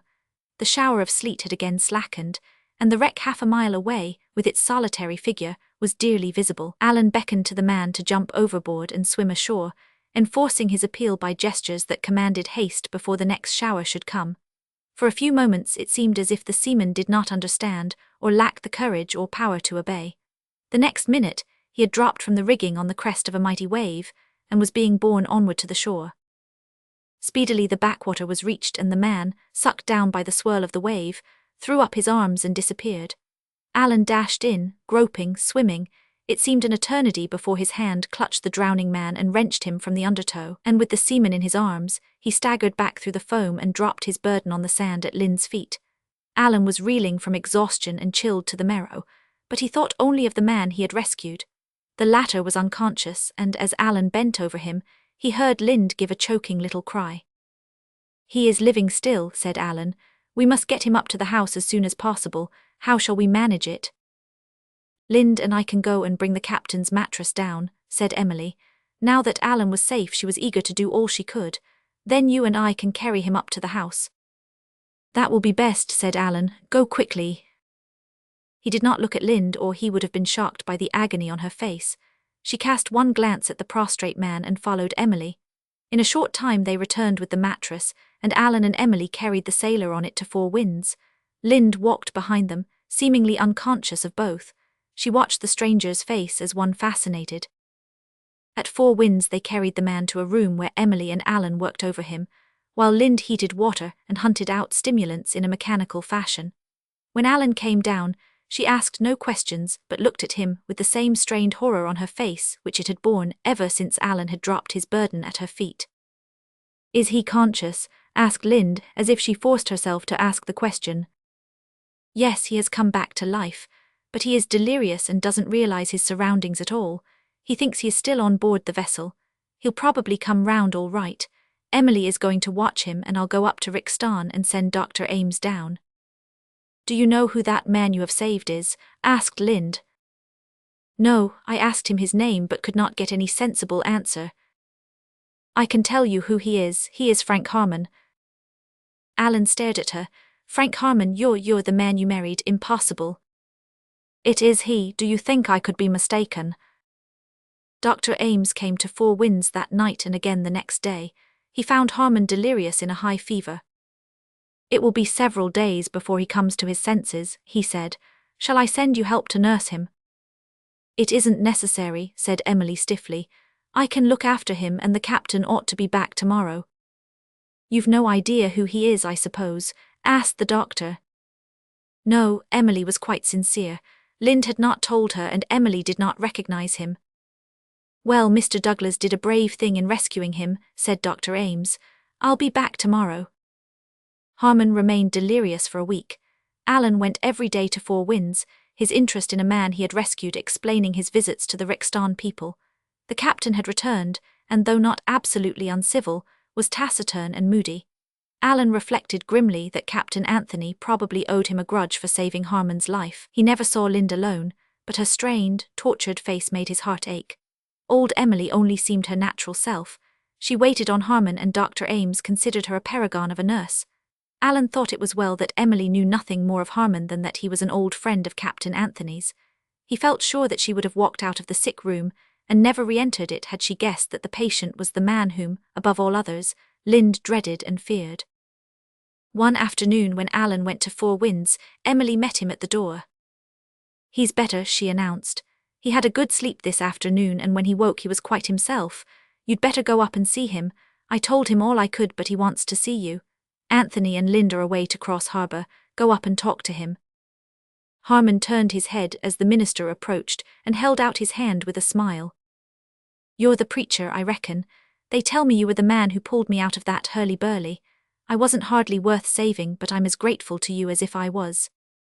"I only did what any man would have done," said Alan, taking the offered hand. "I don't know about that. Anyhow, it's not every man could have done it. I'd been hanging in that rigging all day and most of the night before. There were 5 more of us but they dropped off. I knew it was no use to try to swim ashore alone. The backwater would be too much for me. I must have been a lot of trouble. That old woman says I've been raving for a week. And by the way I feel, I fancy I'll be stretched out here another week before I'll be able to use my pins. Who are these Olivers anyhow? The old woman wouldn't talk about the family." "Don't you know them?" asked Alan in astonishment. "Isn't your name Harmon?" "That's right, Harmon, Alfred Harmon, first mate of the schooner Annie M." "Alfred, I thought your name was Frank." "Frank was my twin brother. We were so much alike our own mammy couldn't tell us apart. Did you know Frank?" "No, this family did. Miss Oliver thought you were Frank when she saw you." "I don't feel much like myself, but I'm not Frank anyway. He's dead, poor chap, got shot in a spat with Chinese pirates 3 years ago." "Dead man, are you speaking the truth? Are you certain?" "Pop sure, his mate told me the whole story. Say, preacher, what's the matter? You look as if you were going to keel over." Alan hastily drank a glass of water.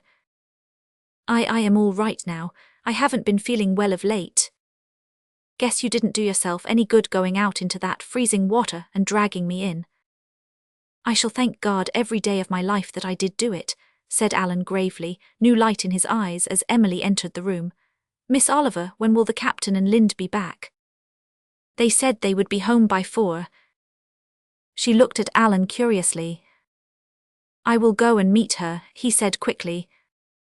He came upon Lind, sitting on a grey boulder under the shadow of an overhanging fir coppice, with her dogs beside her. She turned her head indifferently as Alan's footsteps sounded on the pebbles, and then stood slowly up. "Are you looking for me?" she asked. "I have some news for you, Lind," Alan said. Has he come to himself?" she whispered. "Yes, he has come to himself. Lind, he is not Frank Harmon, he is his twin brother. He says Frank Harmon was killed 3 years ago in the China Seas." For a moment Lind's great grey eyes stared into Alan's, questioning. Then, as the truth seized on her comprehension, she sat down on the boulder and put her hands over her face without a word. Alan walked down to the water's edge to give her time to recover herself. When he came back he took her hands and said quietly, "Lind, do you realize what this means for us? You are free to love me, to be my wife." Lind shook her head. "Oh, that can't be. I am not fit to be your wife." "Don't talk nonsense, dear," he smiled. "It isn't nonsense. You are a minister and it would ruin you to marry a girl like me. Think what the Rixston people would say of it." "Rixston isn't the world, dearest. Last week I had a letter from home asking me to go to a church there. I did not think of accepting then. Now I will go, we will both go, and a new life will begin for you, clear of the shadows of the old." "That isn't possible. No, Alan, listen, I love you too well to do you the wrong of marrying you. It would injure you. There is father, I love him and he has always been very kind to me. But, there's something wrong, you know it, some crime in his past. The only man who knew that is dead." "We do not know that he was the only man. I am the daughter of a criminal and I am no fit wife for Alan Douglas. No, Alan, don't plead, please. I won't think differently, I never can." There was a ring of finality in her tone that struck dismay to Alan's heart. He prepared to entreat and argue, but before he could utter a word, the boughs behind them parted and Captain Anthony stepped down from the bank. "I've been listening," he announced coolly, "and I think it high time I took a share in the conversation. You seem to have run up against a snag, Mr. Douglas. You say Frank Harmon is dead. That's good riddance if it's true. Is it true?" His brother declares it is. Well then, I'll help you all I can.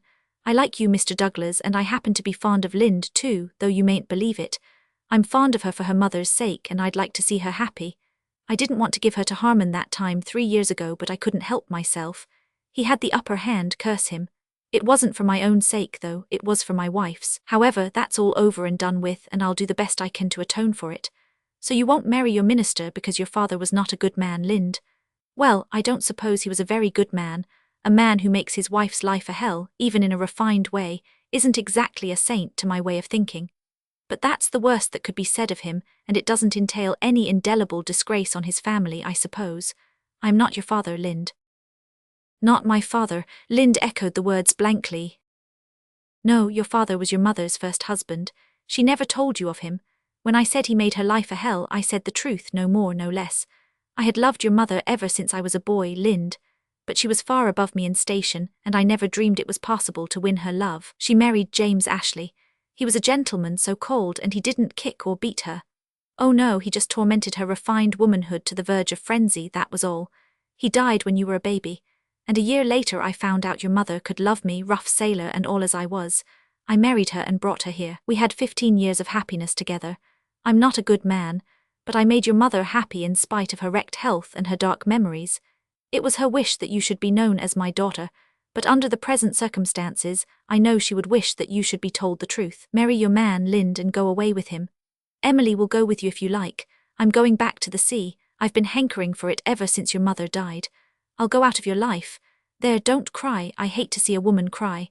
Mr. Douglas, I'll leave you to dry her tears, and I'll go up to the house and have a talk with Harmon. When Captain Anthony had disappeared behind the point, Alan turned to Lind. She was sobbing softly and her face was wet with tears. Alan drew her head down on his shoulder. Sweetheart, the dark past is all put by. Our future begins with promise. All is well with us, dear Lind. Like a child, she put her arms about his neck and their lips met. Marcella's reward to see. Dr. Clark shook his head gravely. She is not improving as fast as I should like to see, he said. In fact, she seems to have gone backward the past week. You must send her to the country, Miss Langley. The heat here is too trying for her. Dr. Clark might as well have said, You must send her to the moon, or so Marcella thought bitterly. Despair filled her heart as she looked at Patty's white face and transparent hands and listened to the doctor's coolly professional advice. Patty's illness had already swept away the scant savings of 3 years. Marcella had nothing left with which to do anything more for her. She did not make any answer to the doctor. She could not. Besides, what could she say with Patty's big blue eyes, bigger and bluer than ever in her thin face, looking at her so wistfully? She dared not say it was impossible. But Aunt Emma had no such scruples. With a great clatter and racket, that lady fell upon the dishes that held Patty's almost untasted dinner, and whisked them away while her tongue kept time to her jerky movements. Goodness me, doctor, do you think you're talking to millionaires? Where do you suppose the money is to come from to send Patty to the country? I can't afford it, that is certain. I think I do pretty well to give Marcella and Patty their board free, and I have to work my fingers to the bone to do that. It's all nonsense about Patty anyhow. What she ought to do is to make an effort to get better. She doesn't, she just mopes and pines. She won't eat a thing I cook for her. How can anyone expect to get better if she doesn't eat? Aunt Emma glared at the doctor, as if she were triumphantly sure that she had propounded an unanswerable question. A dull red flush rose to Marcella's face. Oh, Aunt Emma, I can't eat, said Patty wearily. It isn't because I won't, indeed I can't. Humph, I suppose my cooking isn't fancy enough for you, that's the trouble. Well, I haven't the time to put any frills on it. I think I do pretty well to wait on you at all with all that work piling up before me, but some people imagine that they were born to be waited on. Aunt Emma whirled the last dish from the table and left the room, slamming the door behind her. The doctor shrugged his shoulders. He had become used to Miss Gibson's tirades during Patty's illness, but Marcella had never got used to them, never in all the 3 years she had lived with her aunt. They flicked on the raw as keenly as ever. This morning it seemed unbearable. It took every atom of Marcella's self-control to keep her from voicing her resentful thoughts. It was only for Patty's sake that she was able to restrain herself. It was only for Patty's sake, too, that she did not, as soon as the doctor had gone, give way to tears. Instead, she smiled bravely into the little sister's eyes. Let me brush your hair now, dear, and bathe your face. Have you time? Said Patty anxiously. Yes, I think so. Paddy gave a sigh of content. I'm so glad. Aunt Emma always hurts me when she brushes my hair. She is in such a hurry. You're so gentle, Marcella, you don't make my head ache at all. But oh, I'm so tired of being sick. I wish I could get well faster. Marcy, do you think I can be sent to the country? I don't know, dear. I'll see if I can think of any way to manage it, said Marcella, striving to speak hopefully. Patty drew a long breath. Oh, Marcy, it would be lovely to see the green fields again, and the woods and brooks as we did that summer we spent in the country before Father died. I wish we could live in the country always. I'm sure I would soon get better if I could go, if it was only for a little while. It's so hot here, and the factory makes such a noise. My head seems to go round and round all the time. And Aunt Emma scolds so. You mustn't mind Aunt Emma, dear, said Marcella. You know she doesn't really mean it, it is just a habit she has got into. She was really very good to you when you were so sick. She sat up night after night with you and made me go to bed. There now, dearie, you're fresh and sweet, and I must hurry to the store or I'll be late. Try and have a little nap, and I'll bring you home some oranges tonight. Marcella dropped a kiss on Patty's cheek, put on her hat and went out. As soon as she left the house, she quickened her steps almost to a run. She feared she would be late, and that meant a 10-cent fine. 10 cents loomed as large as $10 now to Marcella's eyes when every dime meant so much. But fast as she went, her distracted thoughts went faster. She could not send Patty to the country. There was no way, think, plan, worry as she might. And if she could not, Marcella remembered Patty's face and the doctor's look, and her heart sank like lead. Patty was growing weaker every day instead of stronger, and the weather was getting hotter. Oh, if Patty were too, but Marcella could not complete the sentence even in thought. If they were not so desperately poor, Marcella's bitterness overflowed her soul at the thought. Everywhere around her were evidences of wealth often lavishly and foolishly spent, and she could not get money enough anywhere to save her sister's life. She almost felt that she hated all those smiling, well-dressed people who thronged the streets. By the time she reached the store, poor Marcella's heart was seething with misery and resentment. 3 years before, when Marcella had been 16 and Patty 9, their parents had died, leaving them absolutely alone in the world except for their father's half-sister, Miss Gibson, who lived in Canning and earned her livelihood washing and mending for the hands employed in the big factory nearby. She had grudgingly offered the girls a home, which Marcella had accepted because she must. She obtained a position in one of the Canning stores at $3 a week, out of which she contrived to dress herself and Patty and send the latter to school.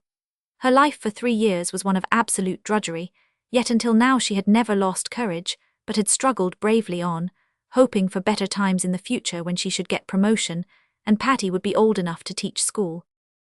But now Marcella's courage and hopefulness had gone out like a spent candle. She was late at the store, and that meant a fine. Her head ached, and her feet felt like lead as she climbed the stairs to her department, a hot, dark, stuffy corner behind the shirtwaist counter. It was warm and close at any time, but today it was stifling, and there was already a crowd of customers, for it was the day of a bargain sale. The heat and noise and chatter got on Marcella's tortured nerves. She felt that she wanted to scream, but instead she turned calmly to a waiting customer, a big, handsome, richly dressed woman. Marcella noted with an ever-increasing bitterness that the woman wore a lace collar the price of which would have kept Patty in the country for a year. She was Mrs. Liddell. Marcella knew her by sight, and she was in a very bad temper because she had been kept waiting. For the next half hour she badgered and worried Marcella to the point of distraction. Nothing suited her. Pile after pile, box after box, of shirtwaists did Marcella take down for her, only to have them flung aside with sarcastic remarks. Mrs. Liddell seemed to hold Marcella responsible for the lack of waists that suited her. Her tongue grew sharper and sharper, and her comments more trying. Then she mislaid her purse, and was disagreeable about that until it turned up. Marcella shut her lips so tightly that they turned white to keep back the impatient retort that rose momentarily to her lips. The insolence of some customers was always trying to the sensitive, high-spirited girl, but today it seemed unbearable. Her head throbbed fiercely with the pain of the ever-increasing ache, and what was the lady on her right saying to a friend? Yes, she had typhoid, a very bad form. She rallied from it, but she was so exhausted that she couldn't really recover, and the doctor said. Really, interrupted Mrs. Liddell's sharp voice, may I ask you to attend to me, if you please? No doubt gossip may be very interesting to you, but I am accustomed to having a clerk pay some small attention to my requirements. If you cannot attend to your business, I shall go to the floor walker and ask him to direct me to somebody who can. The laziness and disobligingness of the girls in this store is really getting beyond endurance." A passionate answer was on the point of Marcella's tongue. All her bitterness and suffering and resentment flashed into her face and eyes. For one moment she was determined to speak out, to repay Mrs. Liddell's insolence in kind. A retort was ready to her hand. Everyone knew that Mrs. Liddell, before her marriage to a wealthy man, had been a working girl. What could be easier than to say contemptuously, "You should be a judge of a clerk's courtesy and ability, madam. You were a sharp girl yourself once." But if she said it, what would follow? Prompt and instant dismissal. And Patty, the thought of the little sister quelled the storm in Marcella's soul. For Patty's sake she must control her temper, and she did. With an effort that left her white and tremulous, she crushed back the hot words and said quietly, "I beg your pardon, Mrs. Liddell. I did not mean to be inattentive. Let me show you some of our new lingerie waists. I think you will like them." But Mrs. Liddell did not like the new lingerie waists which Marcella brought to her in her trembling hands. For another half-hour she examined and found fault and sneered. Then she swept away with the scornful remark that she didn't see a thing there that was fit to wear, and she would go to Markwell Bros and see if they had anything worth looking at. When she had gone, Marcella leaned against the counter, pale and exhausted. She must have a breathing spell. Oh, how her head ached, how hot and stifling and horrible everything was. She longed for the country herself. Oh, if she and Patty could only go away to some place where there were green clover meadows and cool breezes and great hills where the air was sweet and pure. During all this time, a middle-aged woman had been sitting on a stool beside the bargain counter. When a clerk asked her if she wished to be waited on, she said, "No, I'm just waiting here for a friend who promised to meet me." She was tall and gaunt and grey-haired. She had square jaws and cold grey eyes and an aggressive nose, but there was something attractive in her plain face, a mingling of common sense and kindliness. She watched Marcella and Mrs. Liddell closely and lost nothing of all that was said and done on both sides. Now and then she smiled grimly and nodded. When Mrs. Liddell had gone, she rose and leaned over the counter. Marcella opened her burning eyes and pulled herself wearily together. "What can I do for you?" she said. "Nothing. I ain't looking for to have anything done for me. You need to have something done for you, I guess, by the looks of you. You seem dead beat out. Aren't you awful tired? I've been listening to that woman jawing you till I felt like rising up and giving her a large and wholesome piece of my mind. I don't know how you kept your patience with her, but I can tell you I admired you for it, and I made up my mind I'd tell you so." The kindness and sympathy in her tone broke Marcella down. Tears rushed to her eyes. She bowed her head on her hands and said sobbingly, "Oh, I am tired, but it's not that I'm in such trouble." "I knew you were," said the other with a nod of her head. "I could tell that right off by your face. Do you know what I said to myself? I said, that girl has got somebody at home awful sick. That's what I said. Was I right?" "Yes, indeed you were," said Marcella. "I knew it," another triumphant nod. "Now you just tell me all about it. It'll do you good to talk it over with somebody. Here, I'll pretend I'm looking at shirtwaists so that floor walker won't be coming down on you, and I'll be as hard to please as that other woman was so's you can take your time. Who's sick, and what's the matter?" Marcella told the whole story, choking back her sobs and forcing herself to speak calmly, having the fear of the floor walker before her eyes. "And I can't afford to send Patty to the country. I can't, and I know she won't get better if she doesn't go," she concluded. "Dear, dear, but that's too bad. Something must be done. Let me put on my thinking cap. What is your name?" "Marcella Langley." The older woman dropped the lingerie waist she was pretending to examine and stared at Marcella. "You don't say. Look here, what was your mother's name before she was married?" "Mary Carvel's." "Well, I have heard of coincidences, but this beats all. Mary Carvel. Well, did you ever hear your mother speak of a girl friend of hers called Josephine Draper?" "I should think I did. You don't mean—" "I do mean it. I'm Josephine Draper. Your mother and I went to school together and we were as much as sisters to each other until she got married. Then she went away and after a few years I lost trace of her. I didn't even know she was dead. Poor Mary. Well, my duty is plain, that's one comfort, my duty and my pleasure too. Your sister is coming out to Dalesborough to stay with me. Yes, and you are too, for the whole summer. You needn't say you're not because you are, I've said so. There's room at Fir Cottage for you both. Yes, Fir Cottage, I guess you've heard your mother speak of that. There's her old room out there that we always slept in when she came to stay all night with me. It's all ready for you. What's that? You can't afford to lose your place here. Bless your heart, child, you won't lose it.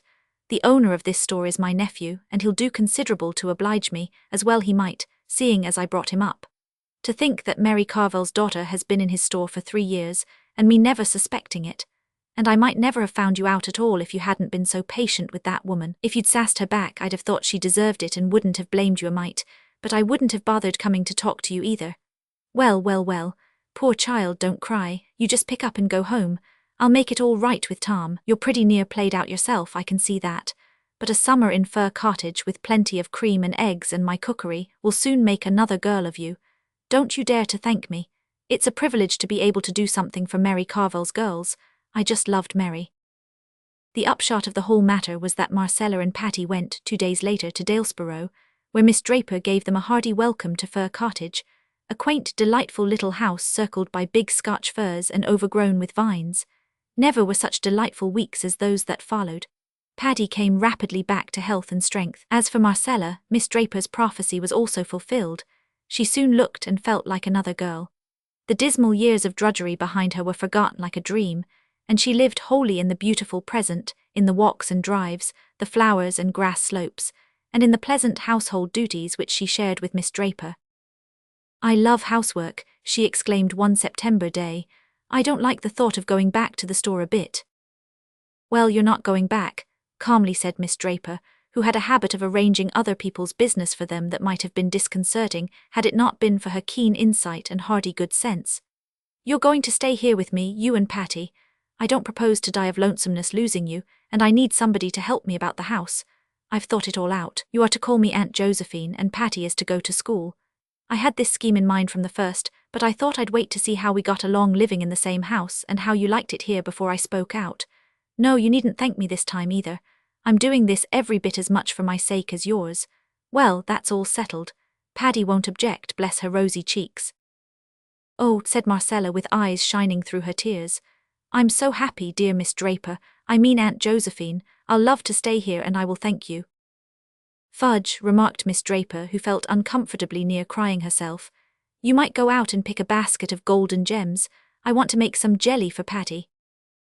"Margaret's patient to see." "Did Dr. Forbes think she ought to give up her trip?" "Did Dr. Forbes think she ought to give up her trip?" Margaret paused a moment at the gate and looked back at the quaint old house under its snowy firs with a thrill of proprietary affection. It was her home. For the first time in her life she had a real home, and the long, weary years of poorly paid drudgery were all behind her. Before her was a prospect of independence and many of the delights she had always craved. In the immediate future was a trip to Vancouver with Mrs. Boyd. "For I shall go, of course," thought Margaret, as she walked briskly down the snowy road. "I've always wanted to see the Rockies, and to go there with Mrs. Boyd will double the pleasure. She is such a delightful companion." Margaret Campbell had been an orphan ever since she could remember. She had been brought up by a distant relative of her father's. That is, she had been given board, lodging, some schooling and indifferent clothes for the privilege of working like a little drudge in the house of the grim cousin who sheltered her. The death of this cousin flung Margaret on her own resources. A friend had procured her employment as the companion of a rich, eccentric old lady, infirm of health and temper. Margaret lived with her for 5 years, and to the young girl they seemed treble the time. Her employer was fault-finding, peevish, unreasonable, and many a time Margaret's patience almost failed her, almost but not quite. In the end it brought her a more tangible reward than sometimes falls to the lot of the toiler. Mrs. Constance died, and in her will she left to Margaret her little up-country cottage, and enough money to provide her an income for the rest of her life. Margaret took immediate possession of her little house, and with the aid of a capable old servant, soon found herself very comfortable. She realized that her days of drudgery were over, and that henceforth life would be a very different thing from what it had been. Margaret meant to have a good time. She had never had any pleasure, and now she was resolved to garner in all she could of the joys of existence. "I'm not going to do a single useful thing for a year," she had told Mrs. Boyd gaily. "Just think of it, a whole delightful year of vacation to go and come at will to read, travel, dream, rest. After that I mean to see if I can find something to do for other folks, but I'm going to have this one golden year. And the first thing in it is our trip to Vancouver. I'm so glad I have the chance to go with you. It's a wee bit short notice, but I'll be ready when you want to start." Altogether, Margaret felt pretty well satisfied with life as she tripped blithely down the country road between the ranks of snow-laden spruces, with the blue sky above and the crisp, exhilarating air all about. There was only one drawback, but it was a pretty serious one. "It's so lonely by spells," Margaret sometimes thought wistfully. "All the joys my good fortune has brought me can't quite fill my heart. There's always one little empty aching spot. Oh, if I had somebody of my very own to love and care for, a mother, a sister, even a cousin. But there's nobody. I haven't a relative in the world, and there are times when I'd give almost anything to have one. Well, I must try to be satisfied with friendship instead." Margaret's meditations were interrupted by a brisk footstep behind her, and presently Dr. Forbes came up. "Good afternoon, Miss Campbell, taking a constitutional?" "Yes, isn't it a lovely day? I suppose you are on your professional rounds. How are all your patients?" "Most of them are doing well, but I'm sorry to say I have a new one and am very much worried about her. Do you know Frida Martin?" "The little teacher in the primary department who boards with the Ways? Yes, I've met her once or twice. Is she ill?" "Yes, seriously, it's typhoid, and she has been going about longer than she should. I don't know what is to be done with her. It seems she is like yourself in one respect, Miss Campbell. She is utterly alone in the world. Mrs. Way is crippled with rheumatism and can't nurse her, and I fear it will be impossible to get a nurse in Blithfield. She ought to be taken from the Ways. The house is overrun with children, is right next door to that noisy factory, and in other respects is a poor place for a sick girl." "It is too bad, I am very sorry," said Margaret sympathetically. Dr. Forbes shot a keen look at her from his deep-set eyes. "Are you willing to show your sympathy in a practical form, Miss Campbell?" he said bluntly. "You told me the other day you meant to begin work for others next year. Why not begin now? Here's a splendid chance to befriend a friendless girl. Will you take Frida Martin into your home during her illness?" "Oh, I couldn't," cried Margaret blankly. "Why, I'm going away next week. I'm going with Mrs. Boyd to Vancouver and my house will be shut up." "Oh, I did not know. That settles it, I suppose," said the doctor with a sigh of regret. "Well, I must see what else I can do for poor Frida. If I had a home of my own, the problem would be easily solved, but as I'm only a boarder myself, I'm helpless in that respect. I'm very much afraid she will have a hard time to pull through, but I'll do the best I can for her. Well, I must run in here and have a look at Tommy Griggs' eyes. Good morning, Miss Campbell." Margaret responded rather absently and walked on with her eyes fixed on the road. Somehow all the joy had gone out of the day for her, and out of her prospective trip. She stopped on the little bridge and gazed unseeingly at the icebound creek. Did Dr. Forbes really think she ought to give up her trip in order to take Frida Martin into her home and probably nurse her as well, since skilled nursing of any kind was almost unobtainable in Blithfield? No, of course, Dr. Forbes did not mean anything of the sort. He had not known she intended to go away. Margaret tried to put the thought out of her mind, but it came insistently back. She knew none better what it was to be alone and friendless. Once she had been ill too and left to the ministration of careless servants. Margaret shuddered whenever she thought of that time. She was very, very sorry for Frida Martin, but she certainly couldn't give up her plans for her. "Why, I'd never have the chance to go with Mrs. Boyd again," she argued with her troublesome inward promptings. Altogether, Margaret's walk was spoiled, but when she went to bed that night, she was firmly resolved to dismiss all thought of Frida Martin. In the middle of the night she woke up. It was calm and moonlight and frosty. The world was very still, and Margaret's heart and conscience spoke to her out of that silence where all worldly motives were hushed and shamed.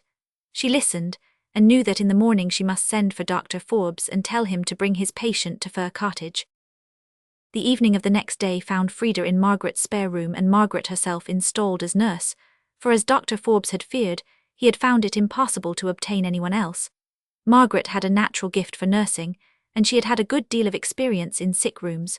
She was skillful, gentle and composed, and Dr. Forbes nodded his head with satisfaction as he watched her. A week later Mrs. Boyd left for Vancouver, and Margaret, bending over her delirious patient, could not even go to the station to see her off, but she thought little about it. All her hopes were centred on pulling Frida Martin through, and when, after a long, doubtful fortnight, Dr. Forbes pronounced her on the way to recovery, Margaret felt as if she had given the gift of life to a fellow creature. "Oh, I am so glad I stayed," she whispered to herself. During Frida's convalescence, Margaret learned to love her dearly. She was such a sweet, brave little creature, full of a fine courage to face the loneliness and trials of her lot. "I can never repay you for your kindness, Miss Campbell," she said wistfully. "I am more than repaid already," said Margaret sincerely. "Haven't I found a dear little friend?" One day Frida asked Margaret to write a note for her to a certain school chum. She will like to know I am getting better. You will find her address in my writing desk. Frida's modest trunk had been brought to Fir Cottage, and Margaret went to it for the desk. As she turned over the loose papers in search of the address, her eye was caught by a name signed to a faded and yellowed letter, Worth Spencer. Her mother's name. Margaret gave a little exclamation of astonishment. Could her mother have written that letter? It was not likely another woman would have that uncommon name. Margaret caught up the letter and ran to Frida's room. Frida, I couldn't help seeing the name signed to this letter. It is my mother's. To whom was it written? That is one of my mother's old letters, said Frida. She had a sister, my Aunt Worth. She was a great deal older than Mother. Their parents died when Mother was a baby. Aunt Worth went to her father's people while Mother's grandmother took her. There was not very good feeling between the two families, I think. Mother said she lost trace of her sister after her sister married, and then long after she saw Aunt Worth's death in the papers. Can you tell me where your mother and her sister lived before they were separated? Asked Margaret excitedly. Ridger Town. Then my mother must have been your mother's sister, and oh Frida, you are my cousin. Eventually this was proved to be the fact. Margaret investigated the matter and discovered beyond a doubt that she and Frida were cousins. It would be hard to say which of the two girls was the more delighted. Anyhow, we'll never be parted again, said Margaret happily. Fir Cottage is your home henceforth, Frida. Oh, how rich I am. I have got somebody who really belongs to me. And I owe it all to Dr. Forbes. If he hadn't suggested you coming here, I should never have found out that we were cousins. And I don't think I should ever have got better at all, whispered Frida, slipping her hand into Margaret's. I think we are going to be the two happiest girls in the world, said Margaret. And Frida, do you know what we are going to do when your summer vacation comes? We are going to have a trip through the Rockies, yes, indeedy. It would have been nice going with Mrs. Boyd, but it will be 10 times nicer to go with you. Matthew insists on puffed sleeves to see. Matthew was having a bad 10 minutes of it. He had come into the kitchen, in the twilight of a cold, grey December evening, and had sat down in the woodbox corner to take off his heavy boots, unconscious of the fact that Anne and a bevy of her schoolmates were having a practice of the Fairy Queen in the sitting room. Presently they came trooping through the hall and out into the kitchen, laughing and chattering gaily. They did not see Matthew, who shrank bashfully back into the shadows beyond the woodbox with a boot in one hand and a bootjack in the other, and he watched them shyly for the aforesaid 10 minutes as they put on caps and jackets and talked about the dialogue and the concert. Anne stood among them, bright-eyed and animated as they, but Matthew suddenly became conscious that there was something about her different from her mates. And what worried Matthew was that the difference impressed him as being something that should not exist. Anne had a brighter face and bigger, starrier eyes and more delicate features than the others. Even shy, unobservant Matthew had learned to take note of these things, but the difference that disturbed him did not consist in any of these respects. Then in what did it consist? Matthew was haunted by this question long after the girls had gone, arm in arm, down the long, hard-frozen lane, and Anne had betaken herself to her books. He could not refer it to Marilla, who he felt would be quite sure to sniff scornfully and remark that the only difference she saw between Anne and the other girls was that they sometimes kept their tongues quiet while Anne never did. This, Matthew felt, would be no great help. He had recourse to his pipe that evening to help him study it out, much to Marilla's disgust. After 2 hours of smoking and hard reflection, Matthew arrived at a solution of his problem. Anne was not dressed like the other girls. The more Matthew thought about the matter, the more he was convinced that Anne never had been dressed like the other girls, never since she had come to Green Gables. Marilla kept her clothed in plain, dark dresses, all made after the same unvarying pattern. If Matthew knew there was such a thing as fashion in dress, it is as much as he did. But he was quite sure that Anne's sleeves did not look at all like the sleeves the other girls wore. He recalled the cluster of little girls he had seen around her that evening, all gay in waists of red and blue and pink and white, and he wondered why Marilla always kept her so plainly and soberly gowned. Of course it must be all right. Marilla knew best, and Marilla was bringing her up. Probably some wise, inscrutable motive was to be served thereby, but surely it would do no harm to let the child have one pretty dress, something like Diana Barry always wore. Matthew decided that he would give her one. That surely could not be objected to as an unwarranted putting in of his oar. Christmas was only a fortnight off. A nice new dress would be the very thing for a present. Matthew, with a sigh of satisfaction, put away his pipe and went to bed, while Marilla opened all the doors and aired the house. The very next evening Matthew betook himself to Carmody to buy the dress, determined to get the worst over and have done with it. It would be, he felt assured, no trifling ordeal. There were some things Matthew could buy and prove himself no mean bargainer, but he knew he would be at the mercy of shopkeepers when it came to buying a girl's dress. After much cogitation, Matthew resolved to go to Samuel Lawson's store instead of William Blair's. To be sure, the Cuthberts always had gone to William Blair's. It was almost as much a matter of conscience with them as to attend the Presbyterian church and vote Conservative, but William Blair's 2 daughters frequently waited on customers there, and Matthew held them in absolute dread. He could contrive to deal with them when he knew exactly what he wanted and could point it out, but in such a matter as this, requiring explanation and consultation, Matthew felt that he must be sure of a man behind the counter. So he would go to Lawson's, where Samuel or his son would wait on him. Alas, Matthew did not know that Samuel, in the recent expansion of his business, had set up a lady clerk also. She was a niece of his wife's and a very dashing young person indeed, with a huge, drooping pompadour, big, rolling brown eyes, and a most extensive and bewildering smile. She was dressed with exceeding smartness, and wore several bangle bracelets that glittered and rattled, and tinkled with every movement of her hands. Matthew was covered with confusion at finding her there at all, and those bangles completely wrecked his wits at one fell swoop. "What can I do for you this evening, Mr. Cuthbert?" Miss Lucilla Harris inquired briskly and ingratiatingly, tapping the counter with both hands. "Have you any garden rakes?" stammered Matthew. Miss Harris looked somewhat surprised, as well she might, to hear a man inquiring for garden rakes in the middle of December. "I believe we have 1 or 2 left over," she said, "but they're upstairs in the lumber room. I'll go and see." During her absence, Matthew collected his scattered senses for another effort. When Miss Harris returned with the rake and cheerfully inquired, "Anything else tonight, Mr. Cuthbert?"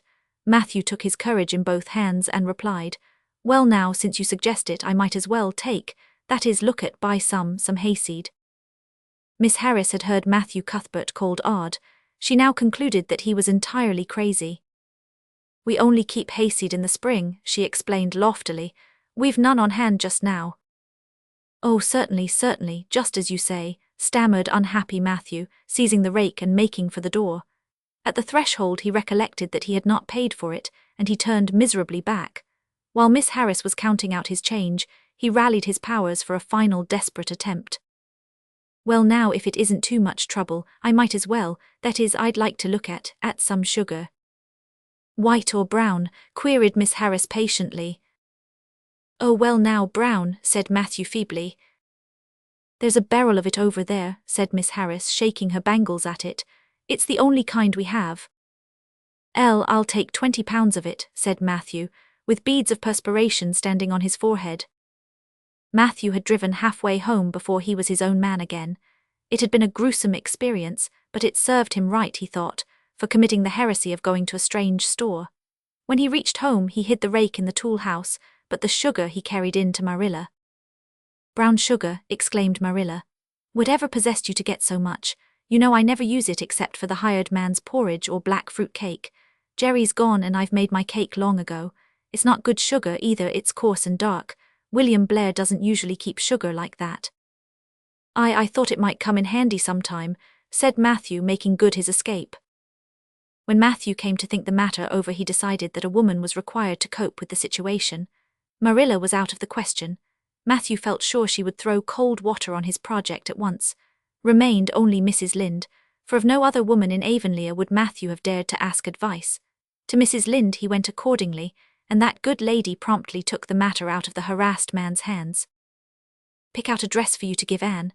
"To be sure I will. I'm going to Carmody tomorrow and I'll attend to it. Have you something particular in mind?" "No. Well, I'll just go by my own judgment then.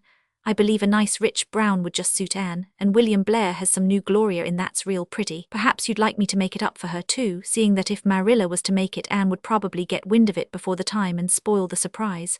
"Well, I'll do it. No, it isn't a mite of trouble. I like sewing. I'll make it to fit my niece, Jenny Gillies, for she and Anne are as like as 2 peas as far as figure goes." "Well now, I'm much obliged," said Matthew, and I dunno, but I think they make the sleeves different nowadays to what they used to be. If it wouldn't be asking too much, I'd like them made in the new way. Puffs, of course, you needn't worry a speck more about it, Matthew. I'll make it up in the very latest fashion, said Mrs. Lynde. To herself she added when Matthew had gone. It'll be a real satisfaction to see that poor child wearing something decent for once. The way Marilla dresses her is positively ridiculous, that's what, and I've ached to tell her so plainly a dozen times. I've held my tongue though, for I can see Marilla doesn't want advice, and she thinks she knows more about bringing children up than I do, for all she's an old maid. But that's always the way. Folks that has brought up children know that there's no hard and fast method in the world that'll suit every child, but them as never have think it's all as plain and easy as rule of 3. Just set your 3 terms down so fashion, and the sum'll work out correct. But flesh and blood don't come under the head of arithmetic, and that's where Marilla Cuthbert makes her mistake. I suppose she's trying to cultivate a spirit of humility in Anne by dressing her as she does, but it's more likely to cultivate envy and discontent. I'm sure the child must feel the difference between her clothes and the other girls, but to think of Matthew taking notice of it. That man is waking up after being asleep for over 60 years. Marilla knew all the following fortnight that Matthew had something on his mind, but what it was she could not guess until Christmas Eve, when Mrs. Lynde brought up the new dress. Marilla behaved pretty well on the whole, although it is very likely she distrusted Mrs. Lynde's diplomatic explanation that she had made the dress because Matthew was afraid Anne would find out about it too soon if Marilla made it. So this is what Matthew has been looking so mysterious over and grinning about to himself for 2 weeks, is it? She said a little stiffly but tolerantly. I knew he was up to some foolishness. Well, I must say I don't think Anne needed any more dresses. I made her 3 good, warm, serviceable ones this fall, and anything more is sheer extravagance. There's enough material in those sleeves alone to make a waist, I declare there is. You'll just pamper Anne's vanity, Matthew, and she's as vain as a peacock now. Well, I hope she'll be satisfied at last, for I know she's been hankering after those silly sleeves ever since they came in, although she never said a word after the first. The puffs have been getting bigger and more ridiculous right along. They're as big as balloons now. Next year anybody who wears them will have to go through a door sideways. Christmas morning broke on a beautiful white world. It had been a very mild December, and people had looked forward to a green Christmas, but just enough snow fell softly in the night to transfigure Avonlea. Anne peeped out from her frosted gable window with delighted eyes. The firs in the haunted wood were all feathery and wonderful. The birches and wild cherry trees were outlined in pearl. The ploughed fields were stretches of snowy dimples, and there was a crisp tang in the air that was glorious. Anne ran downstairs singing until her voice re-echoed through Green Gables.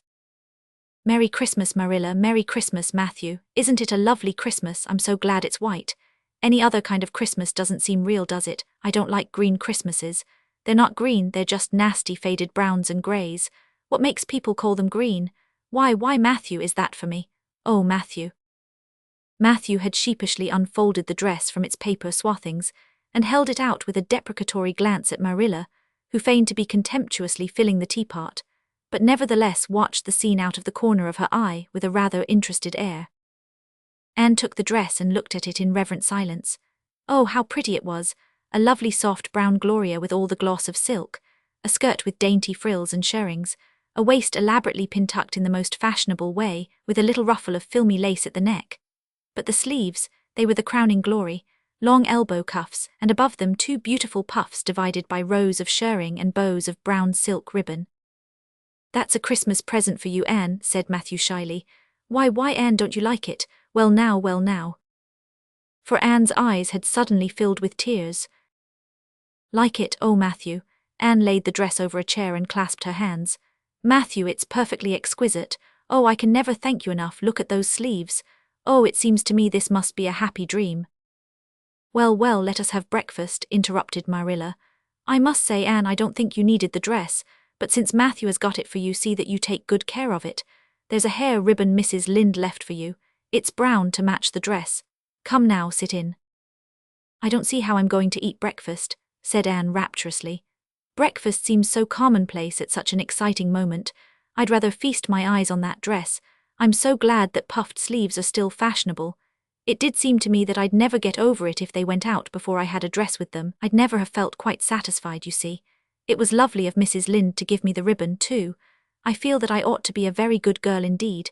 It's at times like this I'm sorry I'm not a model little girl, and I always resolve that I will be in future. but somehow it's hard to carry out your resolutions when irresistible temptations come. Still, I really will make an extra effort after this. When the commonplace breakfast was over, Diana appeared, crossing the white log bridge in the hollow, a gay little figure in her crimson ulster. Anne flew down the slope to meet her. "Merry Christmas, Diana, and oh, it's a wonderful Christmas. I've something splendid to show you. Matthew has given me the loveliest dress with such sleeves. I couldn't even imagine any nicer."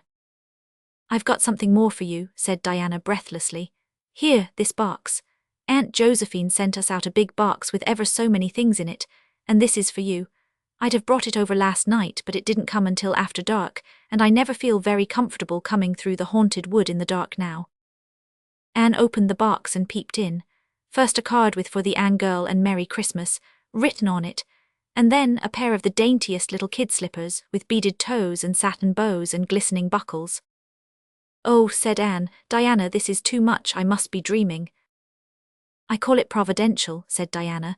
"You won't have to borrow Ruby's slippers now, and that's a blessing, for they're 2 sizes too big for you, and it would be awful to hear a fairy shuffling. Josie Pye would be delighted. Mind you, Rob Wright went home with Gertie Pye from the practice night before last. Did you ever hear anything equal to that?" All the Avonlea scholars were in a fever of excitement that day, for the hall had to be decorated and a last grand rehearsal held. The concert came off in the evening and was a pronounced success. The little hall was crowded, all the performers did excellently well, but Anne was the bright particular star of the occasion, as even envy in the shape of Josie Pye dared not deny. "Oh, hasn't it been a brilliant evening?" sighed Anne, when it was all over and she and Diana were walking home together under a dark, starry sky. "Everything went off very well," said Diana practically. "I guess we must have made as much as $10. Mind you, Mr. Allen is going to send an account of it to the Charlottetown papers." "Oh, Diana, will we really see our names in print? It makes me thrill to think of it. Your solo was perfectly elegant, Diana. I felt prouder than you did when it was encored. I just said to myself, it is my dear bosom friend who is so honored." "Well, your recitations just brought down the house, Anne. That sad one was simply splendid." "Oh, I was so nervous, Diana. When Mr. Allen called out my name, I really cannot tell how I ever got up on that platform. I felt as if a million eyes were looking at me and through me, and for one dreadful moment I was sure I couldn't begin at all. Then I thought of my lovely puffed sleeves and took courage. I knew that I must live up to those sleeves, Diana, so I started in and my voice seemed to be coming from ever so far away. I just felt like a parrot. It's providential that I practiced those recitations so often up in the garret, or I'd never have been able to get through. Did I groan all right?" "Yes, indeed, you groaned lovely," assured Diana. "I saw old Mrs. Sloane wiping away tears when I sat down. It was splendid to think I had touched somebody's heart. It's so romantic to take part in a concert, isn't it? Oh, it's been a very memorable occasion indeed." "Wasn't the boys' dialogue fine?" said Diana. "Gilbert Blythe was just splendid. Anne, I do think it's awful mean the way you treat Gil. Wait till I tell you. When you ran off the platform after the fairy dialogue, one of your roses fell out of your hair. I saw Gil pick it up and put it in his breast pocket. There now, you're so romantic that I'm sure you ought to be pleased at that." "It's nothing to me what that person does," said Anne loftily. "I simply never waste a thought on him, Diana." That night Marilla and Matthew, who had been out to a concert for the first time in 20 years, sat for a while by the kitchen fire after Anne had gone to bed. "Well, now I guess our Anne did as well as any of them," said Matthew proudly. "Yes, she did," admitted Marilla. "She's a bright child, Matthew, and she looked real nice too. I've been kind of opposed to this concert scheme, but I suppose there's no real harm in it after all. Anyhow, I was proud of Anne tonight, although I'm not going to tell her so." "Well, now I was proud of her and I did tell her so, 'fore she went upstairs," said Matthew. "We must see what we can do for her some of these days, Marilla. I guess she'll need something more than Avonlea school by and by." "There's time enough to think of that," said Marilla. "She's only 13 in March, though tonight it struck me she was growing quite a big girl. Mrs. Lynde made that dress a mite too long, and it makes Anne look so tall. She's quick to learn, and I guess the best thing we can do for her will be to send her to Queen's after a spell, but nothing need be said about that for a year or two yet." "Well, now, it'll do no harm to be thinking it over off and on," said Matthew. "Things like that are all the better for lots of thinking over." "Missy's room to say." Mrs. Falconer and Miss Bailey walked home together through the fine blue summer afternoon from the Ladies' Aid meeting at Mrs. Robinson's. They were talking earnestly. That is to say, Miss Bailey was talking earnestly and volubly, and Mrs. Falconer was listening. Mrs. Falconer had reduced the practice of listening to a fine art. She was a thin, wistful-faced mite of a woman, with sad brown eyes, and with snow-white hair that was a libel on her 55 years and girlish step. Nobody in Lindsay ever felt very well acquainted with Mrs. Falconer, in spite of the fact that she had lived among them 40 years. She kept between her and her world a fine, baffling reserve which no one had ever been able to penetrate. It was known that she had had a bitter sorrow in her life, but she never made any reference to it, and most people in Lindsay had forgotten it. Some foolish ones even supposed that Mrs. Falconer had forgotten it. "Well, I do not know what on earth is to be done with Camilla Clark," said Miss Bailey with a prodigious sigh. "I suppose that we will simply have to trust the whole matter to Providence." Miss Bailey's tone and sigh really seemed to intimate to the world at large that Providence was a last resort, and a very dubious one. Not that Miss Bailey meant anything of the sort. Her faith was as substantial as her works, which were many and praiseworthy and seasonable. The case of Camilla Clark was agitating the Ladies' Aid of one of the Lindsay churches. They had talked about it through the whole of that afternoon session while they sewed for their missionary box, talked about it, and come to no conclusion. In the preceding spring, James Clark, one of the hands in the lumber mill at Lindsay, had been killed in an accident. The shock had proved nearly fatal to his young wife. The next day Camilla Clark's baby was born dead, and the poor mother hovered for weeks between life and death. Slowly, very slowly, life won the battle, and Camilla came back from the valley of the shadow.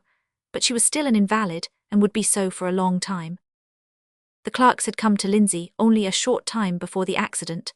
They were boarding at Mrs. Barry's when it happened, and Mrs. Barry had shown every kindness and consideration to the unhappy young widow. But now the Barrys were very soon to leave Lindsay for the west, and the question was what was to be done with Camilla Clark. She could not go west. She could not even do work of any sort yet in Lindsay.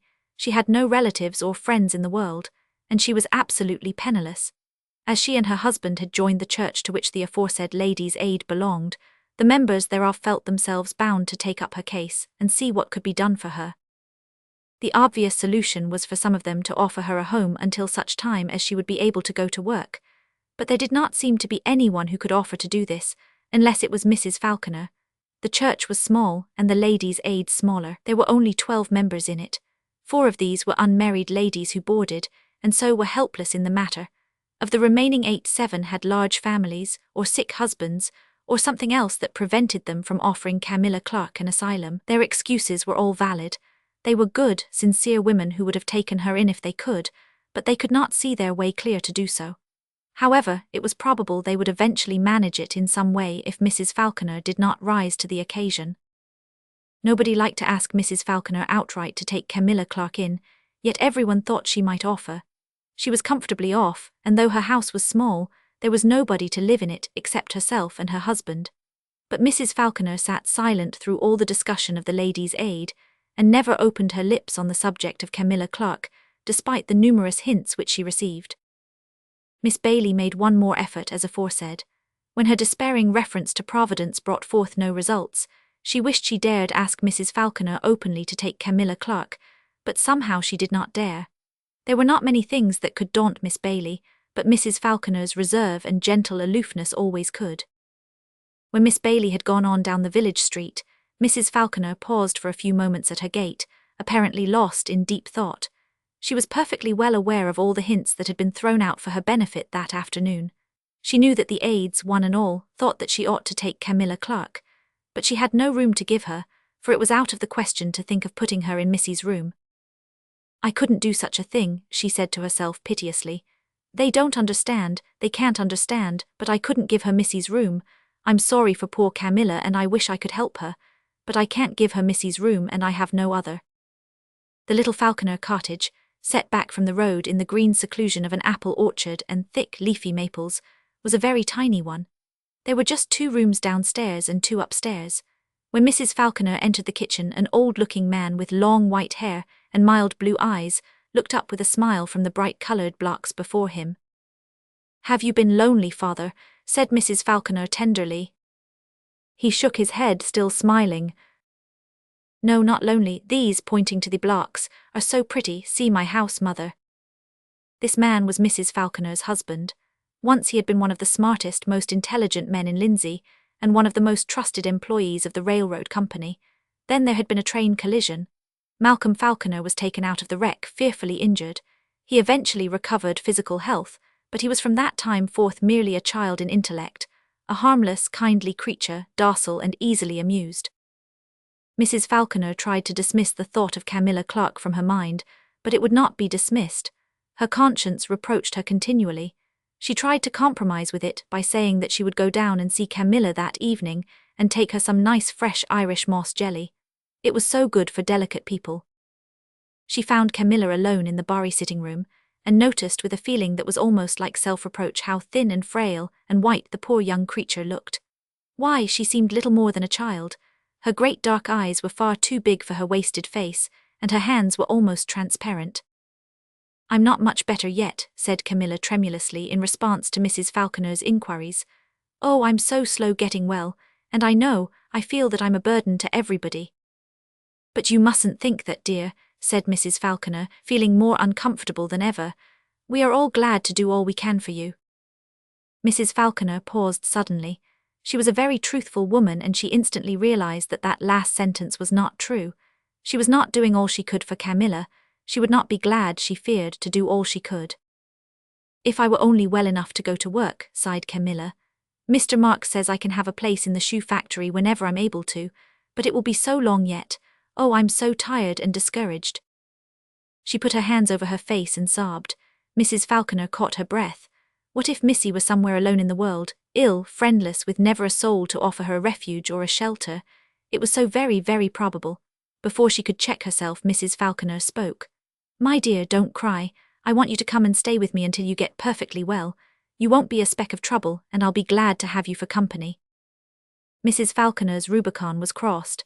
She could not draw back now if she wanted to, but she was not at all sure that she did want to. By the time she reached home she was sure she didn't want to, and yet, to give Missy's room to Camilla, it seemed a great sacrifice to Mrs. Falconer. She went up to it the next morning with firmly set lips to air and dust it. It was just the same as when Missy had left it long ago. Nothing had ever been moved or changed, but everything had always been kept beautifully neat and clean. Snow-white muslin curtains hung before the small square window. In one corner was a little white bed. Missy's pictures hung on the walls. Missy's books and work basket were lying on the square stand. There was a bit of half-finished fancy work, yellow from age, lying in the basket. On a small bureau before the gilt-framed mirror were several little girlish knickknacks and boxes whose contents had never been disturbed since Missy went away. One of Missy's gay pink ribbons, Missy had been so fond of pink ribbons, hung over the top of the mirror.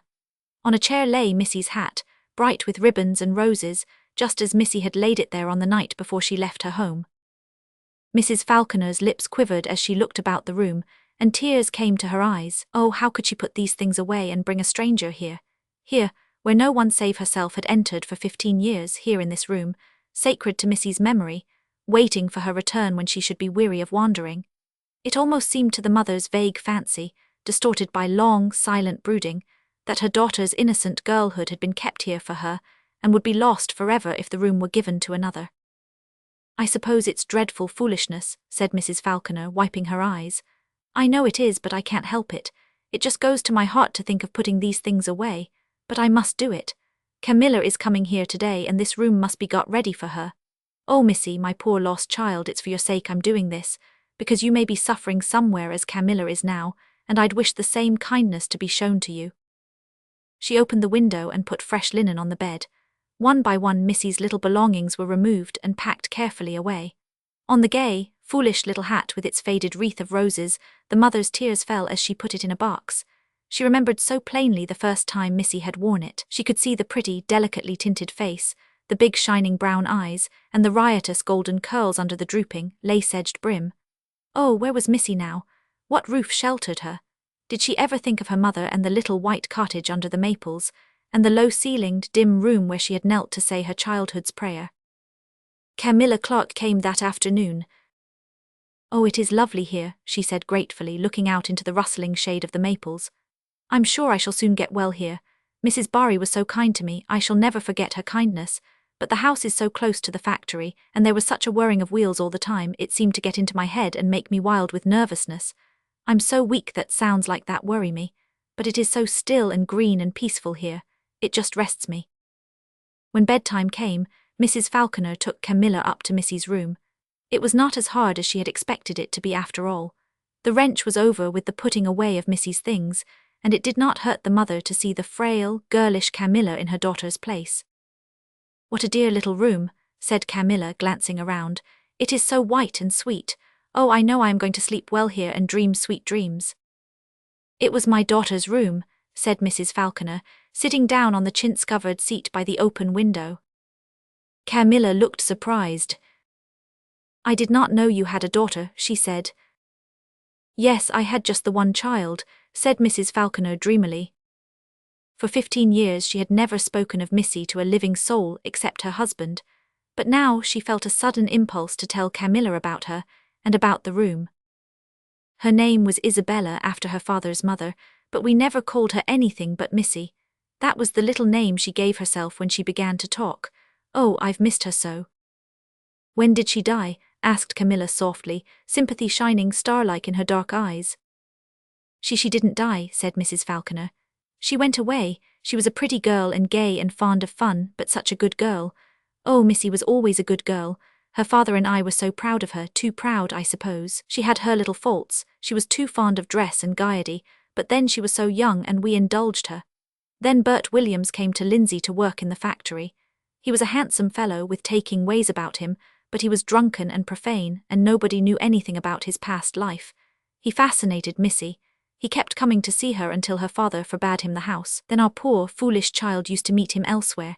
We found this out afterwards, and at last she ran away with him, and they were married over at Peterborough and went there to live, for Bert had got work there. We were too hard on Missy, but her father was so dreadful hurt about it. He'd been so fond and proud of her, and he felt that she had disgraced him. He disowned her and sent her word never to show her face here again, for he'd never forgive her. And I was angry too. I didn't send her any word at all. Oh, how I've wept over that. If I had just sent her one little word of forgiveness, everything might have been different. But father forbade me to. Then in a little while there was a dreadful trouble. A woman came to Peterborough and claimed to be Bert Williams's wife, and she proved it. Bert cleared out and was never seen again in these parts. As soon as we heard about it, father relented, and I went right down to Peterborough to see Missy and bring her home. But she wasn't there. She had gone, nobody knew where. I got a letter from her the next week. She said her heart was broken, and she knew we would never forgive her, and she couldn't face the disgrace, so she was going away where nobody would ever find her. We did everything we could to trace her, but we never could. We've never heard from her since, and it is 15 years ago. Sometimes I am afraid she is dead, but then again I feel sure she isn't. Oh, Camilla, if I could only find my poor child and bring her home. This was her room, and when she went away I made up my mind I would keep it for her just as she left it, and I have up to now. Nobody has ever been inside the door but myself.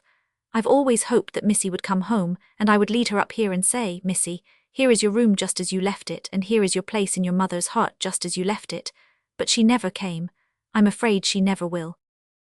Mrs. Falconer dropped her face in her hands and sobbed softly. Camilla came over to her and put her arms about her. I think she will, she said. I am sure your love and prayers will bring Missy home yet. And I understand how good you have been in giving me her room. Oh, I know what it must have cost you. I will pray tonight that God will bring Missy back to you. When Mrs. Falconer returned to the kitchen to close the house for the night, her husband being already sound asleep, she heard a low, timid knock at the door. Wondering who it could be so late, she opened it. The light fell on a shrinking, shabby figure on the step, and on a pale, pinched face in which only a mother could have recognized the features of her child. Mrs. Falconer gave a cry. Missy, Missy, Missy. She caught the poor wanderer to her heart and drew her in. Oh, Missy, Missy, have you come back at last? Thank God, oh, thank God. I had to come back. I was starving for a glimpse of your face and of the old home, mother, sobbed Missy. But I didn't mean you should know. I never meant to show myself to you. I've been sick, and just as soon as I got better I came here. I meant to creep home after dark and look at the dear old house, and perhaps get a glimpse of you and father through the window if you were still here. I didn't know if you were. And then I meant to go right away on the night train. I was under the window and I heard you telling my story to someone. Oh, mother, when I knew that you had forgiven me, that you loved me still and had always kept my room for me, I made up my mind that I'd show myself to you. The mother had got her child into a rocking chair and removed the shabby hat and cloak. How ill and worn and faded Missy looked, yet her face was pure and fine, and there was in it something sweeter than had ever been there in her beautiful girlhood. I'm terribly changed, am I not, mother? Said Missy with a faint smile. I've had a hard life, but an honest one, mother. When I went away I was almost mad with the disgrace my willfulness had brought on you and father and myself. I went as far as I could get away from you, and I got work in a factory. I've worked there ever since, just making enough to keep body and soul together. Oh, I've starved for a word from you, the sight of your face, but I thought father would spurn me from his door if I should ever dare to come back. Oh, Missy, sobbed the mother, your poor father is just like a child. He got a terrible hurt 10 years ago and never got over it. I don't suppose he'll even know you, he's clean forgot everything. But he forgave you before it happened. You poor child, you're done right out. You're too weak to be travelling, but never mind, you're home now and I'll soon nurse you up. I'll put on the kettle and get you a good cup of tea first thing. And you're not to do any more talking till the morning. But oh, Missy, I can't take you to your own room after all. Camilla Clark has it and she'll be asleep by now. We mustn't disturb her for she's been real sick. I'll fix up a bed for you on the sofa though. Missy, let us kneel down here and thank God for his mercy. Late that night, when Missy had fallen asleep in her improvised bed, the wakeful mother crept in to gloat over her. Just to think, she whispered, if I hadn't taken Camilla Clark in, Missy wouldn't have heard me telling about the room, and she'd have gone away again and never have known.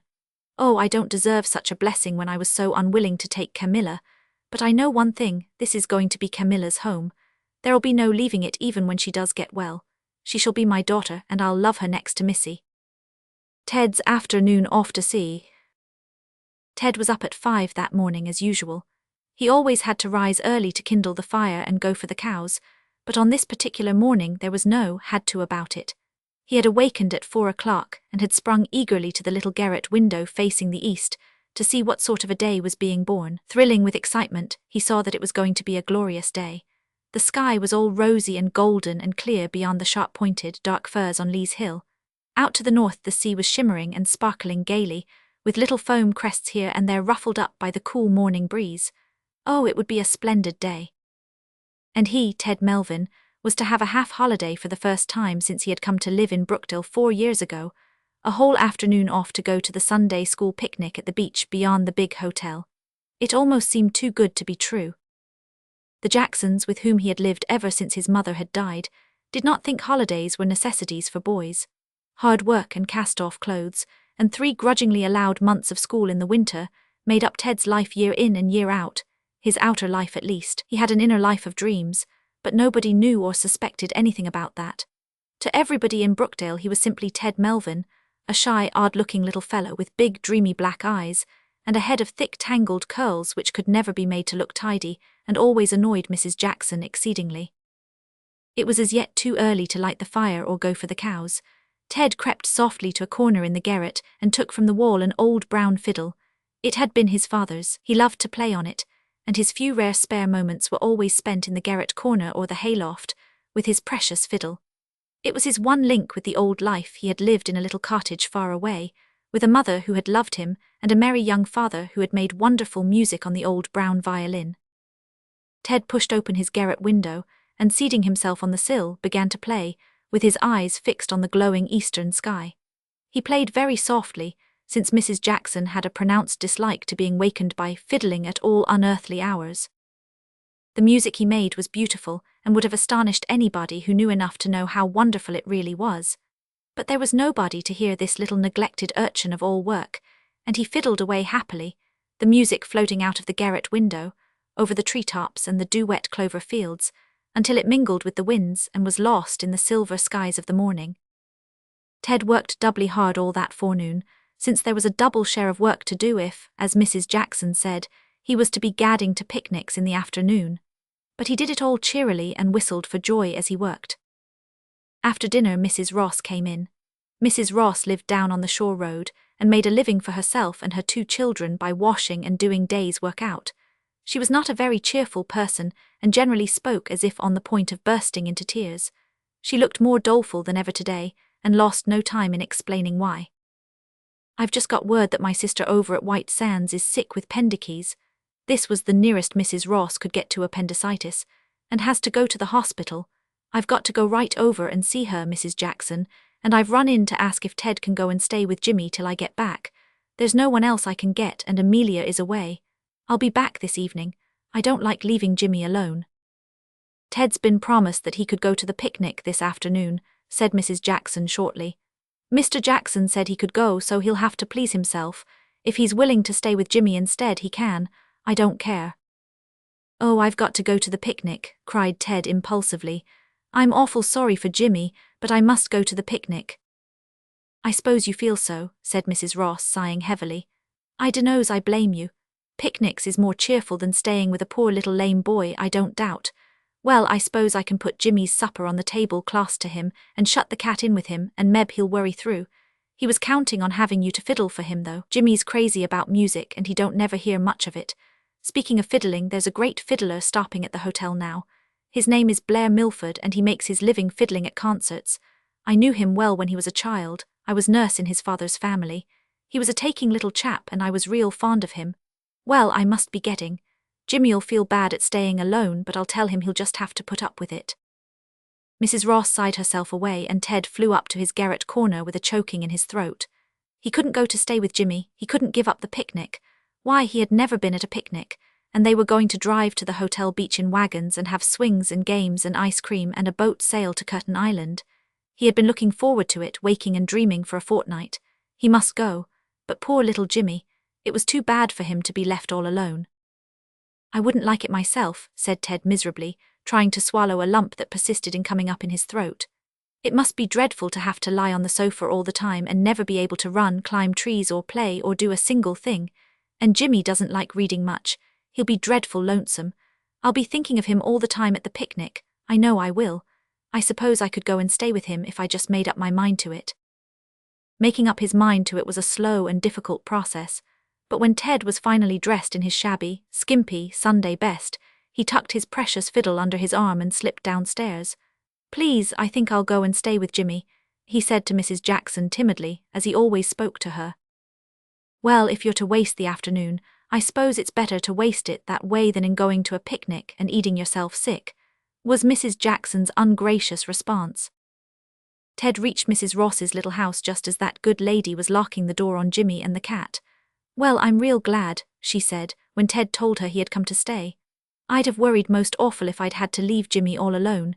He's crying in there this minute. Come now, Jimmy, dry up. Here's Ted come to stop with you after all, and he's brought his fiddle too.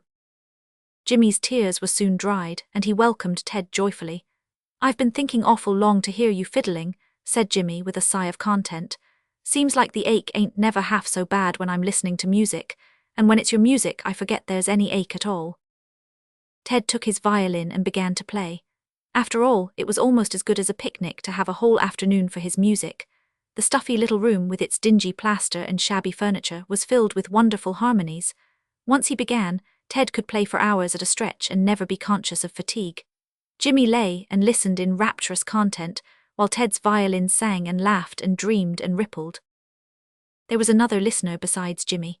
Outside on the red sandstone doorstep a man was sitting, a tall, well-dressed man with a pale, beautiful face and long, supple white hands. Motionless, he sat there and listened to the music until at last it stopped. Then he rose and knocked at the door. Ted, violin in hand, opened it. An expression of amazement flashed into the stranger's face, but he only said, "Is Mrs. Ross at home?" "No, sir," said Ted shyly. "She went over to White Sands and she won't be back till night, but Jimmy is here. Jimmy is her little boy. Will you come in?" "I'm sorry Mrs. Ross is away," said the stranger, entering. "She was an old nurse of mine.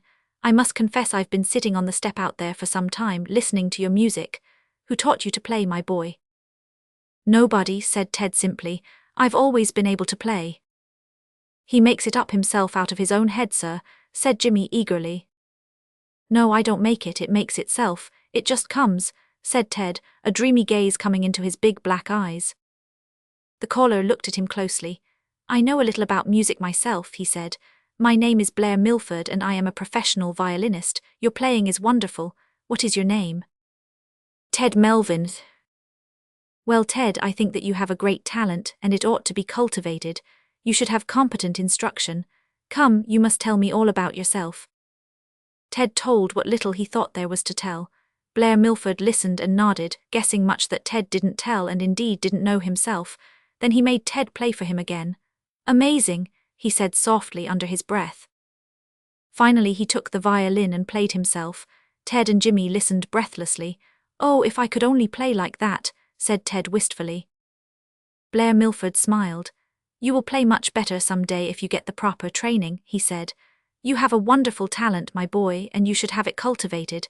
It will never in the world do to waste such genius. Yes, that is the right word, he went on musingly as if talking to himself, genius.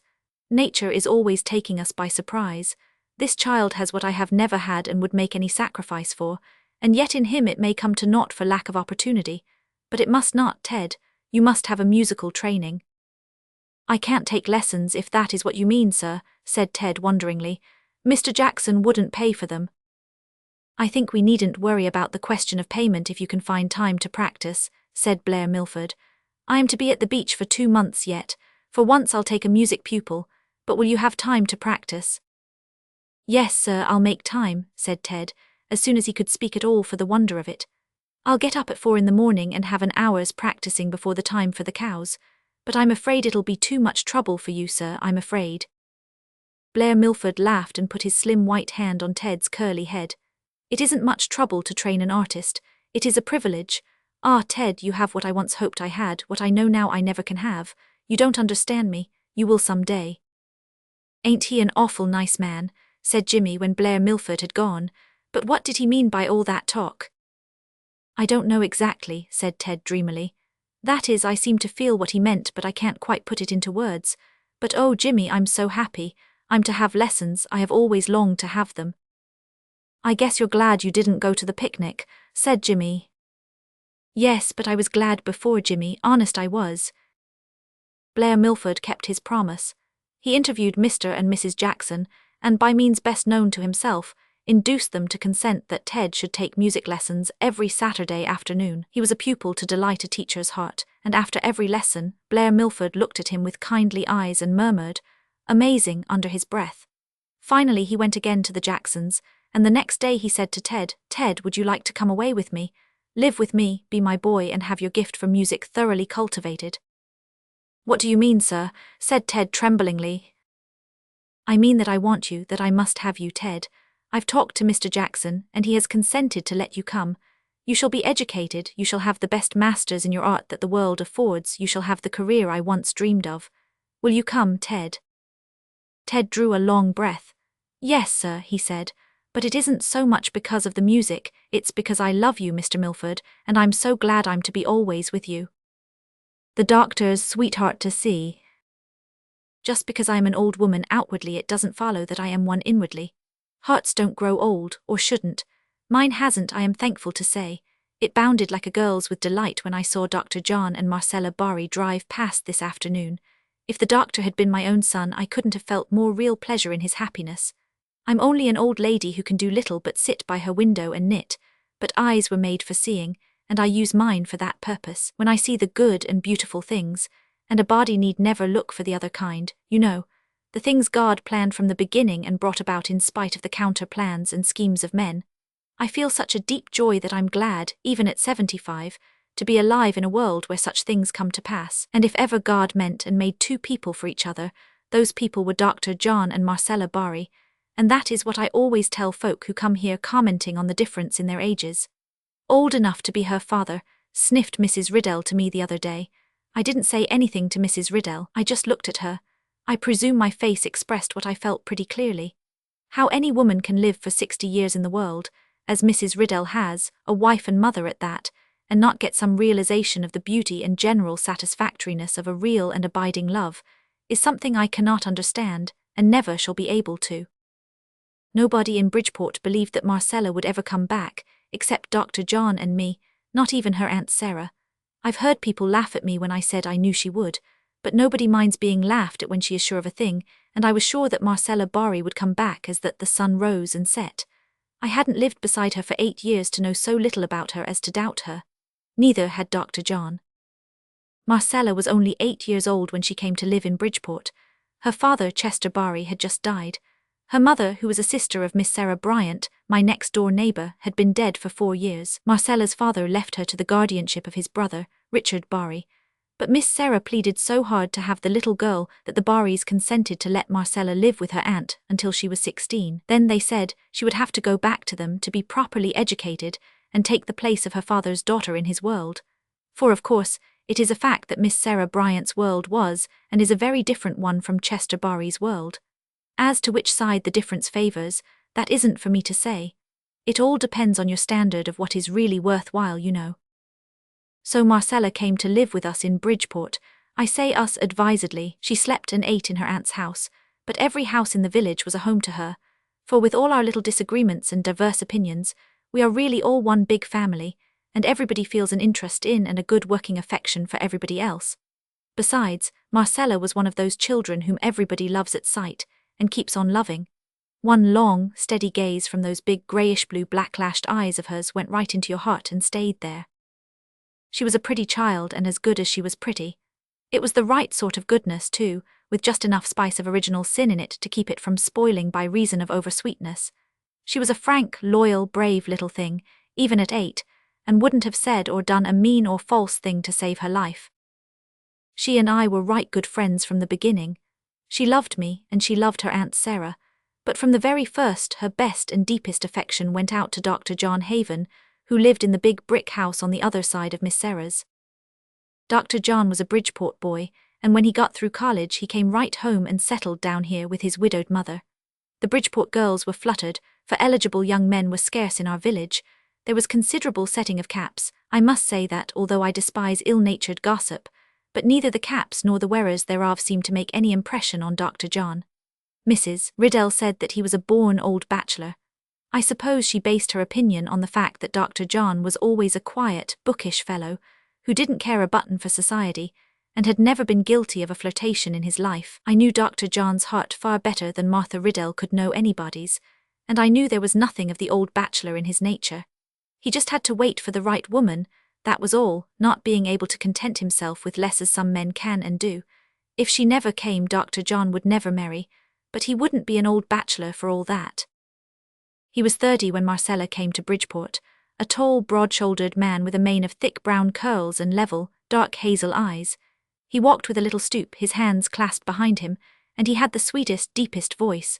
Spoken music, if ever a voice was. He was kind and brave and gentle, but a little distant and reserved with most people. Everybody in Bridgeport liked him, but only a very few ever passed the inner gates of his confidence or were admitted to any share in his real life. I am proud to say I was one. I think it is something for an old woman to boast of. Dr. John was always fond of children and they of him. It was natural that he and little Marcella should take to each other. He had the most to do with bringing her up, for Miss Sarah consulted him in everything.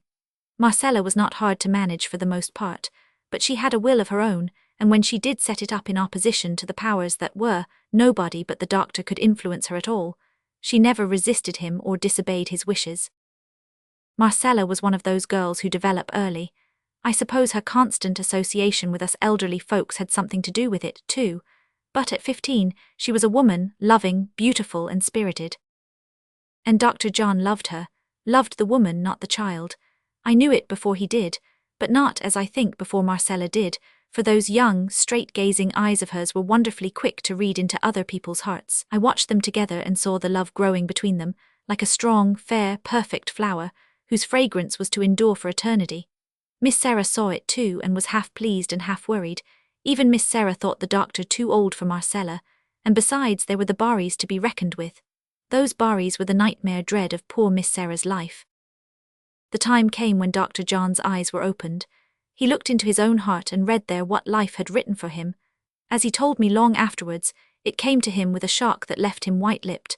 But he was a brave, sensible fellow, and he looked the matter squarely in the face. First of all, he put away to one side all that the world might say. The thing concerned solely him and Marcella, and the world had nothing to do with it.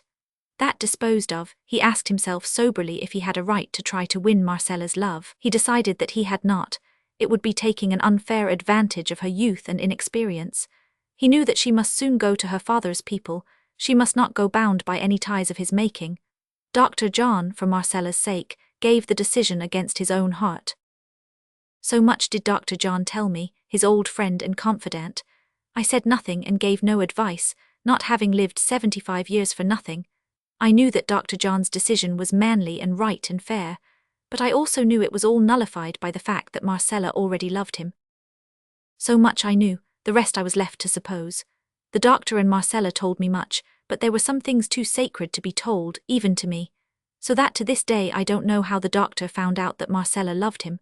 All I know is that one day, just a month before her 16th birthday, the two came hand in hand to Miss Sarah and me, as we sat on Miss Sarah's veranda in the twilight, and told us simply that they had plighted their troth to each other. I looked at them standing there with that wonderful sunrise of life and love on their faces, the doctor, tall and serious, with a sprinkle of silver in his brown hair and the smile of a happy man on his lips. Marcella, such a slip of a girl, with her black hair in a long braid and her lovely face all dewed over with tears and sunned over with smiles. I, an old woman, looked at them and thanked the good God for them and their delight. Miss Sarah laughed and cried and kissed, and foreboded what the Barrys would do. Her forebodings proved only too true. When the doctor wrote to Richard Barry, Marcella's guardian, asking his consent to their engagement, Richard Barry promptly made trouble, the very worst kind of trouble. He descended on Bridgeport and completely overwhelmed poor Miss Sarah in his wrath. He laughed at the idea of countenancing an engagement between a child like Marcella and an obscure country doctor, and he carried Marcella off with him. She had to go, of course. He was her legal guardian and he would listen to no pleadings. He didn't know anything about Marcella's character, and he thought that a new life out in the great world would soon blot out her fancy. After the first outburst of tears and prayers, Marcella took it very calmly, as far as outward eye could see. She was as cool and dignified and stately as a young queen. On the night before she went away, she came over to say goodbye to me. She did not even shed any tears, but the look in her eyes told of bitter hurt. "It is goodbye for 5 years, Miss Tranquil," she said steadily. "When I am 21 I will come back. That is the only promise I can make. They will not let me write to John or Aunt Sarah and I will do nothing underhanded, but I will not forget and I will come back." Richard Barry would not even let her see Dr. John alone again. She had to bid him goodbye beneath the cold, contemptuous eyes of the man of the world. So there was just a hand clasp and one long deep look between them that was tenderer than any kiss and more eloquent than any words. "I will come back when I am 21, said Marcella, and I saw Richard Barry smile. So Marcella went away, and in all Bridgeport there were only 2 people who believed she would ever return. There is no keeping a secret in Bridgeport, and everybody knew all about the love affair between Marcella and the doctor, and about the promise she had made. Everybody sympathized with the doctor, because everybody believed he had lost his sweetheart. "For of course she'll never come back," said Mrs. Riddell to me. "She's only a child and she'll soon forget him. She's to be sent to school and taken abroad, and between times she'll live with the Richard Barrys, and they move, as everyone knows, in the very highest and gayest circles. I'm sorry for the doctor, though. A man of his age doesn't get over a thing like that in a hurry, and he was perfectly silly over Marcella, but it really serves him right for falling in love with a child. There are times when Martha Riddell gets on my nerves. She's a good-hearted woman and she means well, but she rasps terribly. Even Miss Sarah exasperated me, but then she had her excuse. The child she loved as her own had been torn from her, and it almost broke her heart, but even so I thought she ought to have had a little more faith in Marcella." "Oh no, she'll never come back," sobbed Miss Sarah. "Yes, I know she promised, but they'll wean her away from me. She'll have such a gay, splendid life she'll not want to come back. 5 years is a lifetime at her age. No, don't try to comfort me, Miss Tranquil, because I won't be comforted. When a person has made up her mind to be miserable, you just have to let her be miserable." I almost dreaded to see Dr. John for fear he would be in despair too, without any confidence in Marcella. But when he came I saw I needn't have worried. The light had all gone out of his eyes, but there was a calm, steady patience in them.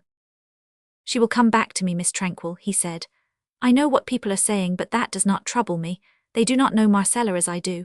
She promised and she will keep her word, keep it joyously and gladly too. If I did not know that I would not wish its fulfillment.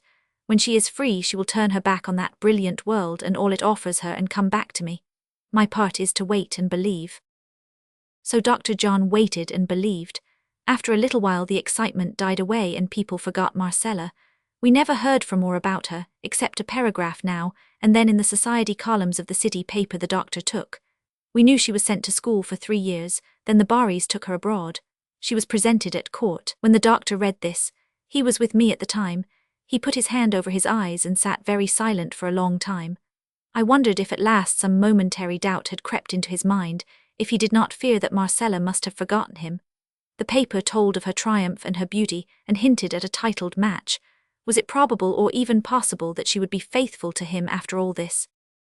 The doctor must have guessed my thoughts, for at last he looked up with a smile. "She will come back," was all he said. But I saw that the doubt, if doubt it were, had gone. I watched him as he went away, that tall, gentle, kindly-eyed man, and I prayed that his trust might not be misplaced, for if it should be it would break his heart. 5 years seems a long time in looking forward, but they pass quickly. One day I remembered that it was Marcella's 21st birthday. Only one other person thought of it. Even Miss Sarah did not. Miss Sarah remembered Marcella only as a child that had been loved and lost. Nobody else in Bridgeport thought about her at all. The doctor came in that evening. He had a rose in his buttonhole and he walked with a step as light as a boy's. "She is free today," he said.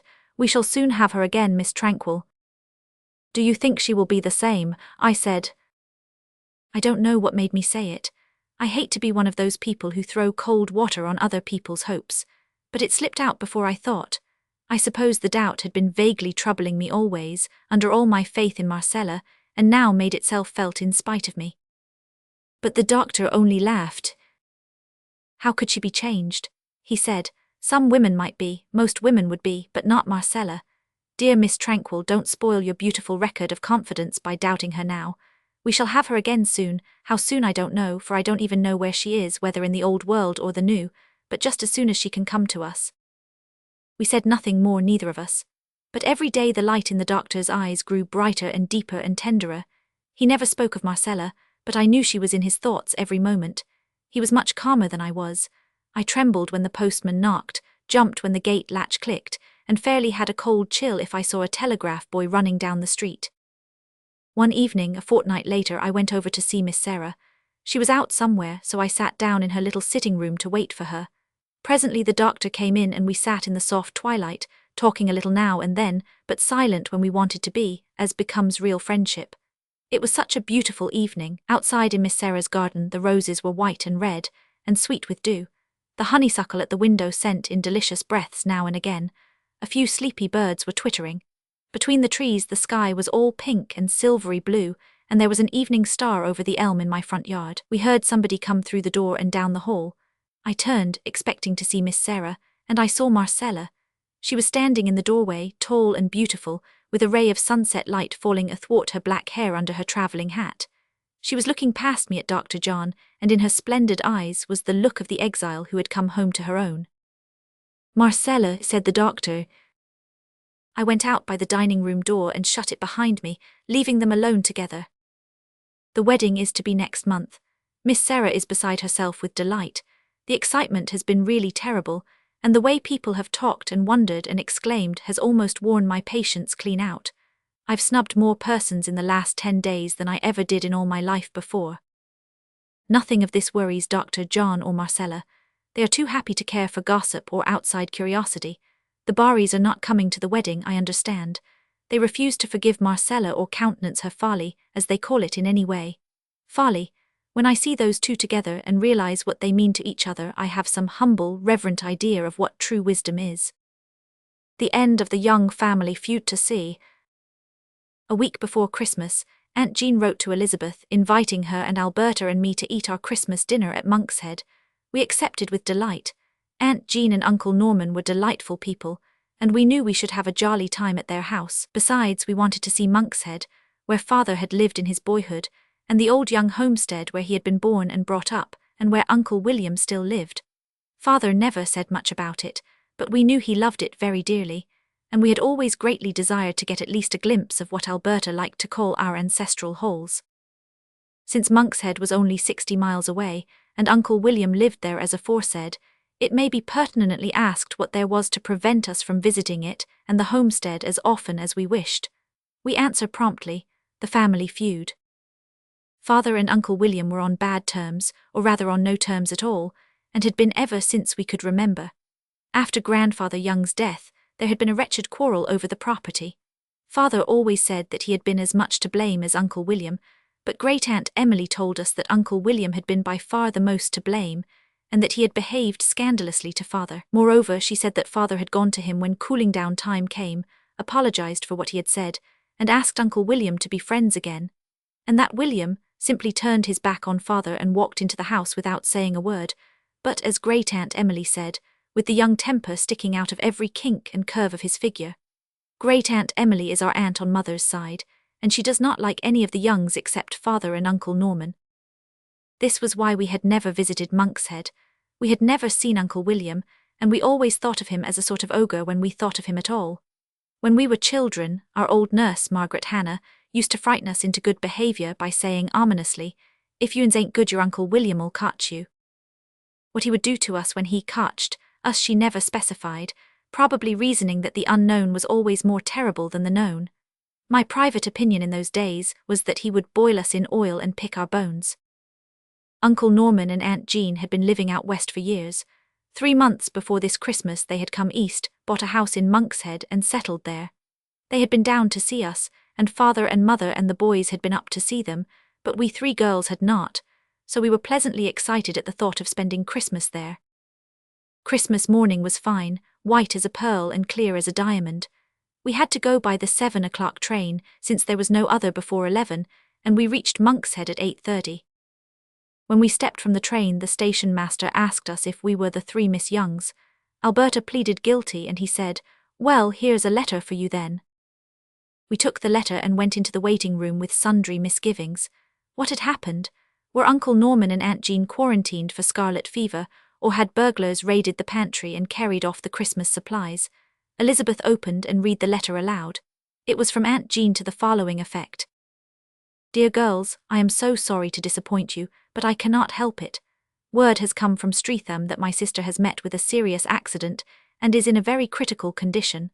Your uncle and I must go to Streatham immediately and are leaving on the 8 o'clock express.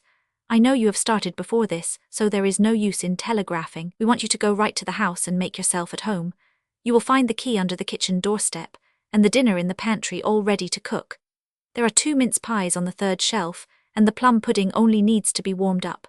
You will find a little Christmas remembrance for each of you on the dining room table. I hope you will make as merry as you possibly can, and we will have you down again as soon as we come back. Your hurried and affectionate Aunt Jean." We looked at each other somewhat dolefully. But, as Alberta pointed out, we might as well make the best of it, since there was no way of getting home before the 5 o'clock train.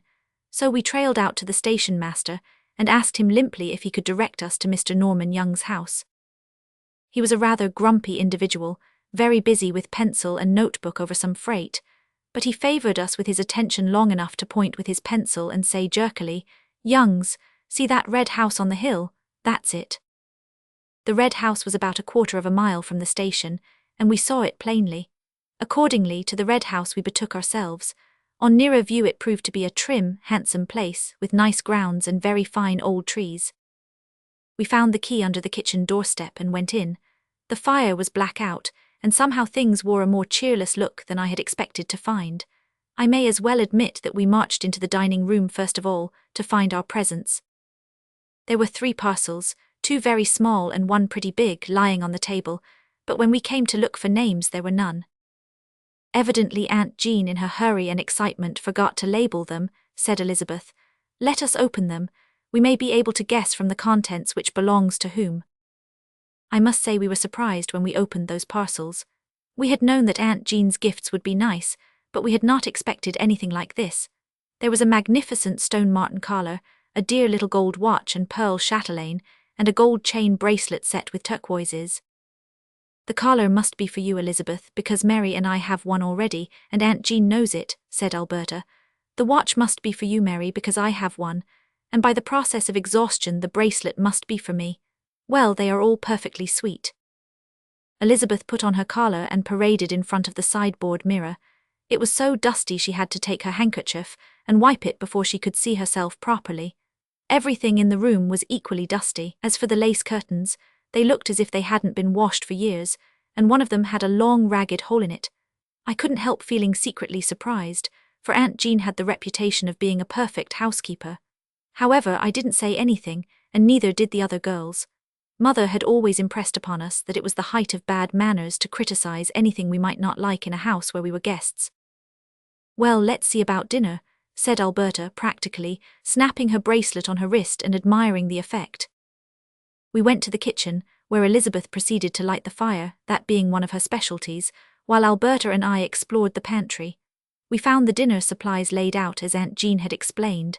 There was a nice fat turkey all stuffed, and vegetables galore. The mince pies were in their place, but they were almost the only things about which that could be truthfully said, for the disorder of that pantry was enough to give a tidy person nightmares for a month.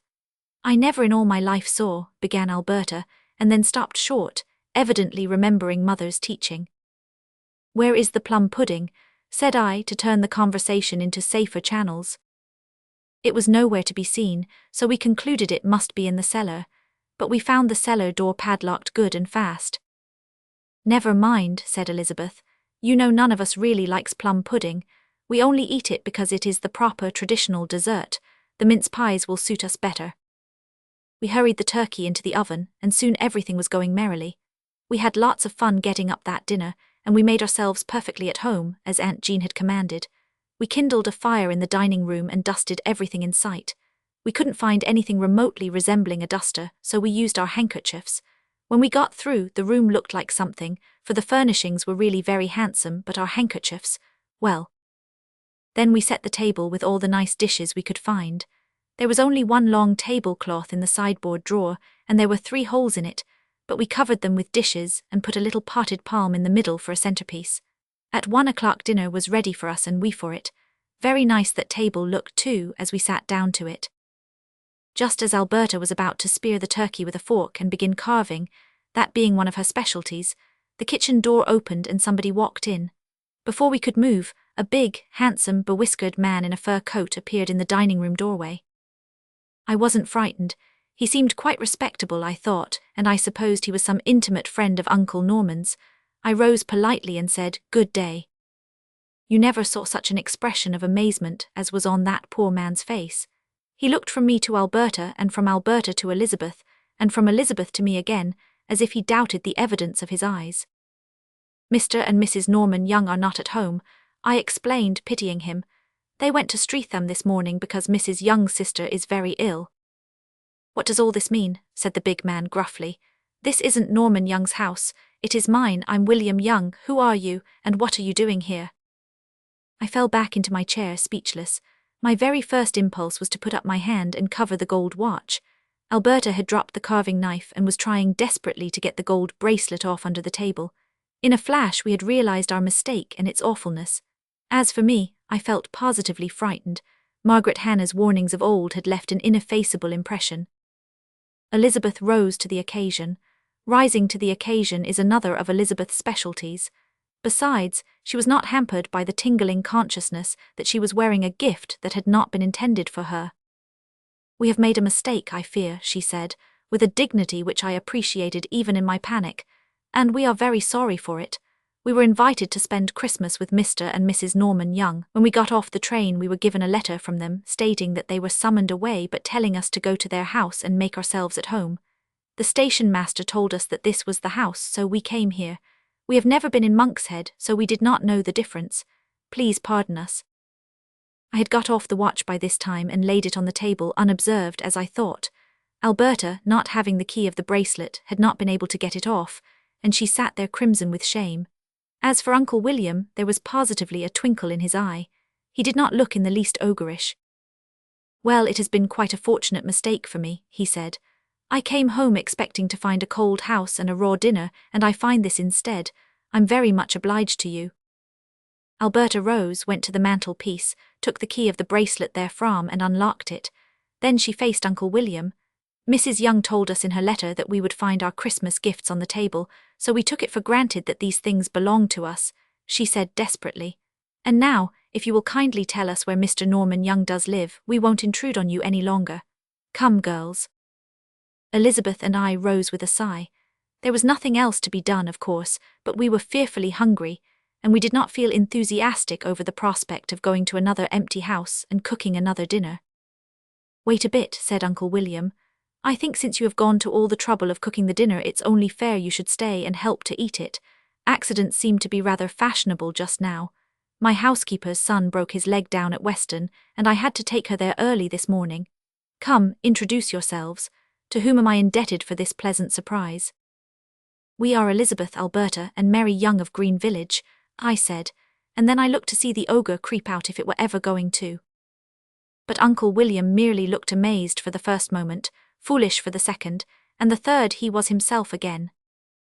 "Robert's daughters," he said, as if it were the most natural thing in the world that Robert's daughters should be there in his house. "So you are my nieces. Well, I'm very glad to make your acquaintance. Sit down and we'll have dinner as soon as I can get my coat off.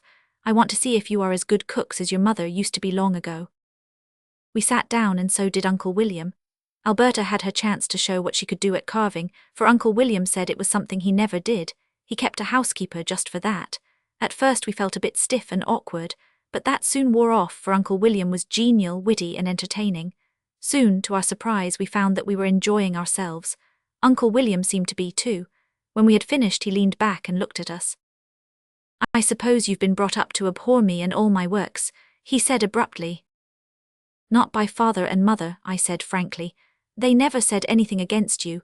Margaret Hannah did, though. She brought us up in the way we should go through fear of you." Uncle William laughed. "Margaret Hannah was a faithful old enemy of mine," he said. "Well, I acted like a fool, and worse. I've been sorry for it ever since. I was in the wrong. I couldn't have said this to your father, but I don't mind saying it to you, and you can tell him if you like." "He'll be delighted to hear that you are no longer angry with him," said Alberta. "He has always longed to be friends with you again, Uncle William, but he thought you were still bitter against him." "No, nothing but stubborn pride," said Uncle William. "Now, girls, since you are my guests, I must try to give you a good time. We'll take the double sleigh and have a jolly drive this afternoon. And about those trinkets there, they are yours. I did get them for some young friends of mine here, but I'll give them something else. I want you to have these. That watch looked very nice on your blouse, Mary, and the bracelet became Alberta's pretty wrist very well. Come and give your cranky old uncle a hug for them." Uncle William got his hugs heartily. Then we washed up the dishes and went for our drive. We got back just in time to catch the evening train home. Uncle William saw us off at the station, under promise to come back and stay a week with him when his housekeeper came home. "One of you will have to come and stay with me altogether pretty soon," he said. "Tell your father he must be prepared to hand over one of his girls to me as a token of his forgiveness. I'll be down to talk it over with him shortly." When we got home and told our story, Father said, "Thank God," very softly. There were tears in his eyes. He did not wait for Uncle William to come down, but went to Monkshead himself the next day. In the spring, Alberta is to go and live with Uncle William. She is making a supply of dusters now. And next Christmas we are going to have a grand family reunion at the old homestead. Mistakes are not always bad. The genesis of the Donut Club to see. When John Henry died, there seemed to be nothing for me to do but pack up and go back east. I didn't want to do it, but 45 years of sojourning in this world have taught me that a body has to do a good many things she doesn't want to do, and that most of them turn out to be for the best in the long run. But I knew perfectly well that it wasn't best for me or anybody else that I should go back to live with William and Susanna, and I couldn't think what Providence was about when things seemed to point that way. I wanted to stay in Carleton. I loved the big, straggling, bustling little town that always reminded me of a lanky, overgrown schoolboy, all arms and legs, but full to the brim with enthusiasm and splendid ideas. I knew Carleton was bound to grow into a magnificent city, and I wanted to be there and see it grow and watch it develop. And I loved the whole big, breezy Golden West, with the rush and tingle of its young life. And more than all, I loved my boys, and what I was going to do without them, or they without me, was more than I knew, though I tried to think Providence might know. But there was no place in Carleton for me. The only thing to do was to go back east, and I knew that all the time, even when I was desperately praying that I might find a way to remain. There's not much comfort or help either, praying one way and believing another. I'd lived down east in Northfield all my life, until 5 years ago, lived with my brother William and his wife. Northfield was a little pinched-up village where everybody knew more about you than you did about yourself, and you couldn't turn around without being commented upon. William and Susanna were kind to me, But I was just the old maid sister, of no importance to anybody, and I never felt as if I were really living. I was simply vegetating on, and wouldn't be missed by a single soul if I died. It is a horrible feeling, but I didn't expect it would ever be any different, and I had made up my mind that when I died I would have the word "wasted" carved on my tombstone. It wouldn't be conventional at all, but I'd been conventional all my life, and I was determined I'd have something done out of the common, even if I had to wait until I was dead to have it. Then all at once the letter came from John Henry, my brother out west. He wrote that his wife had died and he wanted me to go out and keep house for him. I sat right down and wrote him I'd go, and in a week's time I started. It made quite a commotion. I had that much satisfaction out of it to begin with. Susanna wasn't any too well pleased. I was only the old maid sister, but I was a good cook, and help was scarce in Northfield. All the neighbours shook their heads and warned me I wouldn't like it. I was too old to change my ways, and I'd be dreadfully homesick, and I'd find the West too rough and boisterous. I just smiled and said nothing. Well, I came out here to Coralton, and from the time I got here I was perfectly happy. John Henry had a little rented house, and he was as poor as a church mouse, being the ne'er-do-well of our family and the best loved, as ne'er-do-wells are so apt to be. He'd nearly died of lonesomeness since his wife's death, and he was so glad to see me. That was delightful in itself, and I was just in my element getting that little house fixed up cozy and homelike, and cooking the most elegant meals. There wasn't much work to do just for me and him, and I got a score in to wash and scrub. I never thought about Northfield except to thank goodness I'd escaped from it, and John Henry and I were as happy as a king and queen. Then after a while my activities began to sprout and branch out, and the direction they took was boys. Coralton was full of boys, like all the western towns, overflowing with them, as you might say. Young fellows just let loose from home and mother, some of them dying of homesickness and some of them beginning to run wild and get into risky ways, some of them smart and some of them lazy, some ugly and some handsome, but all of them boys, lovable, rollicking boys, with the makings of good men in them if there was anybody to take hold of them and cut the pattern right, but liable to be spoiled just because there wasn't anybody. Well, I did what I could. It began with John Henry bringing home some of them that worked in his office to spend the evening now and again, and they told other fellows and asked leave to bring them in too. And before long it got to be that there never was an evening there wasn't some of them there, Aunt Pattying me. I told them from the start I would not be called Miss. When a woman has been Miss for 45 years she gets tired of it. So Aunt Patty it was, and Aunt Patty it remained, and I loved all those dear boys as if they'd been my own. They told me all their troubles, and I mothered them and cheered them up and scolded them, and finally topped off with a jolly good supper. For talk as you like, you can't preach much good into a boy if he's got an aching void in his stomach. Fill that up with tasty victuals, and then you can do something with his spiritual nature. If a boy is well stuffed with good things and then won't listen to advice, you might as well stop wasting your breath on him, because there is something radically wrong with him. Probably his grandfather had dyspepsia, and a dyspeptic ancestor is worse for a boy than predestination, in my opinion. Anyway, most of my boys took to going to church and Bible class of their own accord, after I'd been their aunt for a while. The young minister thought it was all his doings, and I let him think so to keep him cheered up. He was a nice boy himself, and often dropped in of an evening too, but I never would let him talk theology until after supper. His views always seemed so much mellower then, and didn't puzzle the other boys more than was wholesome for them. This went on for 5 glorious years, the only years of my life I'd ever lived, and then came, as I thought, the end of everything. John Henry took typhoid and died. At first that was all I could think of, and when I got so that I could think of other things, there was, as I have said, nothing for me to do but go back east. The boys, who had been as good as gold to me all through my trouble, felt dreadfully bad over this and coaxed me hard to stay. They said if I'd start a boarding house I'd have all the boarders I could accommodate, but I knew it was no use to think of that, because I wasn't strong enough, and help was so hard to get. No, there was nothing for it but Northfield and stagnation again, with not a stray boy anywhere to mother. I looked the dismal prospect square in the face and made up my mind to it. But I was determined to give my boys one good celebration before I went anyway. It was near Thanksgiving, and I resolved they should have a dinner that would keep my memory green for a while, a real old-fashioned Thanksgiving dinner such as they used to have at home. I knew it would cost more than I could really afford, but I shut my eyes to that aspect of the question. I was going back to strict Eastern economy for the rest of my days, and I meant to indulge in one wild, blissful riot of extravagance before I was cooped up again. I counted up the boys I must have, and there were 15, including the minister. I invited them a fortnight ahead to make sure of getting them, though I needn't have worried, for they all said they would have broken an engagement to dine with the king for one of my dinners.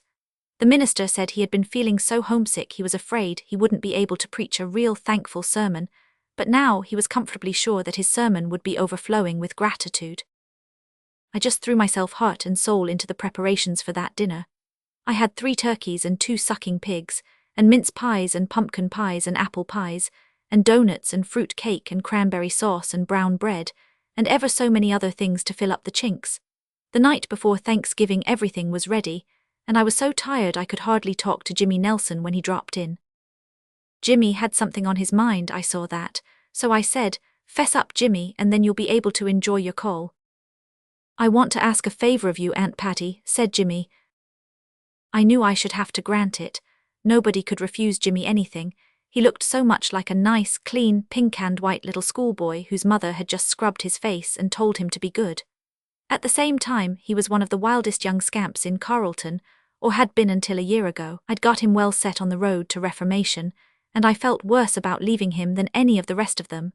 I knew he was just at the critical point. With somebody to tide him over the next half year, he'd probably go straight for the rest of his life, but if he were left to himself, he'd likely just slip back to his old set and ways. "I want you to let me bring my Uncle Joe to dinner tomorrow," said Jimmy. "The poor old fellow is stranded here for Thanksgiving, and he hates hotels. May I?" "Of course," I said heartily, wondering why Jimmy seemed to think I mightn't want his Uncle Joe. "Bring him right along." "Thanks," said Jimmy. "He'll be more than pleased. Your sublime cookery will delight him. He adores the West, but he can't endure its cooking. He's always harping on his mother's pantry and the good old down east dinners. He's dyspeptic and pessimistic most of the time, and he's got half a dozen cronies just like himself. All they think of is railroads and bills of fare." "Railroads," I cried, and then an awful thought assailed me. "Jimmy Nelson, your uncle isn't, he can't be Joseph P. Nelson, the rich Joseph P. Nelson." "Oh, he's rich enough," said Jimmy, getting up and reaching for his hat. "In dollars, that is, some ways he's poor enough. Well, I must be going. Thanks ever so much for letting me bring Uncle Joe." And that rascal was gone, leaving me crushed. Joseph Nelson was coming to my house to dinner. Joseph P. Nelson, the millionaire railroad king, who kept his own chef and was accustomed to dining with the great ones of the earth. I was afraid I should never be able to forgive Jimmy. I couldn't sleep a wink that night, and I cooked that dinner next day in a terrible state of mind. Every ring that came at the door made my heart jump, but in the end Jimmy didn't ring at all, but just walked in with his uncle in tow. The minute I saw Joseph P., I knew I needn't be scared of him. He just looked real common. He was little and thin and kind of bored-looking, with grey hair and whiskers, and his clothes were next door to downright shabbiness. If it hadn't been for the thought of that chef, I wouldn't have felt a bit ashamed of my old-fashioned Thanksgiving spread. When Joseph P. sat down to that table, he stopped looking bored. All the time the minister was saying grace, that man simply stared at a big plate of donuts near my end of the table, as if he'd never seen anything like them before. All the boys talked and laughed while they were eating, but Joseph P. just ate, tucking away turkey and vegetables and keeping an anxious eye on those donuts, as if he was afraid somebody else would get hold of them before his turn came. I wished I was sure it was etiquette to tell him not to worry because there were plenty more in the pantry. By the time he'd been helped 3 times to mince pie, I gave up feeling bad about the chef. He finished off with the donuts, and I shan't tell how many of them he devoured, because I would not be believed.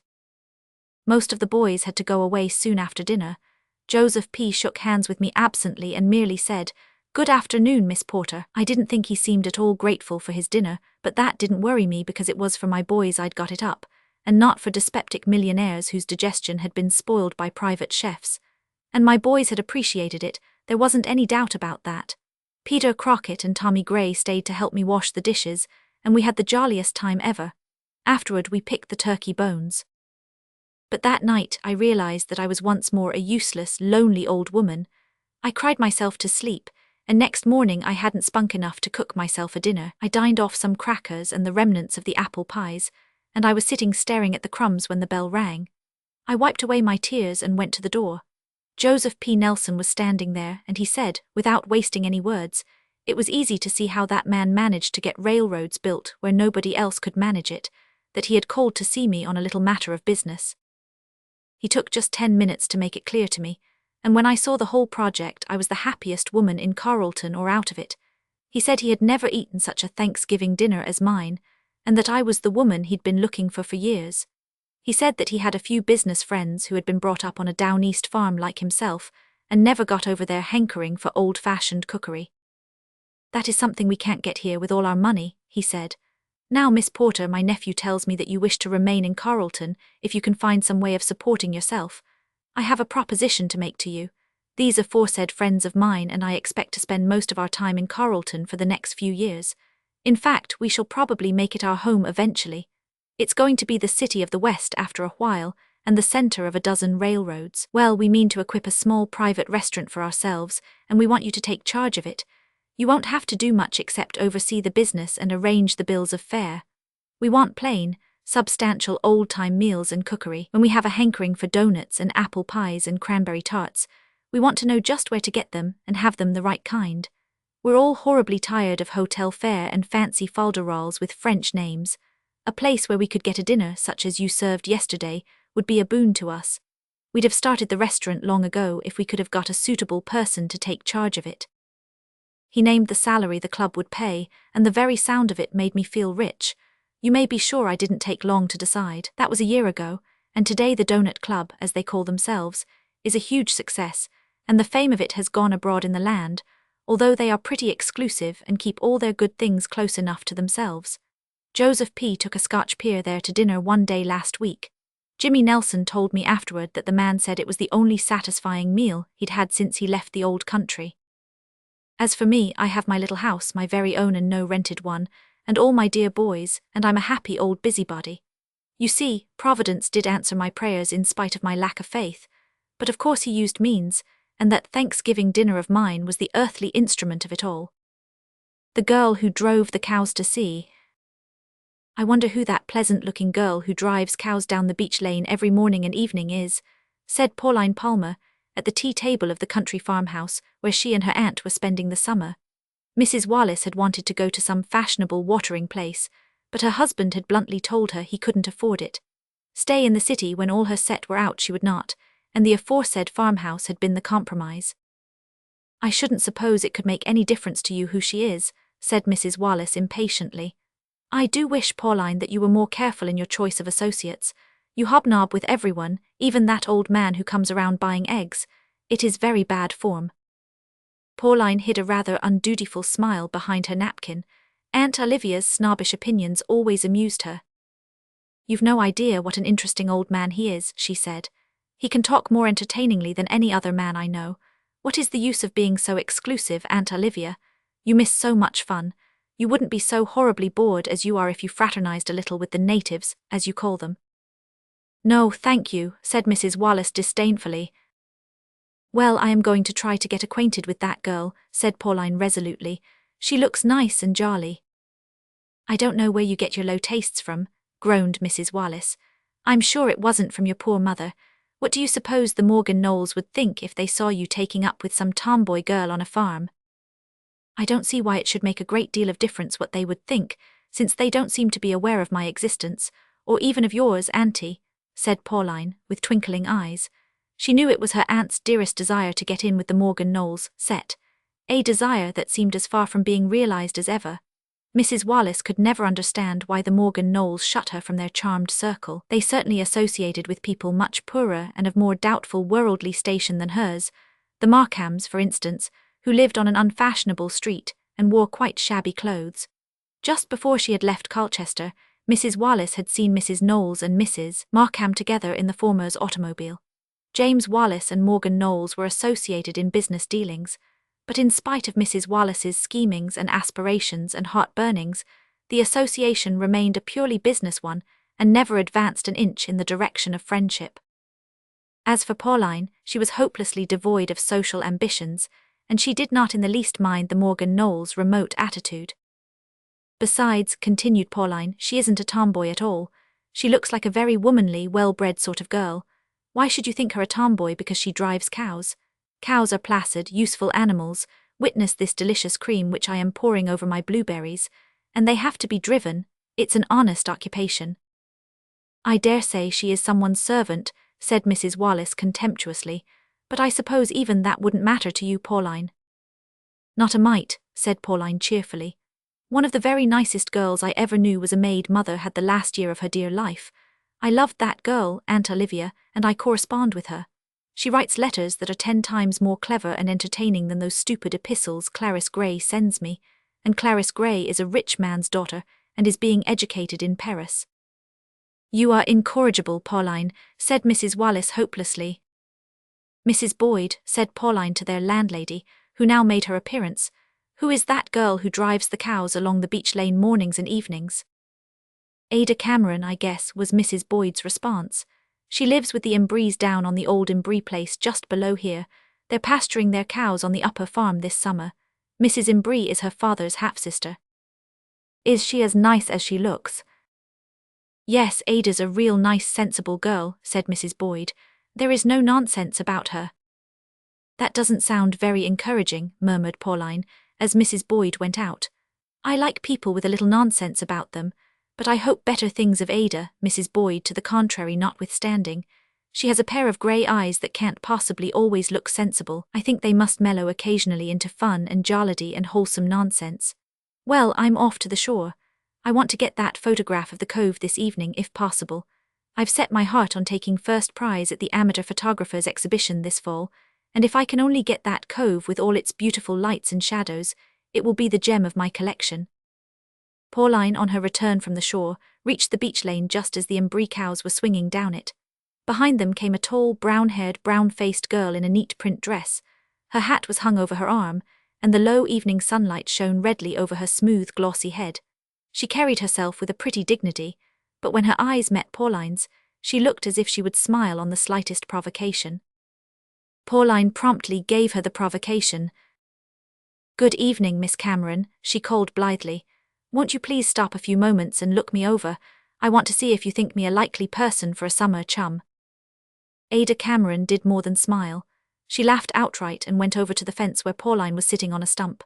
She looked down into the merry black eyes of the town girl she had been half envying for a week and said humorously, "Yes, I think you very likely indeed, but it takes two to make a friendship, like a bargain. If I'm one, you'll have to be the other." "I'm the other, shake," said Pauline, holding out her hand. That was the beginning of a friendship that made poor Mrs. Wallace groan outwardly as well as inwardly. Pauline and Ada found that they liked each other even more than they had expected to. They walked, rode, berried, and picnicked together. Ada did not go to Mrs. Boyd's a great deal, for some instinct told her that Mrs. Wallace did not look favourably on her, but Pauline spent half her time at the little, brown, orchard-embowered house at the end of the beach lane where the Embrees lived. She had never met any girl she thought so nice as Ada. "She is nice every way," she told the unconvinced Aunt Olivia. "She's clever and well-read, she is sensible and frank, she has a sense of humour and a great deal of insight into character, witness her liking for your niece. She can talk interestingly and she can also be silent when silence is becoming, and she has the finest profile I ever saw. Aunt Olivia, may I ask her to visit me next winter?" "No indeed," said Mrs. Wallace with crushing emphasis. "You surely don't expect to continue this absurd intimacy past the summer, Pauline." "I expect to be Ada's friend all my life," said Pauline laughingly, but with a little ring of purpose in her voice. "Oh, Auntie dear, can't you see that Ada is just the same girl in cotton print that she would be in silk attire? She is really far more distinguished looking than any girl in the Knowles set." "Pauline," said Aunt Olivia, looking as shocked as if Pauline had committed blasphemy. Pauline laughed again, but she sighed as she went to her room. Aunt Olivia has the kindest heart in the world, she thought. What a pity she isn't able to see things as they really are. My friendship with Ada can't be perfect if I can't invite her to my home, and she is such a dear girl, the first real friend after my own heart that I've ever had. The summer waned, and August burned itself out. "I suppose you will be going back to town next week. I shall miss you dreadfully," said Ada. The two girls were in the Embree garden, where Pauline was preparing to take a photograph of Ada standing among the asters, with a great sheaf of them in her arms. Pauline wished she could have said, "But you must come and visit me in the winter." Since she could not, she had to content herself with saying, "You won't miss me any more than I shall miss you, but we'll correspond, and I hope Aunt Olivia will come to Marwood again next summer." "I don't think I shall be here then," said Ada with a sigh. You see, it is time I was doing something for myself, Pauline. Aunt Jane and Uncle Robert have always been very kind to me, but they have a large family and are not very well off, so I think I'll try for a situation in one of the Remington stores this fall. It's such a pity you couldn't have gone to the academy and studied for a teacher's license, said Pauline, who knew what Ada's ambitions were. I should have liked that better, of course, said Ada quietly. But it is not possible, so I must do my best at the next best thing. Don't let's talk of it. It might make me feel bluish, and I want to look especially pleasant if I'm going to have my photo taken. You couldn't look anything else, laughed Pauline. Don't smile too broadly. I want you to be looking over the asters with a bit of a dream on your face and in your eyes. If the picture turns out as beautiful as I fondly expect, I mean to put it in my exhibition collection under the title, A September Dream. There, that's the very expression. When you look like that, you remind me of somebody I have seen, but I can't remember who it is. All ready now, don't move, there, dearie, it is all over. When Pauline went back to Colchester, she was busy for a month preparing her photographs for the exhibition, while Aunt Olivia renewed her spinning of all the little social webs in which she fondly hoped to entangle the Morgan Knowles and other desirable flies.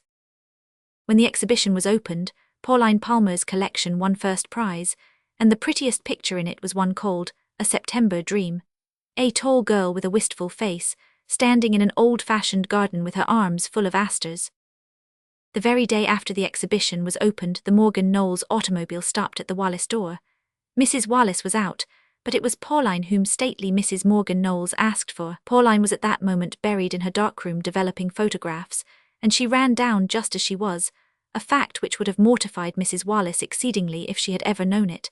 But Mrs. Morgan Knowles did not seem to mind at all. She liked Pauline's simplicity of manner.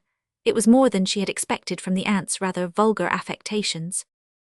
I have called to ask you who the original of the photograph, A September Dream, in your exhibit was, Miss Palmer, she said graciously.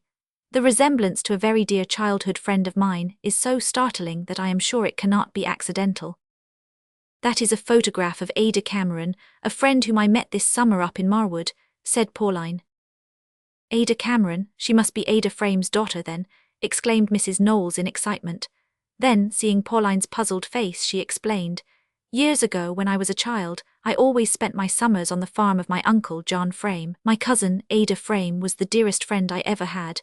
But after we grew up, we saw nothing of each other, for I went with my parents to Europe for several years, and Ada married a neighbour's son, Alec Cameron, and went out west. Her father, who was my only living relative other than my parents, died, and I never heard anything more of Ada until about 8 years ago, when somebody told me she was dead and had left no family.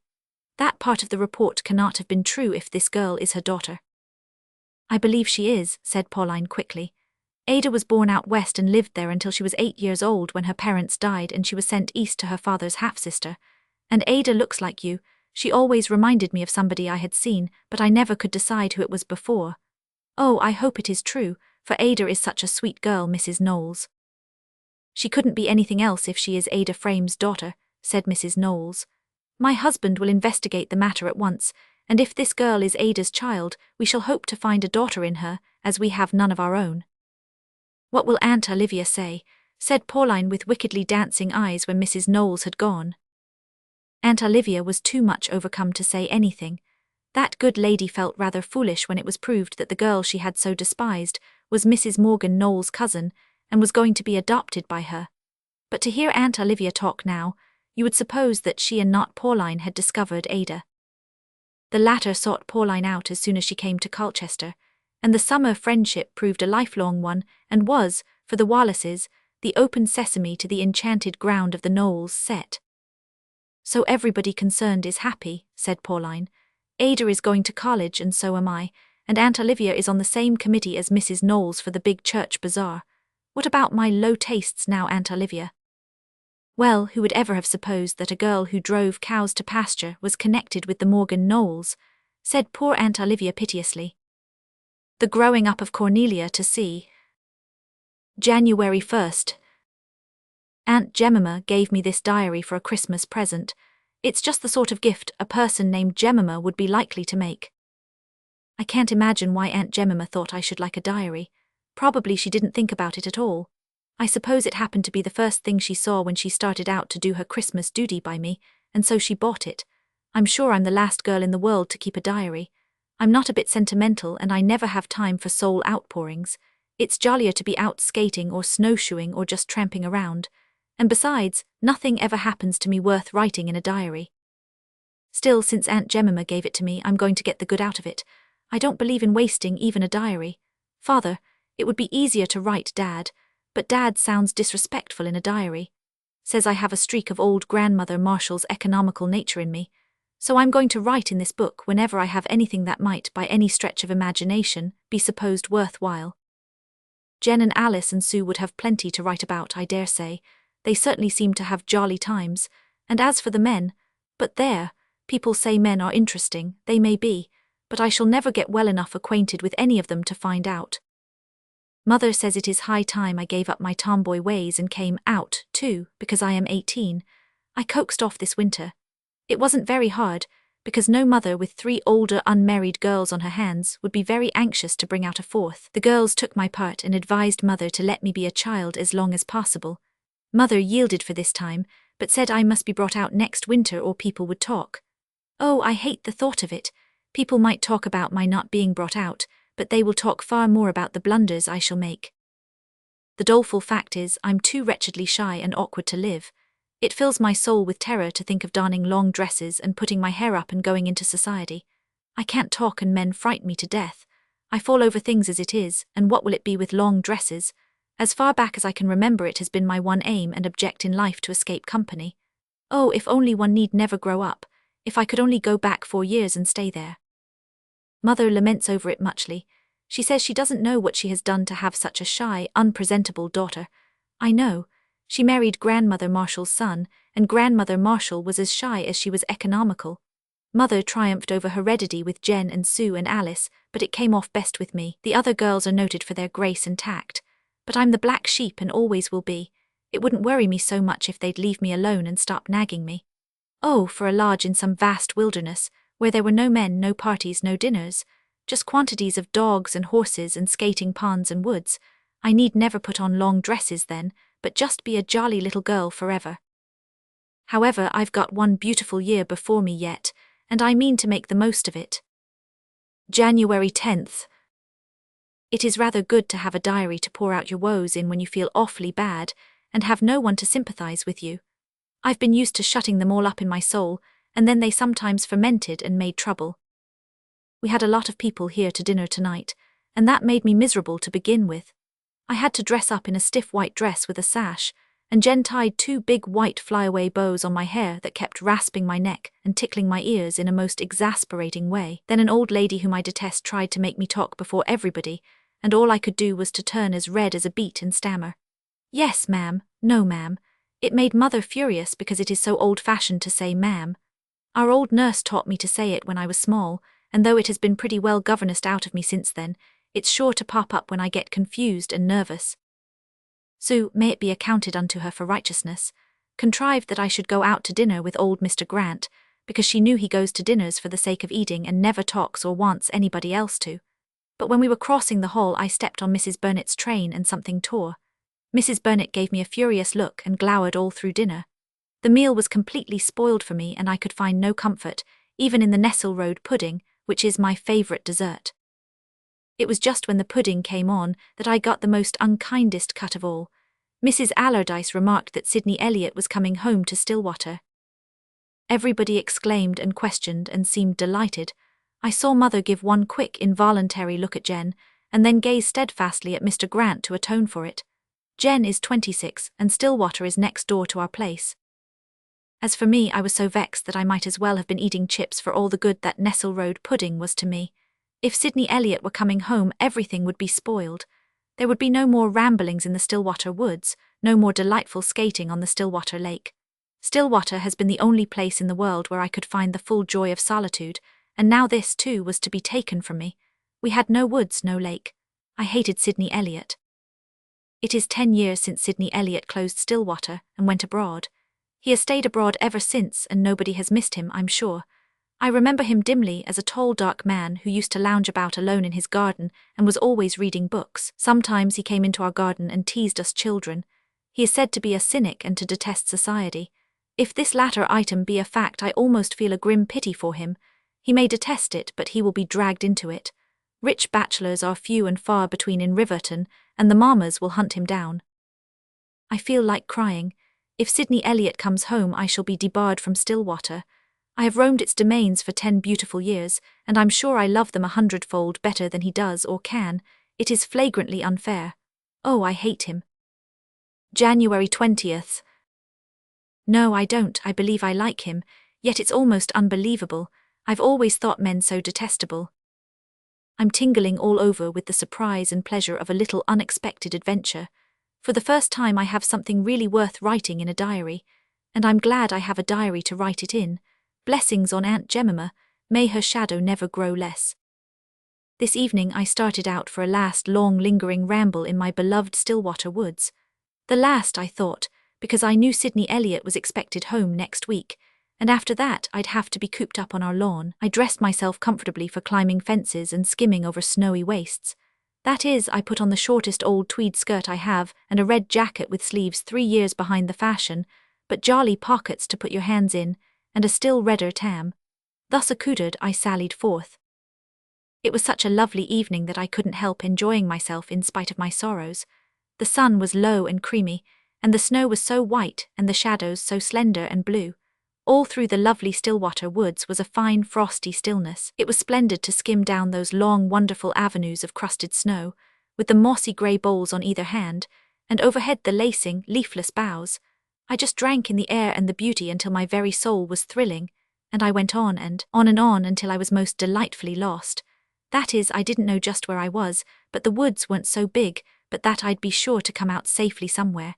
And oh, it was so glorious to be there all alone and never a creature to worry me. At last I turned into a long aisle that seemed to lead right out into the very heart of a deep red overflowing winter sunset. At its end I found a fence, and I climbed up on that fence and sat there, so comfortably, with my back against a big beech and my feet dangling. Then I saw him. I knew it was Sidney Elliot in a moment. He was just as tall and just as black-eyed. He was still given to lounging evidently, for he was leaning against the fence a panel away from me and looking at me with an amused smile. After my first mad impulse to rush away and bury myself in the wilderness, that smile put me at ease. If he had looked grave or polite, I would have been as miserably shy as I've always been in a man's presence. But it was the smile of a grandfather for a child, and I just grinned cheerfully back at him. He ploughed along through the thick drift that was soft and spongy by the fence, and came close up to me. "You must be little Cornelia," he said with another aged smile. "Or rather, you were little Cornelia. I suppose you are big Cornelia now and want to be treated like a young lady." "Indeed I don't," I protested.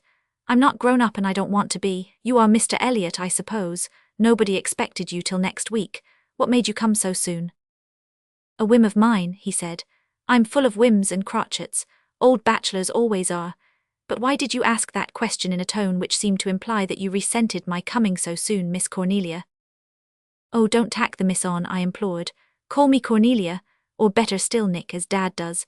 I do resent your coming so soon. I resent your coming at all. And oh, it is such a satisfaction to tell you so." He smiled with his eyes, a deep black velvety smile, but he shook his head sorrowfully. "I must be getting very old," he said. "It's a sign of age when a person finds himself unwelcome and superfluous." "Your age has nothing to do with it," I retorted. "It is because Stillwater is the only place I have to run wild in, and running wild is all I'm fit for. It's so lovely and roomy I can lose myself in it. I shall die or go mad if I'm cooped up on our little pocket handkerchief of a lawn." "But why should you be?" he inquired gravely. I reflected and was surprised. "After all, I don't know, now, why I should be," I admitted. "I thought you wouldn't want me prowling about your domains. Besides, I was afraid I'd meet you, and I don't like meeting men. I hate to have them around. I'm so shy and awkward." "Do you find me very dreadful?" he asked. I reflected again, and was again surprised. "No, I don't mind you a bit, any more than if you were Dad." "Then you mustn't consider yourself an exile from Stillwater. The woods are yours to roam in at will, and if you want to roam them alone you may, and if you'd like a companion once in a while command me. Let's be good friends, little lass, shake hands on it." I slipped down from the fence and shook hands with him. I did like him very much. He was so nice and unaffected and brotherly, just as if I'd known him all my life. We walked down the long white avenue where everything was growing dusky, and I had told him all my troubles before we got to the end of it. He was so sympathetic and agreed with me that it was a pity people had to grow up. He promised to come over tomorrow and look at Don's leg. Don is one of my dogs and he has got a bad leg. I've been doctoring it myself, but it doesn't get any better. Sydney thinks he can cure it. He says I must call him Sydney if I want him to call me Nick. When we got to the lake, there it lay all gleaming and smooth as glass, the most tempting thing. "What a glorious possible slide," he said. "Let us have it, little lass." He took my hand and we ran down the slope and went skimming over the ice. It was glorious. The house came in sight as we reached the other side. It was big and dark and silent. "So the old place is still standing," said Sydney, looking up at it. In the dusk I thought his face had a tender, reverent look instead of the rather mocking expression it had worn all along. "Haven't you been there yet?" I asked quickly. "No, I'm stopping at the hotel over in Croydon. The house will need some fixing up before it's fit to live in. I just came down tonight to look at it and took a short cut through the woods. I'm glad I did. It was worthwhile to see you come tramping down that long white avenue when you thought yourself alone with the silence. I thought I had never seen a child so full of the pure joy of existence. Hold fast to that, little lass, as long as you can. You'll never find anything to take its place after it goes. You jolly little child." "I'm 18, I said suddenly. I don't know what made me say it. He laughed and pulled his coat collar up around his ears. "Never," he mocked. "You're about 12. Stay 12 and always wear red caps and jackets, you vivid thing. Good night." He was off across the lake and I came home. Yes, I do like him, even if he is a man. February 20th. I found out what diaries are for. To work off blue moods in, moods that come on without any reason whatever and therefore can't be confided to any fellow creature. You scribble away for a while, and then it's all gone, and your soul feels clear as crystal once more. I always go to Sydney now in a blue mood that has a real cause. He can cheer me up in 5 minutes, but in such a one as this, which is quite unaccountable, there's nothing for it but a diary. Sydney has been living at Stillwater for a month. It seems as if he must have lived there always. He came to our place the next day after I met him in the woods. Everybody made a fuss over him, but he shook them off with an ease I envied and whisked me out to see Don's leg. He has fixed it up so that it is as good as new now, and the dogs like him almost better than they like me. We have had splendid times since then. We are just the jolliest chums and we tramp about everywhere together and go skating and snowshoeing and riding. We read a lot of books together too, and Sydney always explains everything I don't understand. I'm not a bit shy and I can always find plenty to say to him. He isn't at all like any other man I know. Everybody likes him, but the women seem to be a little afraid of him. They say he is so terribly cynical and satirical. He goes into society a good bit, although he says it bores him. He says he only goes because it would bore him worse to stay home alone. There's only one thing about Sydney that I hardly like. I think he rather overdoes it in the matter of treating me as if I were a little girl. Of course, I don't want him to look upon me as grown up, but there is a medium in all things, and he really needn't talk as if he thought I was a child of 10 and had no earthly interest in anything but sports and dogs. These are the best things, I suppose, but I understand lots of other things too, only I can't convince Sydney that I do. I know he is laughing at me when I try to show him I'm not so childish as he thinks me. He's indulgent and whimsical, just as he would be with a little girl who was making believe to be grown up. Perhaps next winter, when I put on long dresses and come out, he'll stop regarding me as a child. But next winter is so horribly far off. The day we were fussing with Don's leg, I told Sydney that Mother said I'd have to be grown up next winter and how I hated it, and I made him promise that when the time came he would use all his influence to beg me off for another year. He said he would, because it was a shame to worry children about society. But somehow I've concluded not to bother making a fuss. I have to come out sometime, and I might as well take the plunge and get it over. Mrs. Burnett was here this evening fixing up some arrangements for a charity bazaar she and Jen are interested in, and she talked most of the time about Sydney. For Jen's benefit, I suppose, although Jen and Sid don't get on at all. They fight every time they meet, so I don't see why Mrs. Burnett should think things. I wonder what he'll do when Mrs. Rennie comes to the Glasgows next month, said Mrs. Burnett. Why should he do anything? Asked Jen. Oh well, you know there was something between them, an understanding if not an engagement, before she married Rennie. They met abroad, my sister told me all about it, and Mr. Elliot was quite infatuated with her. She was a very handsome and fascinating girl. Then she threw him over and married old Jacob Rennie. For his millions, of course, for he certainly had nothing else to recommend him. Amy says Mr. Elliot was never the same man again, but Jacob died obligingly 2 years ago and Mrs. Rennie is free now, so I dare say they'll make it up. No doubt that is why she is coming to Riverton. Well, it would be a very suitable match. I'm so glad. I never liked Mrs. Burnett. I wonder if it is true that Sydney did care for that horrid woman. Of course she is horrid. Didn't she marry an old man for his money, and cares for her still? It is no business of mine, of course, and it doesn't matter to me at all. But I rather hope he doesn't, because it would spoil everything if he got married. He wouldn't have time to be chums with me then. I don't know why I feel so dull tonight. Writing in this diary doesn't seem to have helped me as much as I thought it would either. I dare say it's the weather. It must be the weather. It is a wet, windy night and the rain is thudding against the window. I hate rainy nights. I wonder if Mrs. Rennie is really as handsome as Mrs. Burnett says. I wonder how old she is. I wonder if she ever cared for Sydney. No, she didn't. No woman who cared for Sydney could ever have thrown him over for an old moneybag. I wonder if I shall like her. No, I won't. I'm sure I shan't like her. My head is aching and I'm going to bed. March 10th. Mrs. Rennie was here to dinner tonight. My head was aching again, and Mother said I needn't go down to dinner if I'd rather not, but a dozen headaches could not have kept me back, or a dozen men either, even supposing I'd have to talk to them all. I wanted to see Mrs. Rennie. Nothing has been talked of in Riverton for the last fortnight but Mrs. Rennie. I've heard of her beauty and charm and costumes until I'm sick of the subject. Today I spoke to Sydney about her. Before I thought I said right out, Mrs. Rennie is to dine with us tonight. Yes, he said in a quiet voice. I'm dying to see her, I went on recklessly. I've heard so much about her. They say she's so beautiful and fascinating. Is she? You ought to know. Sydney swung the sled around and put it in position for another coast. Yes, I know her, he admitted tranquilly. She is a very handsome woman and I suppose most people would consider her fascinating. Come, Nick, get on the sled. We have just time for one more coast and then you must go in. You were once a good friend, a very good friend, of Mrs. Rennie's, weren't you, Sid? I said. A little mocking gleam crept into his eyes, and I instantly realized that he was looking upon me as a rather impertinent child. You've been listening to gossip, Nick, he said. It's a bad habit, child, don't let it grow on you. Come. I went, feeling crushed and furious and ashamed. I knew her at once when I went down to the drawing room. There were 3 other strange women there, but I knew she was the only one who could be Mrs. Rennie.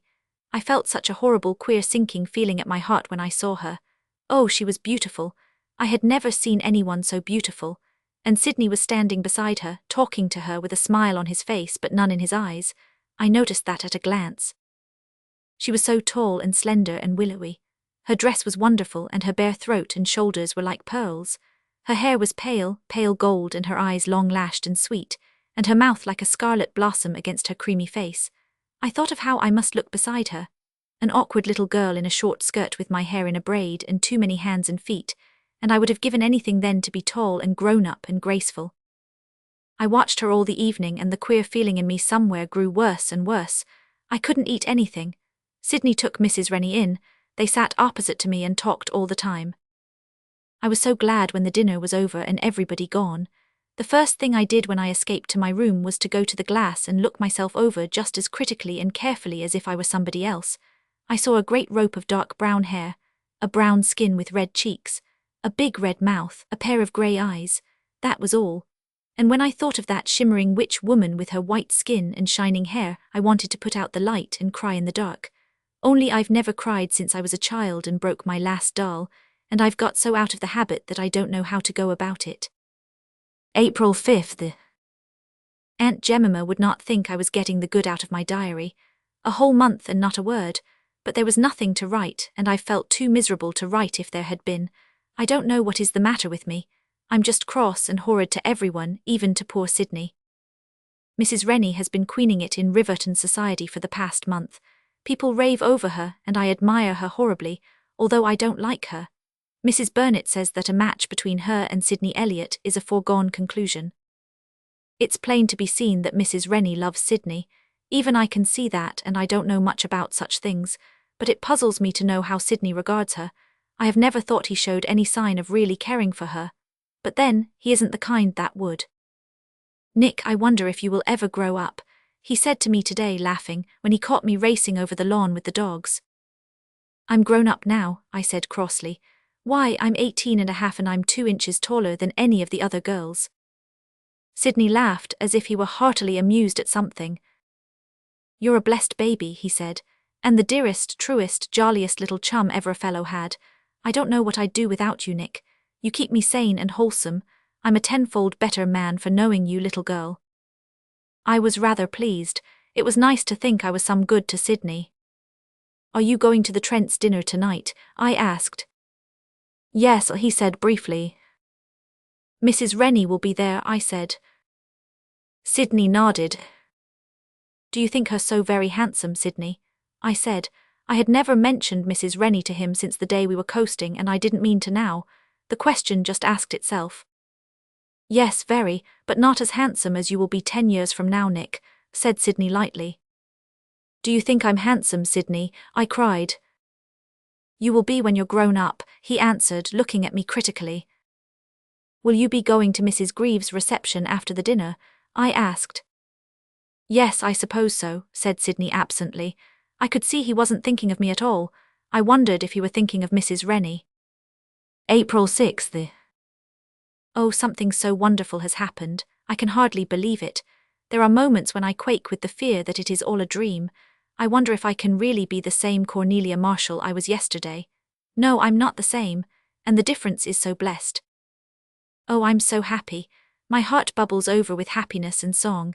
It's so wonderful and lovely to be a woman and know it and know that other people know it. You dear diary, you were made for this moment. I shall write all about it in you and so fulfill your destiny. And then I shall put you away and never write anything more in you because I shall not need you. I shall have Sidney. Last night I was all alone in the house, and I was so lonely and miserable. I put my chin on my hands and I thought, and thought, and thought. I imagined Sidney at the Greaves, talking to Mrs. Rennie with that velvety smile in his eyes. I could see her, graceful and white in her trailing, clinging gown with diamonds about her smooth neck and in her hair. I suddenly wondered what I would look like in evening dress with my hair up. I wondered if Sidney would like me in it. All at once I got up and rushed to Sue's room. I lighted the gas, rummaged, and went to work. I piled my hair on top of my head, pinned it there, and thrust a long silver dagger through it to hold a couple of pale white roses she had left on her table. Then I put on her last winter's party dress. It was such a pretty pale yellow thing, with touches of black lace, and it didn't matter about its being a little old-fashioned, since it fitted me like a glove. Finally I stepped back and looked at myself. I saw a woman in that glass, a tall, straight creature with crimson cheeks and glowing eyes, and the thought in my mind was so insistent that it said itself aloud, "Oh, I wish Sidney could see me now." At that very moment, the maid knocked at the door to tell me that Mr. Elliot was downstairs asking for me. I did not hesitate a second. With my heart beating wildly, I trailed downstairs to Sidney. He was standing by the fireplace when I went in, and looked very tired. When he heard me, he turned his head and our eyes met. All at once a terrible thing happened. At least, I thought it a terrible thing then. I knew why I had wanted Sidney to realize that I was no longer a child. It was because I loved him. I knew it the moment I saw that strange, new expression leap into his eyes. "Cornelia," he said in a stunned sort of voice. "Why, Nick, why, little girl, you're a woman, how blind I've been, and now I've lost my little chum." "Oh, no, no," I said wildly. I was so miserable and confused I didn't know what I said. "Never, Sidney, I'd rather be a little girl and have you for a friend. I'll always be a little girl. It's all this hateful dress. I'll go and take it off. And then I just put my hands up to my burning face, and the tears that would never come before came in a flood. All at once I felt Sidney's arms about me, and felt my head drawn to his shoulder. "Don't cry, dearest," I heard him say softly. "You can never be a little girl to me again." My eyes are opened. "But I didn't want you to be. I want you to be my big girl. Mine, all mine, forever." What happened after that isn't to be written in a diary. I won't even write down the things he said about how I looked, because it would seem so terribly vain, but I can't help thinking of them, for I am so happy. The Old Fellow's letter to C. Ruggles and I were down on the old fellow. It doesn't matter why, and since in a story of this kind we must tell the truth no matter what happens, or else where is the use of writing a story at all? I'll have to confess that we had deserved all we got, and that the old fellow did no more than his duty by us. Both Ruggles and I see that now, since we have had time to cool off, but at the moment we were in a fearful wax at the old fellow, and were bound to hatch up something to get even with him. Of course the old fellow had another name, just as Ruggles has another name. He is principal of the Frampton Academy, the old fellow, not Ruggles, and his name is George Osborne. We have to call him Mr. Osborne to his face, but he is the old fellow everywhere else. He is quite old, 36 if he's a day, and whatever possessed Sylvia Grant. But there, I'm getting ahead of my story. Most of the cads like the old fellow. Even Ruggles and I like him on the average. The girls are always a little provoked at him because he is so shy and absent-minded, but when it comes to the point, they like him too. I heard Emma White say once that he was so handsome, I nearly whooped. Ruggles was mad because he's gone on M, for the idea of calling a thin, pale, dark, dreamy-looking chap like the old fellow handsome was more than I could stand without guffawing. Em probably said it to provoke Ruggles, she couldn't really have thought it. Mickey, the English professor, now, if she had called him handsome there would have been some sense in it. He is splendid. Big 6-footer with magnificent muscles, red cheeks and curly yellow hair. I can't see how he can be contented to sit down and teach mushy English literature and poetry and that sort of thing. It would have been more in keeping with the old fellow. There was a rumour running at large in the academy that the old fellow wrote poetry, but he ran the mathematics and didn't make such a foozle of it as you might suppose either. Ruggles and I meant to get square with the old fellow if it took all the term. At least we said so. But if Providence hadn't sent Sylvia Grant walking down the street, past our boarding house that afternoon, we should probably have cooled off before we thought of any working plan of revenge. Sylvia Grant did go down the street, however. Ruggles, hanging halfway out of the window as usual, saw her and called me to go and look. Of course I went. Sylvia Grant was always worth looking at. There was no girl in Frampton who could hold a candle to her when it came to beauty. As for brains, that is another thing altogether. My private opinion is that Sylvia hadn't any, or she would never have preferred. But there, I'm getting on too fast again. Ruggles should have written this story. He can concentrate better. Sylvia was the Latin professor's daughter. She wasn't a cad girl, of course. She was over 20 and had graduated from it 2 years ago, but she was in all the social things that went on in the academy, and all the unmarried professors except the old fellow were in love with her. Mickey had it the worst, and we had all made up our minds that Sylvia would marry Mickey. He was so handsome, we didn't see how she could help it. I tell you, they made a dandy-looking couple when they were together. Well, as I said before, I toddled to the window to have a look at the fair Sylvia. She was all togged out in some new fall duds, and I guess she'd come out to show them off. They were brownish, kind of, and she'd a spanking hat on with feathers and things in it. Her hair was shining under it, all purply black, and she looked sweet enough to eat. Then she saw Ruggles and me and she waved her hand and laughed, and her big blackish blue eyes sparkled. But she hadn't been laughing before or sparkling either. I thought she looked kind of glum, and I wondered if she and Mickey had had a falling out. I rather suspected it, for at the senior prom 3 nights before, she had hardly looked at Mickey but had sat in a corner and talked to the old fellow. He didn't do much talking. He was too shy and he looked mighty uncomfortable. I thought it kind of mean of Sylvia to torment him so, when she knew he hated to have to talk to girls, but when I saw Mickey scowling at the corner, I knew she was doing it to make him jealous. Girls won't stick at anything when they want to provoke a chap. I know it to my cost for Jenny Price, but that has nothing to do with this story. Just across the square Sylvia met the old fellow and bowed. He lifted his hat and passed on, but after a few steps he turned and looked back. He caught Sylvia doing the same thing, so he wheeled and came on, looking mighty foolish. As he passed beneath our window, Ruggles chuckled fiendishly. "I've thought of something, Polly," he said. "My name is Paul. Bet you it will make the old fellow squirm. Let's write a letter to Sylvia Grant, a love letter, and sign the old fellow's name to it. She'll give him a fearful snubbing and we'll be revenged." "But who'll write it?" I said doubtfully. "I can't, you'll have to, Ruggles, you've had more practice." Ruggles turned red. "I know he writes to M. White in vacations." "I'll do my best," he said quite meekly. "That is, I'll compose it, but you'll have to copy it. You can imitate the old fellow's handwriting so well." "But look here," I said, an uncomfortable idea striking me. "What about Sylvia? Won't she feel kind of flattish when she finds out he didn't write it? for of course he'll tell her. We haven't anything against her, you know. Oh, Sylvia won't care, said Ruggles serenely. She's the sort of girl who can take a joke. I've seen her eyes shine over tricks we've played on the professors before now. She'll just laugh. Besides, she doesn't like the old fellow a bit. I know from the way she acts with him. She's always so cool and stiff when he's about, not a bit like she is with the other professors. Well, Ruggles wrote the letter.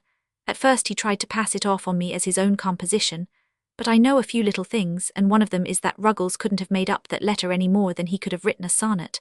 I told him so and made him own up. He had a copy of an old letter that had been written to his sister by her young man.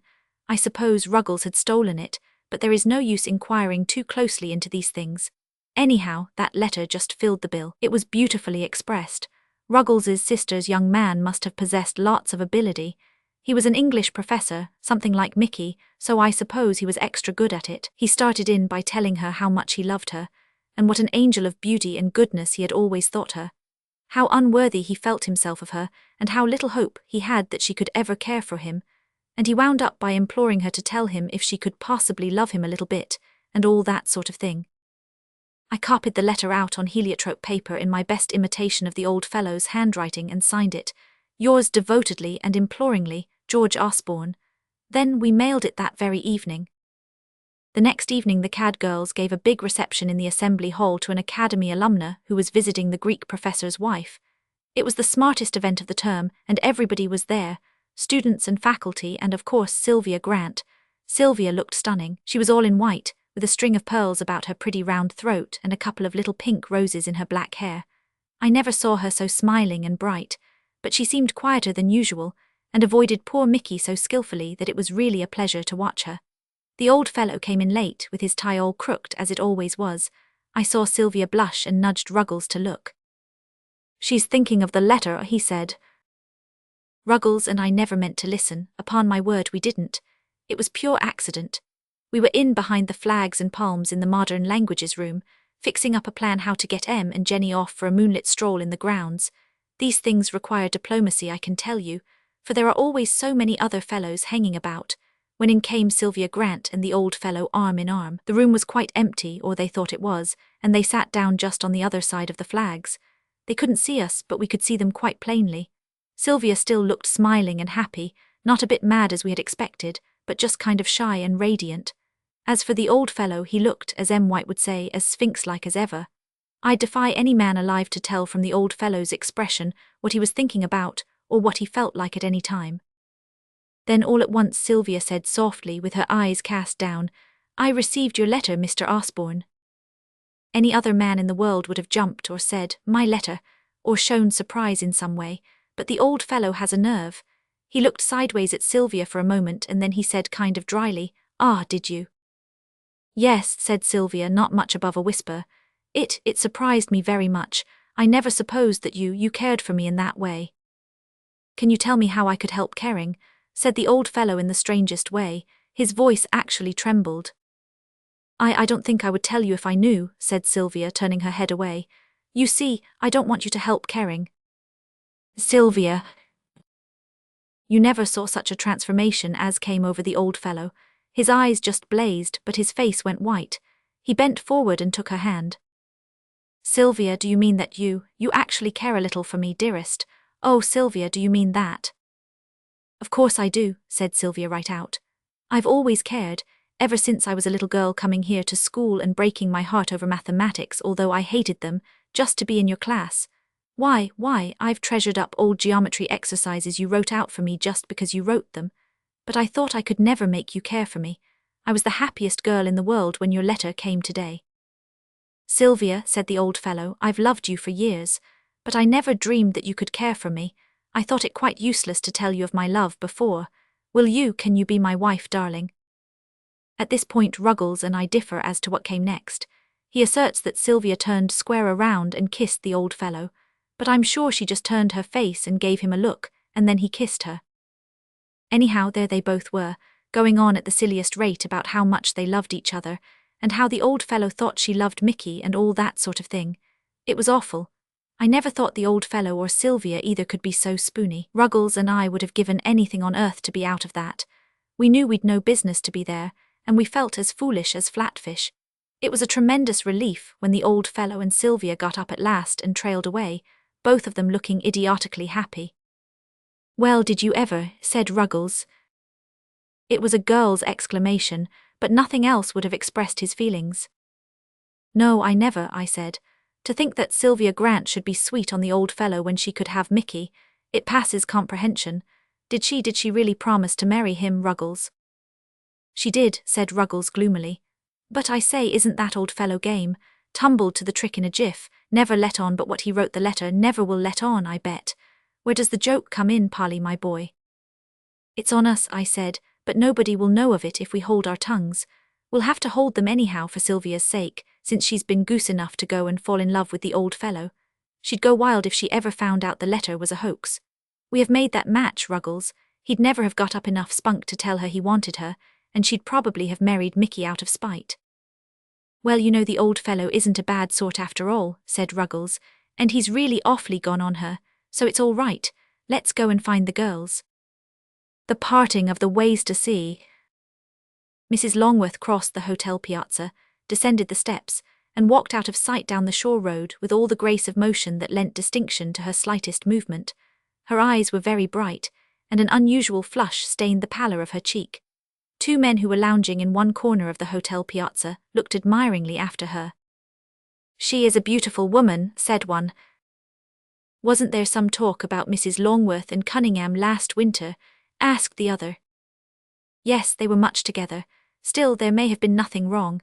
She was old Judge Carmody's daughter, you know.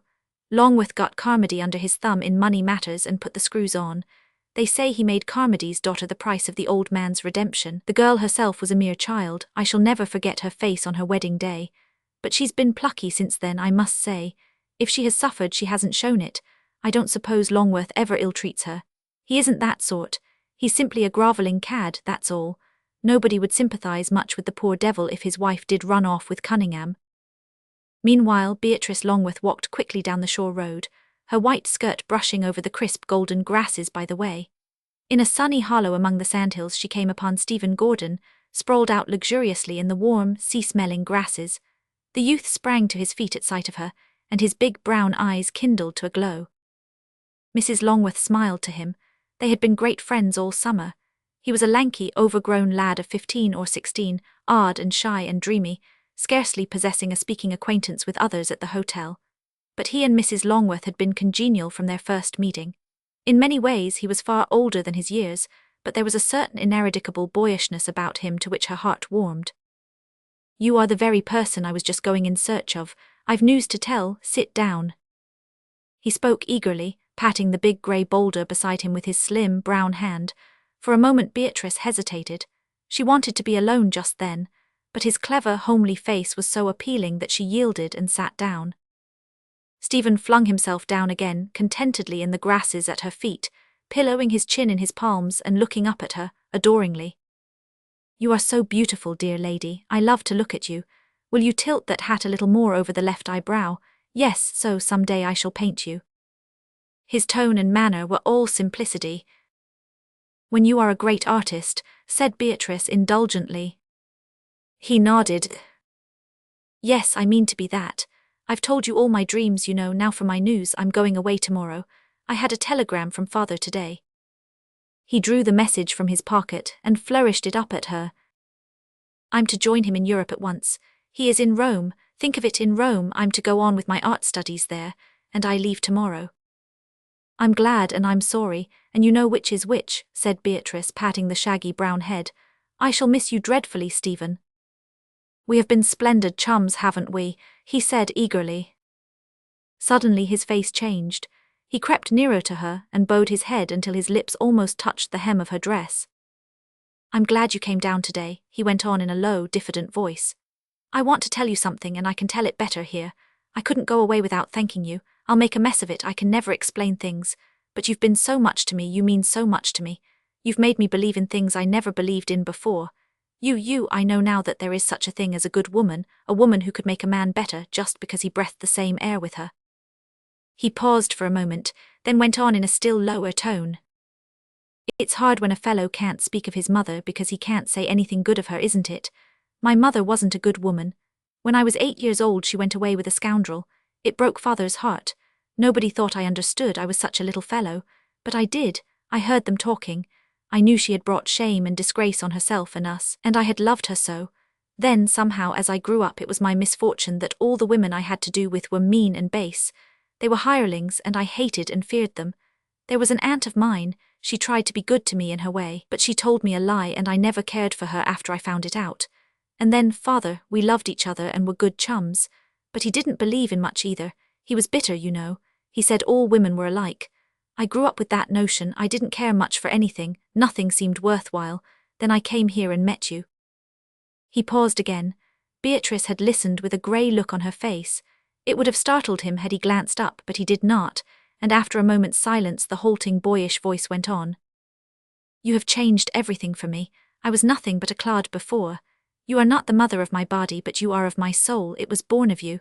I shall always love and reverence you for it. You will always be my ideal. If I ever do anything worthwhile, it will be because of you. In everything I shall ever attempt, I shall try to do it as if you were to pass judgment upon it. You will be a lifelong inspiration to me. Oh, I am bungling this. I can't tell you what I feel. You are so pure, so good, so noble. I shall reverence all women for your sake henceforth. And if, said Beatrice in a very low voice, if I were false to your ideal of me, if I were to do anything that would destroy your faith in me, something weak or wicked. But you couldn't, he interrupted, flinging up his head and looking at her with his great dog-like eyes. You couldn't. But if I could, she persisted gently, and if I did, what then? I should hate you, he said passionately. You would be worse than a murderess. You would kill every good impulse and belief in me. I would never trust anything or anybody again. But there, he added, his voice once more growing tender, you will never fail me, I feel sure of that. Thank you, said Beatrice almost in a whisper. Thank you, she repeated after a moment. She stood up and held out her hand. I think I must go now. Goodbye, dear laddie. Write to me from Rome. I shall always be glad to hear from you wherever you are. And I shall always try to live up to your ideal of me, Stephen. He sprang to his feet and took her hand, lifting it to his lips with boyish reverence. I know that, he said slowly. Goodbye, my sweet lady. When Mrs. Longworth found herself in her room again, she unlocked her desk and took out a letter. It was addressed to Mr. Maurice Cunningham. She slowly tore it twice across, laid the fragments on a tray, and touched them with a lighted match. As they blazed up, one line came out in writhing redness across the page. I will go away with you as you ask. Then it crumbled into grey ashes. She drew a long breath and hid her face in her hands. The promissory note to see. Ernest Duncan swung himself off the platform of David White's store and walked whistling up the street. Life seemed good to Ernest just then. Mr. White had given him a rise in salary that day, and had told him that he was satisfied with him. Mr. White was not easy to please in the matter of clerks, and it had been with fear and trembling that Ernest had gone into his store 6 months before. He had thought himself fortunate to secure such a chance. His father had died the preceding year, leaving nothing in the way of worldly goods except the house he had lived in.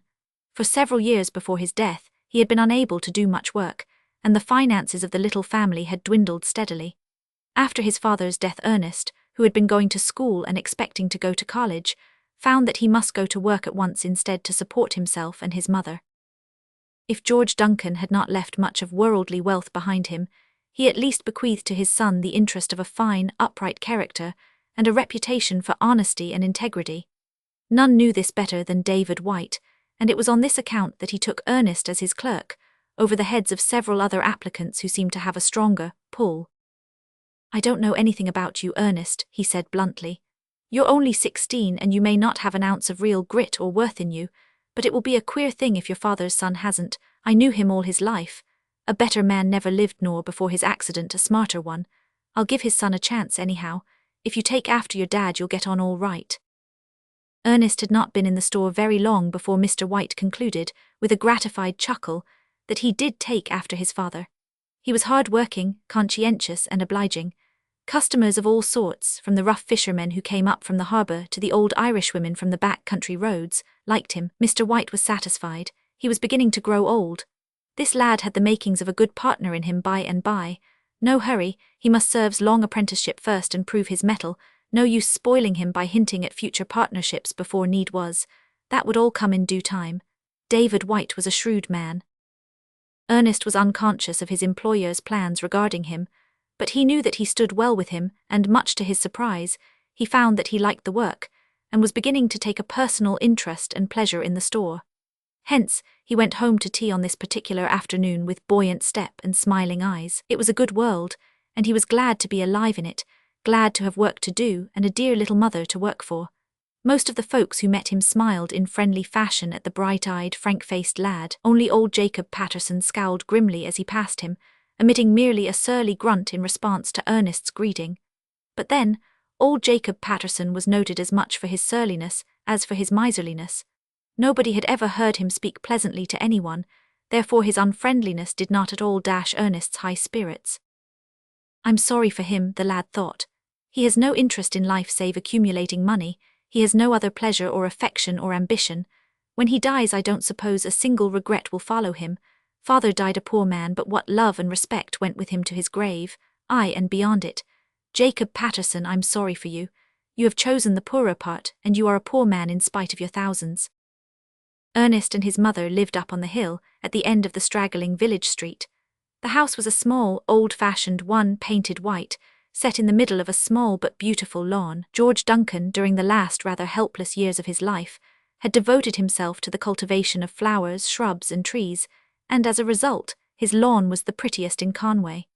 Ernest worked hard in his spare moments to keep it looking as well as in his father's lifetime, for he loved his little home dearly, and was proud of its beauty. He ran gaily into the sitting room. Tea ready, Lady Mother. I'm hungry as a wolf. Good news gives one an appetite. Mr. White has raised my salary a couple of dollars per week. We must celebrate the event somehow this evening. What do you say to a sail on the river and an ice cream at Taylor's afterwards? When a little woman can't outlive her schoolgirl hankering for ice cream, why, Mother, what's the matter? Mother, dear. Mrs. Duncan had been standing before the window with her back to the room when Ernest entered. When she turned, he saw that she had been crying. Oh, Ernest, she said brokenly, Jacob Patterson has just been here and he says. What has that old miser been saying to trouble you? Demanded Ernest angrily, taking her hands in his. He says he holds your father's promissory note for $900 overdue for several years, answered Mrs. Duncan. Yes, and he showed me the note, Ernest. Father's promissory note for $900, exclaimed Ernest in bewilderment. But father paid that note to James Patterson 5 years ago, Mother, just before his accident. Didn't you tell me he did? Yes, he did, said Mrs. Duncan, but… Then where is it? Interrupted Ernest. Father would keep the receipted note, of course. We must look among his papers. You won't find it there, Ernest. We don't know where the note is. It was lost. Lost, that is unfortunate. But you say that Jacob Patterson showed you a promissory note of father's still in existence. How can that be? It can't possibly be the note he paid, and there couldn't have been another note we knew nothing of. I understand how this note came to be in Jacob Patterson's possession, said Mrs. Duncan more firmly, but he laughed in my face when I told him. I must tell you the whole story, Ernest, but sit down and get your tea first. I haven't any appetite for tea now, Mother, said Ernest soberly. Let me hear the whole truth about the matter. 7 years ago your father gave his note to old James Patterson, Jacob's brother, said Mrs. Duncan. It was for $900. 2 years afterwards the note fell due and he paid James Patterson the full amount with interest. I remember the day well. I have only too good reason to. He went up to the Patterson place in the afternoon with the money. It was a very hot day. James Patterson receipted the note and gave it to your father. Your father always remembered that much. He was also sure that he had the note with him when he left the house. He then went over to see Paul Sinclair. A thunderstorm came up while he was on the road. Then, as you know, Ernest, just as he turned in at Paul Sinclair's gate, the lightning flash struck and stunned him. It was weeks before he came to himself at all. He never did come completely to himself again. When, weeks afterwards, I thought of the note and asked him about it, we could not find it, and search as we did, we never found it. Your father could never remember what he did with it when he left James Patterson's. Neither Mr. Sinclair nor his wife could recollect seeing anything of it at the time of the accident. James Patterson had left for California the very morning after, and he never came back. We did not worry much about the loss of the note then. It did not seem of much moment, and your father was not in a condition to be troubled about the matter. But Mother, this note that Jacob Patterson holds, I don't understand about this. I'm coming to that. I remember distinctly that on the evening when your father came home after signing the note, he said that James Patterson drew up a note and he signed it. But just as he did so, the old man's pet cat, which was sitting on the table, upset an ink bottle, and the ink ran all over the table and stained one end of the note. Old James Patterson was the fussiest man who ever lived, and a stickler for neatness. "Tut, tut," he said, "this won't do. Here, I'll draw up another note and tear this blotted one up." He did so, and your father signed it. He always supposed James Patterson destroyed the first one, and certainly he must have intended to, for there never was an honester man. But he must have neglected to do so, for Ernest, it was that blotted note Jacob Patterson showed me today. He said he found it among his brother's papers. I suppose it has been in the desk up at the Patterson place ever since James went to California. He died last winter and Jacob is his sole heir. Ernest, that note with the compound interest on it for 7 years amounts to over $1,100. How can we pay it? I'm afraid that this is a very serious business, Mother, said Ernest, rising and pacing the floor with agitated strides. We shall have to pay the note if we cannot find the other, and even if we could, perhaps, your story of the drawing up of the second note would not be worth anything as evidence in a court of law, and we have nothing to hope from Jacob Patterson's clemency. No doubt he believes that he really holds father's unpaid note. He is not a dishonest man. In fact, he rather prides himself on having made all his money honestly. He will exact every penny of the debt. The first thing to do is to have another thorough search for the lost note, although I am afraid that it is a forlorn hope. A forlorn hope it proved to be. The note did not turn up. Old Jacob Patterson proved obdurate. He laughed to scorn the tale of the blotted note, and indeed, Ernest sadly admitted to himself that it was not a story anybody would be in a hurry to believe. "There's nothing for it but to sell our house and pay the debt, Mother," he said at last. Ernest had grown old in the days that had followed Jacob Patterson's demand. His boyish face was pale and haggard. "Jacob Patterson will take the case into the law courts if we don't settle at once. Mr. White offered to lend me the money on a mortgage on the place, but I could never pay the interest out of my salary when we have nothing else to live on. I would only get further and further behind. I'm not afraid of hard work, but I dare not borrow money with so little prospect of ever being able to repay it. We must sell the place and rent that little 4-roomed cottage of Mr. Percy's down by the river to live in. Oh, Mother, it half kills me to think of your being turned out of your home like this." It was a bitter thing for Mrs. Duncan also, but for Ernest's sake she concealed her feelings and affected cheerfulness.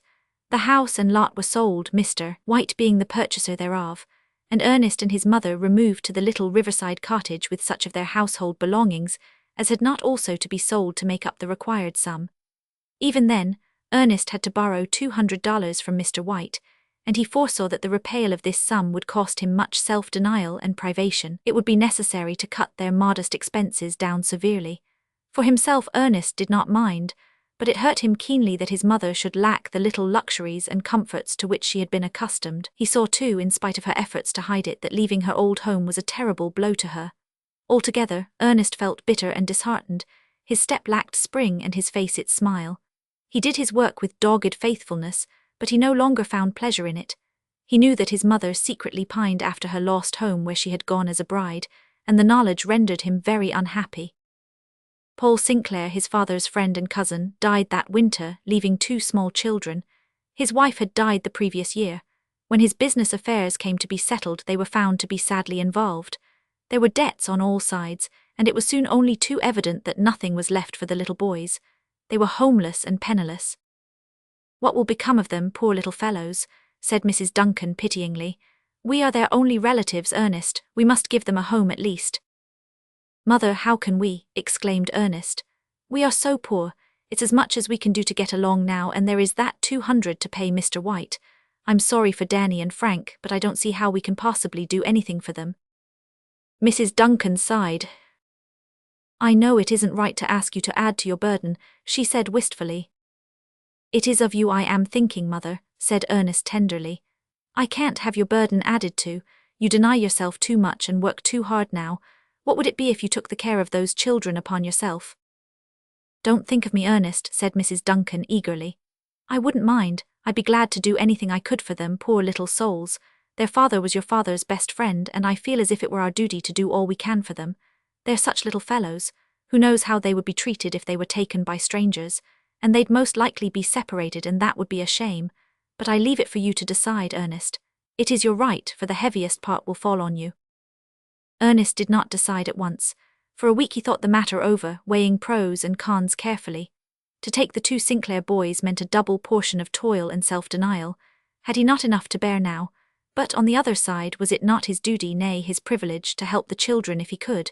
In the end he said to his mother, "We'll take the little fellows, mother. I'll do the best I can for them.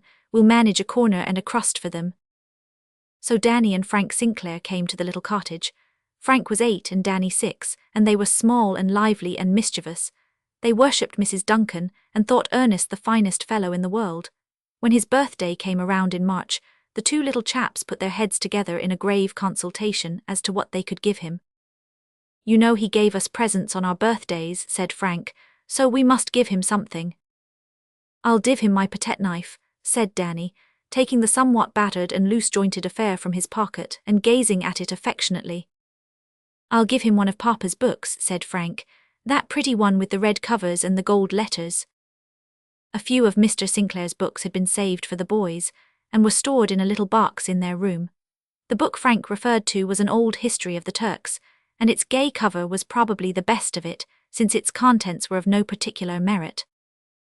On Ernest's birthday, both boys gave him their offerings after breakfast.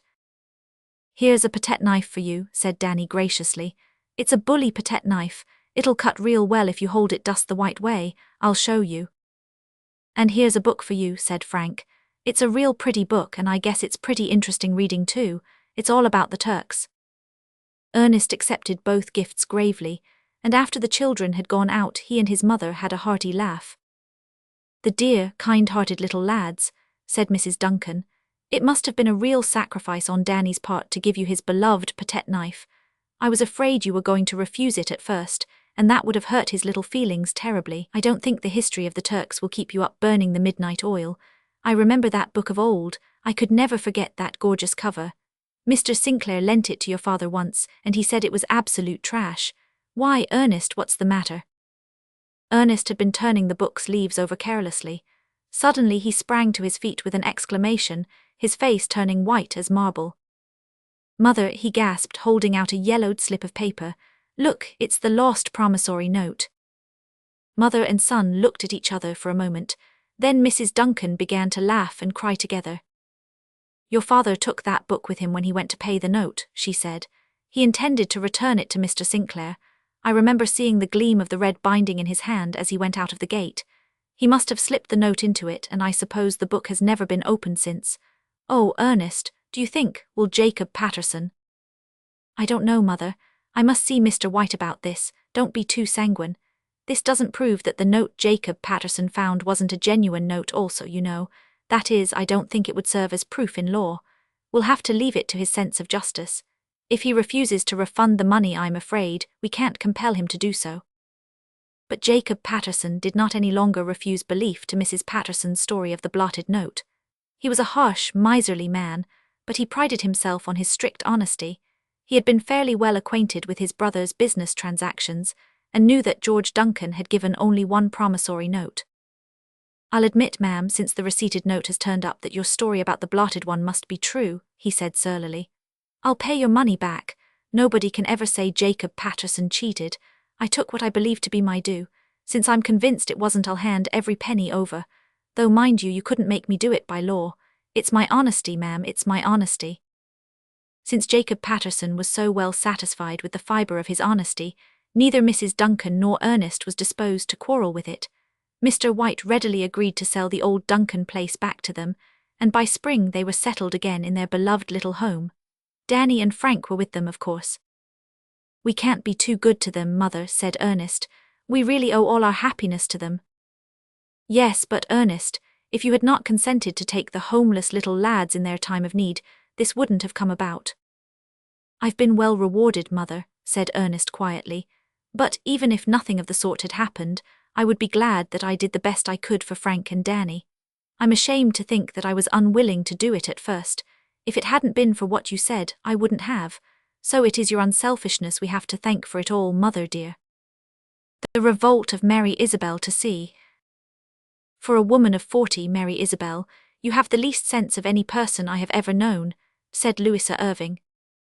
Louisa had said something similar in spirit to Mary Isabel almost every day of her life.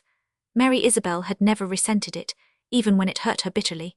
Everybody in Latimer knew that Louisa Irving ruled her meek little sister with a rod of iron, and wondered why Mary Isabel never rebelled. It simply never occurred to Mary Isabel to do so. All her life she had given in to Louisa, and the thought of refusing obedience to her sister's Medo-Persian decrees never crossed her mind. Mary Isabel had only one secret from Louisa, and she lived in daily dread that Louisa would discover it. It was a very harmless little secret, but Mary Isabel felt rightly sure that Louisa would not tolerate it for a moment. They were sitting together in the dim living room of their quaint old cottage down by the shore. The window was open and the sea breeze blew in, stirring the prim white curtains fitfully, and ruffling the little rings of dark hair on Mary Isabel's forehead, rings which always annoyed Louisa. She thought Mary Isabel ought to brush them straight back, and Mary Isabel did so faithfully a dozen times a day, and in 10 minutes they crept down again, kinking defiance to Louisa, who might make Mary Isabel submit to her in all things but had no power over naturally curly hair. Louisa had never had any trouble with her own hair. It was straight and sleek and mouse-coloured, what there was of it. Mary Isabel's face was flushed, and her wood-brown eyes looked grieved and pleading. Mary Isabel was still pretty, and vanity is the last thing to desert a properly constructed woman. "I can't wear a bonnet yet, Louisa," she protested. "Bonnets have gone out for everybody except really old ladies. I want a hat, one of those pretty floppy ones with pale blue forget-me-nots." Then it was that Louisa made the remark quoted above. "I wore a bonnet before I was 40, she went on ruthlessly, "and so should every decent woman. It is absurd to be thinking so much of dress at your age, Mary Isabel. I don't know what sort of a way you'd bedizen yourself out if I'd let you, I'm sure. It's fortunate you have somebody to keep you from making a fool of yourself. I'm going to town tomorrow and I'll pick you out a suitable black bonnet. You'd look nice starring round in Leghorn and forget-me-nots now, wouldn't you?" Mary Isabel privately thought she would, but she gave in, of course, although she did hate bitterly that unbought, unescapable bonnet. "Well, do as you think best, Louisa," she said with a sigh. "I suppose it doesn't matter much. Nobody cares how I look anyhow, but can't I go to town with you? I want to pick out my new silk." "I'm as good a judge of black silk as you," said Louisa shortly. "It isn't safe to leave the house alone." "But I don't want a black silk," cried Mary Isabel. "I've worn black so long, both my silk dresses have been black. I want a pretty silver grey, something like Mrs. Chester Ford's." Did anyone ever hear such nonsense? Louisa wanted to know in genuine amazement. Silver grey silk is the most unserviceable thing in the world. There's nothing like black for wear and real elegance. No, Mary Isabel, don't be foolish. You must let me choose for you. You know you never had any judgment. Mother told you so often enough. Now get your sunbonnet and take a walk to the shore. You look tired. I'll get the tea." Louisa's tone was kind though firm. She was really good to Mary Isabel as long as Mary Isabel gave her her own way peaceably.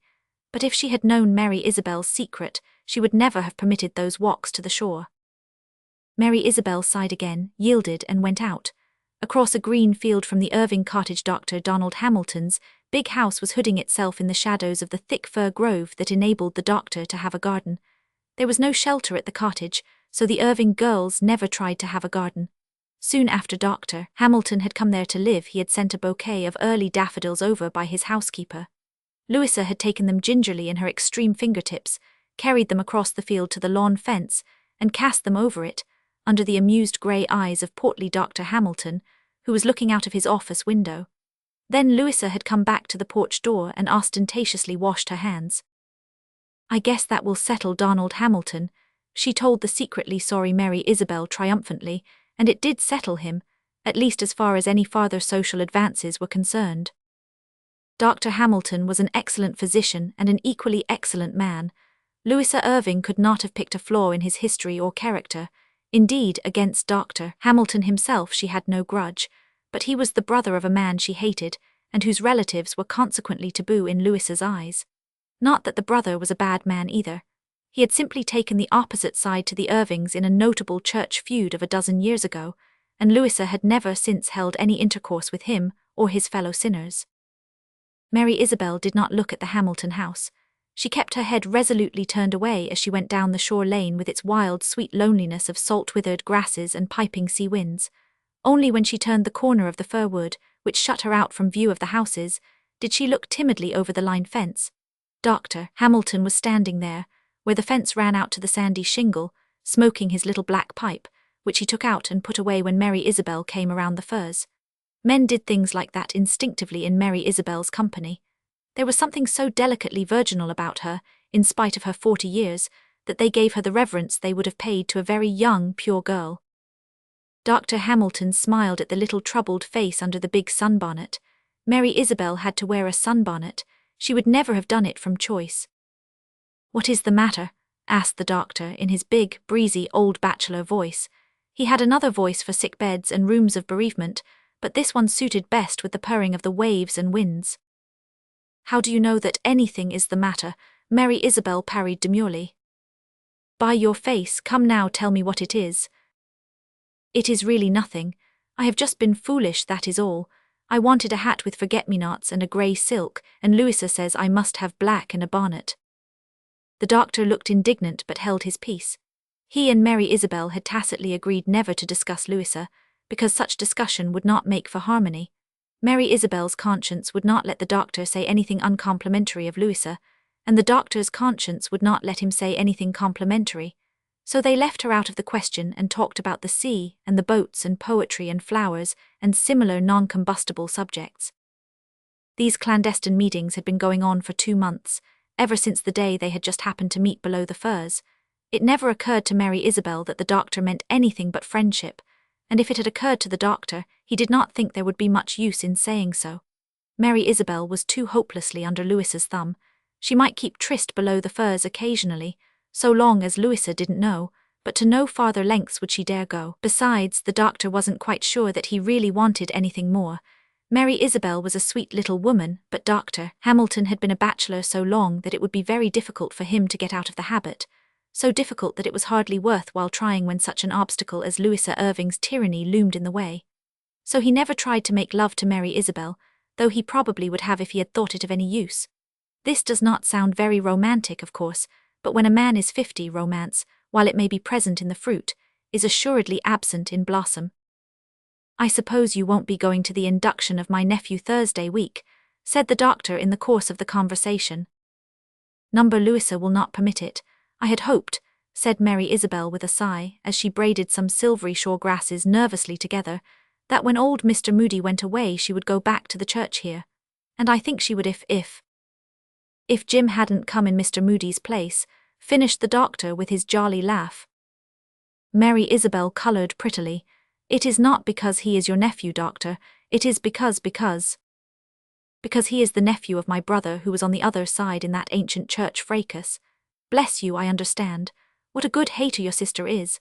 Such a tenacity in holding bitterness from one generation to another commands admiration of a certain sort.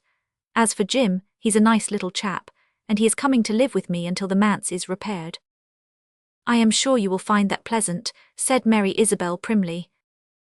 She wondered if the young minister's advent would make any difference in regard to these shore meetings, then decided quickly that it would not, then more quickly still that it wouldn't matter if it did. "He will be company," admitted the doctor, who liked company and found the shore road rather lonesome. "I had a letter from him today saying that he'd come home with me from the induction. By the way, they're tearing down the old post office today. And that reminds me, by Jove, I'd all but forgotten. I promised to go up and see Molly Marr this evening. Molly's nerves are on the rampage again. I must rush." With a wave of his hand, the doctor hurried off. Mary Isabel lingered for some time longer, leaning against the fence, looking dreamily out to sea. The doctor was a very pleasant companion, if only Louisa would allow neighbourliness.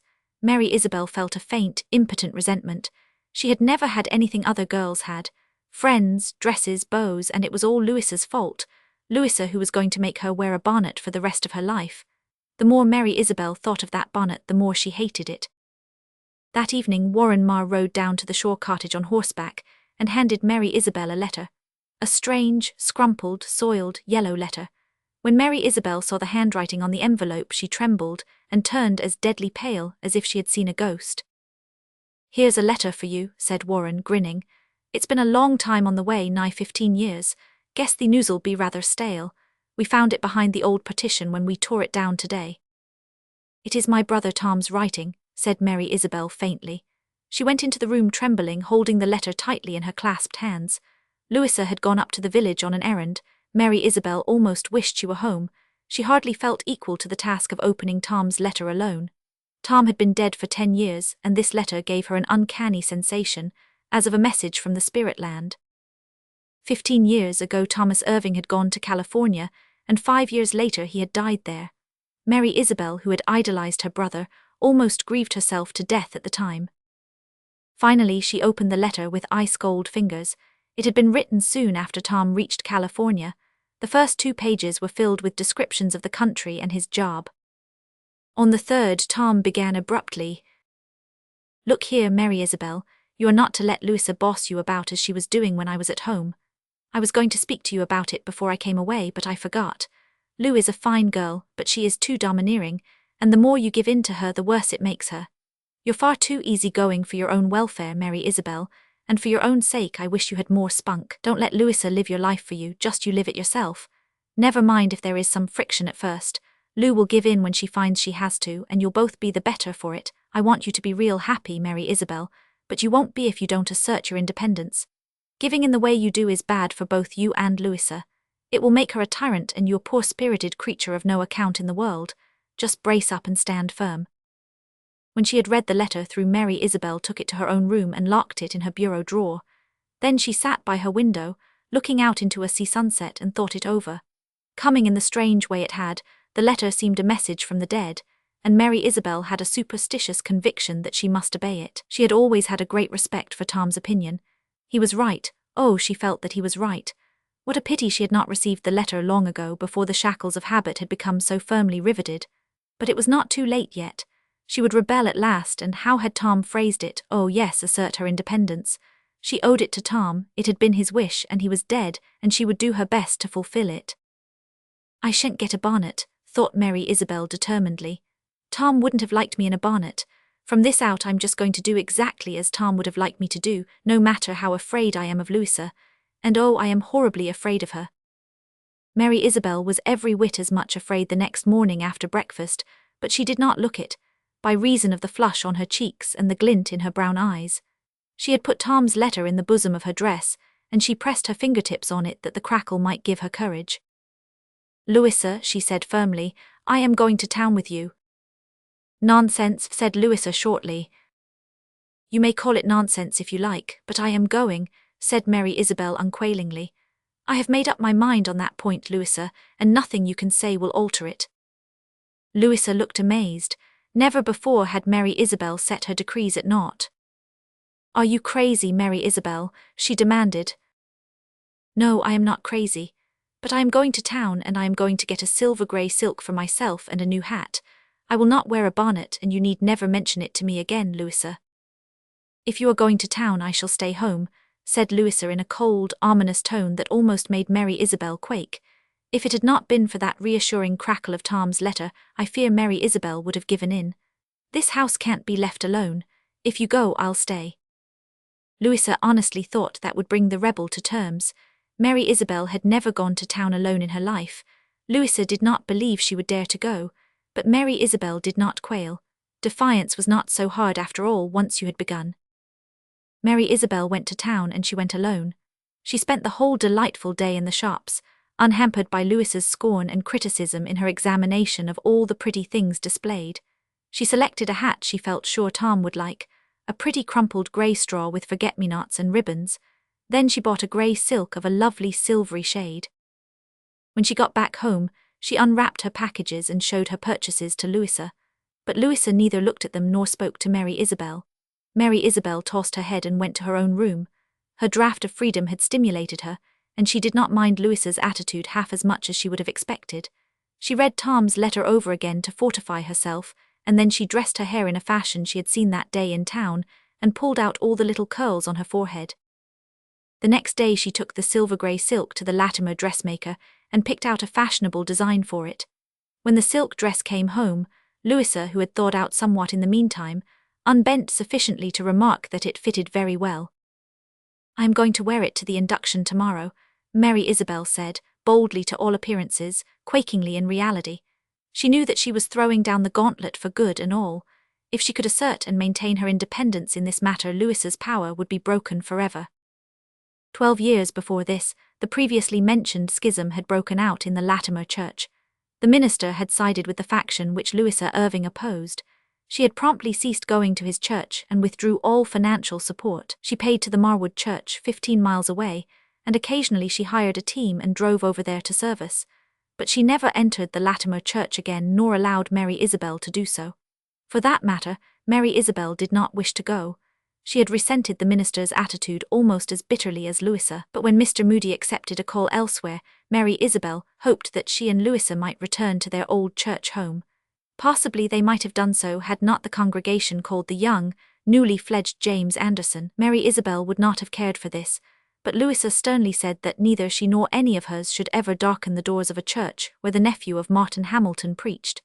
Mary Isabel had regretfully acquiesced at the time, but now she had made up her mind to go to church, and she meant to begin with the induction service. Louisa stared at her sister incredulously. "Have you taken complete leave of your senses, Mary Isabel?" "No, I've just come to them," retorted Mary Isabel recklessly, gripping a chair back desperately so that Louisa should not see how she was trembling. "It is all foolishness to keep away from church just because of an old grudge. I'm tired of staying home Sundays or driving 15 miles to Marwood to hear poor old Mr. Grattan. Everybody says Mr. Anderson is a splendid young man and an excellent preacher, and I'm going to attend his services regularly." Louisa had taken Mary Isabel's first defiance in icy disdain. Now she lost her temper and raged. The storm of angry words beat on Mary Isabel like hail, but she fronted it staunchly. She seemed to hear Tom's voice saying, "Live your own life, Mary Isabel, don't let Louisa live it for you," and she meant to obey him. "If you go to that man's induction, I'll never forgive you," Louisa concluded. Mary Isabel said nothing. She just primed up her lips very determinedly, picked up the silk dress and carried it to her room. The next day was fine and warm. Louisa said no word all the morning. She worked fiercely and slammed things around noisily. After dinner, Mary Isabel went to her room and came down presently, fine and dainty in her grey silk, with the forget-me-not hat resting on the soft, loose waves of her hair. Louisa was blacking the kitchen stove.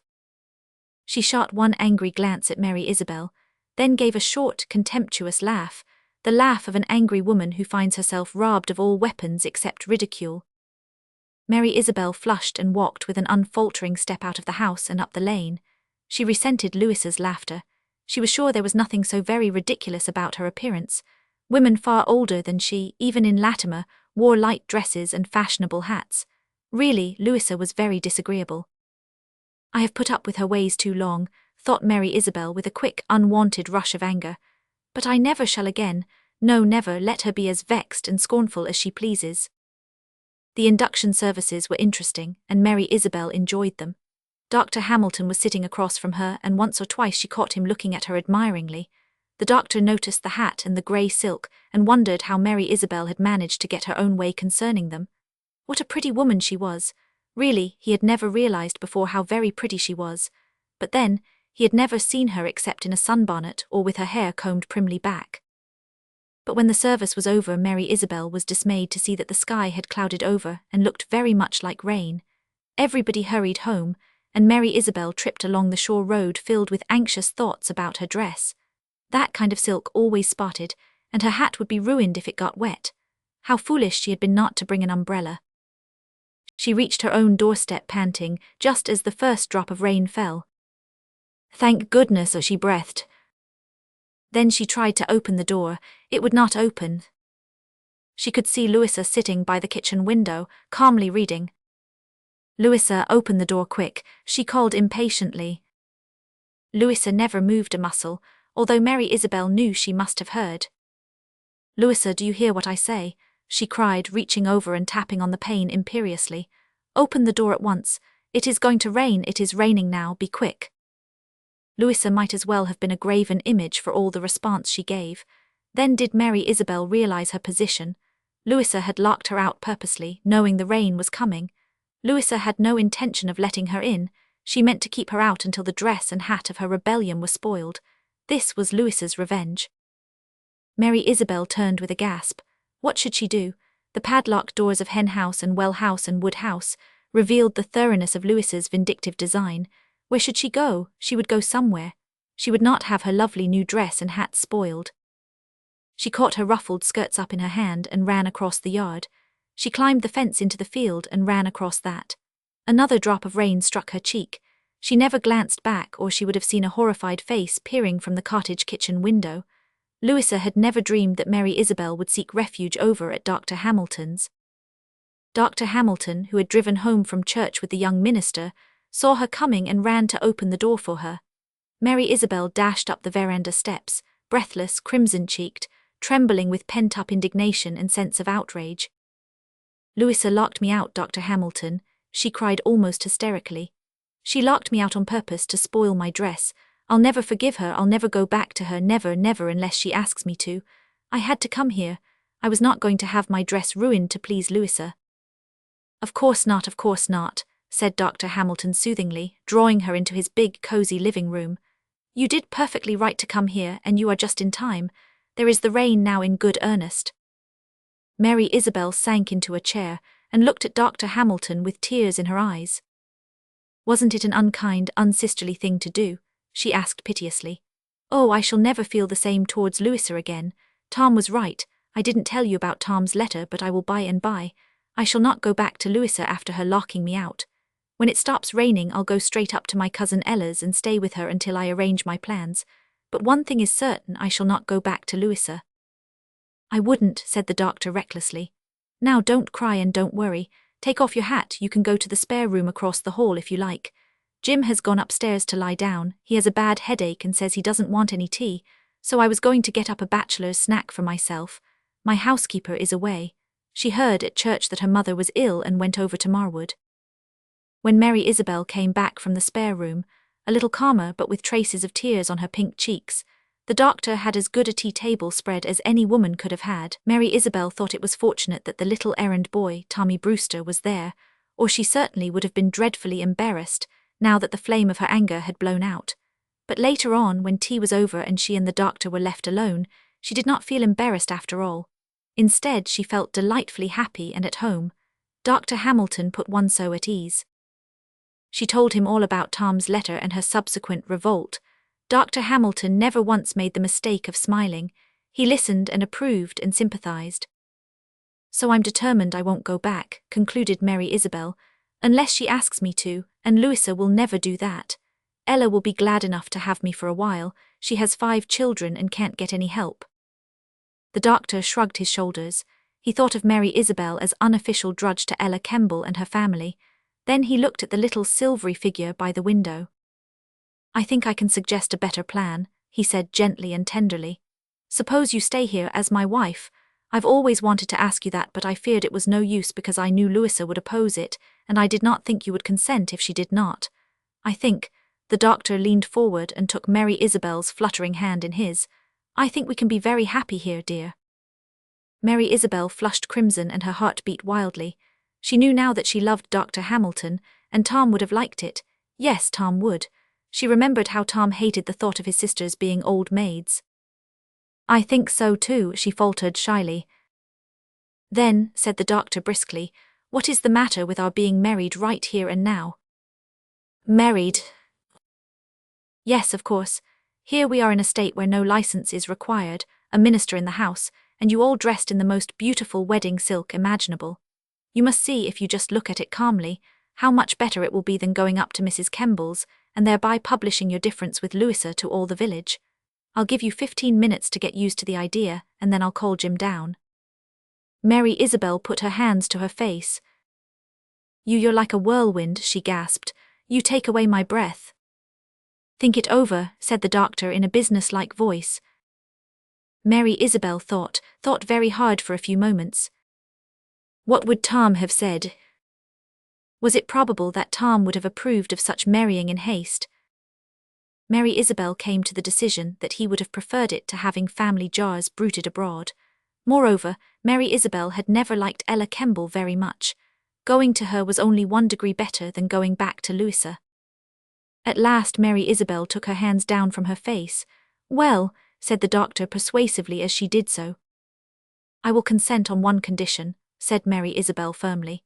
And that is that you will let me send word over to Louisa that I am going to be married, and that she may come and see the ceremony if she will. Louisa has behaved very unkindly in this matter, but after all she is my sister, and she has been good to me in some ways, and I am not going to give her a chance to say that I got married in this headlong fashion and never let her know. Tommy can take the word over, said the doctor. Mary Isabel went to the doctor's desk and wrote a very brief note. Dear Louisa, I am going to be married to Dr. Hamilton right away. I've seen him often at the shore this summer. I would like you to be present at the ceremony if you choose. Mary Isabel. Tommy ran across the field with the note. It had now ceased raining and the clouds were breaking. Mary Isabel thought that a good omen. She and the doctor watched Tommy from the window. They saw Louisa come to the door, take the note, and shut the door in Tommy's face. 10 minutes later she reappeared, habited in her mackintosh with her second-best bonnet on. She's coming, said Mary Isabel, trembling. The doctor put his arm protectingly about the little lady. Mary Isabel tossed her head. Oh, I'm only excited. I shall never be afraid of Louisa again. Louisa came grimly over the field, up the veranda steps, and into the room without knocking. Mary Isabel, she said, glaring at her sister and ignoring the doctor entirely, did you mean what you said in that letter? Yes, I did, said Mary Isabel firmly. You are going to be married to that man in this shameless, indecent haste. Yes. And nothing I can say will have the least effect on you. Not the slightest. Then, said Louisa, more grimly than ever, all I ask of you is to come home and be married from under your father's roof. Do have that much respect for your parents' memory, at least. Of course I will, cried Mary Isabel impulsively, softening at once. Of course we will, won't we? She asked, turning prettily to the doctor. Just as you say, he answered gallantly. Louisa snorted. I'll go home and air the parlour, she said. It's lucky I baked that fruitcake Monday. You can come when you're ready. She stalked home across the field. In a few minutes the doctor and Mary Isabel followed, and behind them came the young minister, carrying his blue book under his arm and trying hard and not altogether successfully to look grave. The twins and a wedding to see. Sometimes Johnny and I wonder what would really have happened if we had never started for Cousin Pamelia's wedding.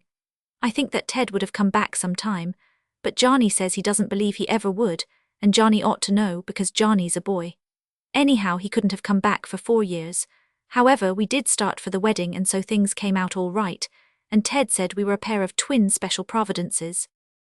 Johnny and I fully expected to go to Cousin Pamelia's wedding because we had always been such chums with her. And she did write to Mother to be sure and bring us, but Father and Mother didn't want to be bothered with us. That is the plain truth of the matter. They are good parents, as parents go in this world. I don't think we could have picked out much better, all things considered. But Johnny and I have always known that they never want to take us with them anywhere if they can get out of it. Uncle Fred says that it is no wonder, since we are a pair of holy terrors for getting into mischief and keeping everybody in hot water. But I think we are pretty good, considering all the temptations we have to be otherwise. And of course, twins have just twice as many as ordinary children. Anyway, Father and Mother said we would have to stay home with Hannah Jane. This decision came upon us, as Johnny says, like a bolt from the blue. At first we couldn't believe they were not joking.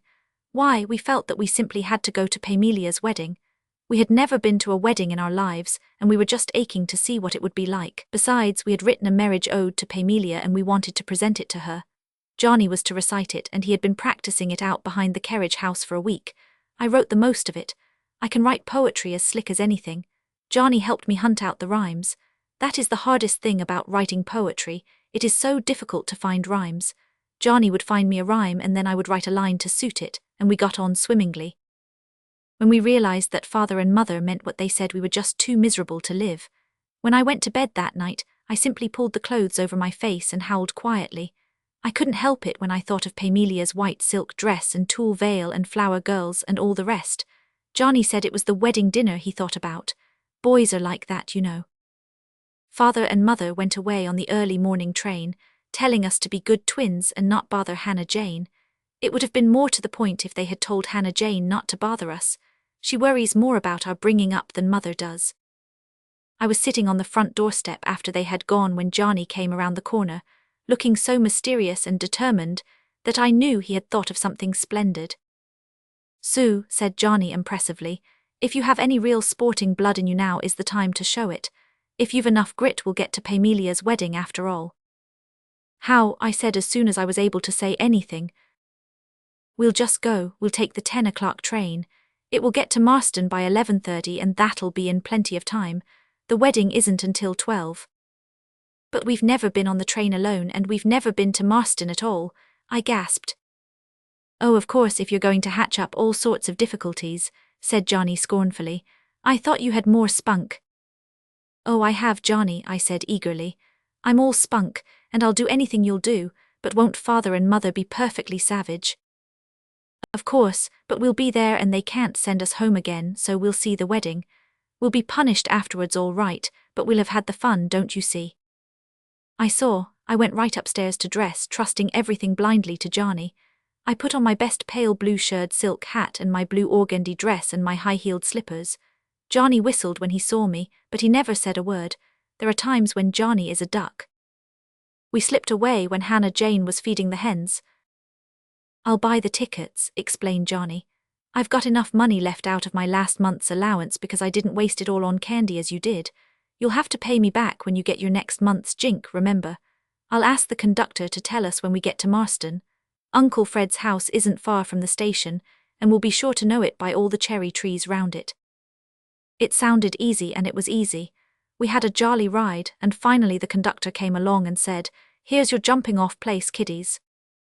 Johnny didn't like being called a kiddie, but I saw the conductor's eye resting admiringly on my blue silk hat, and I forgave him.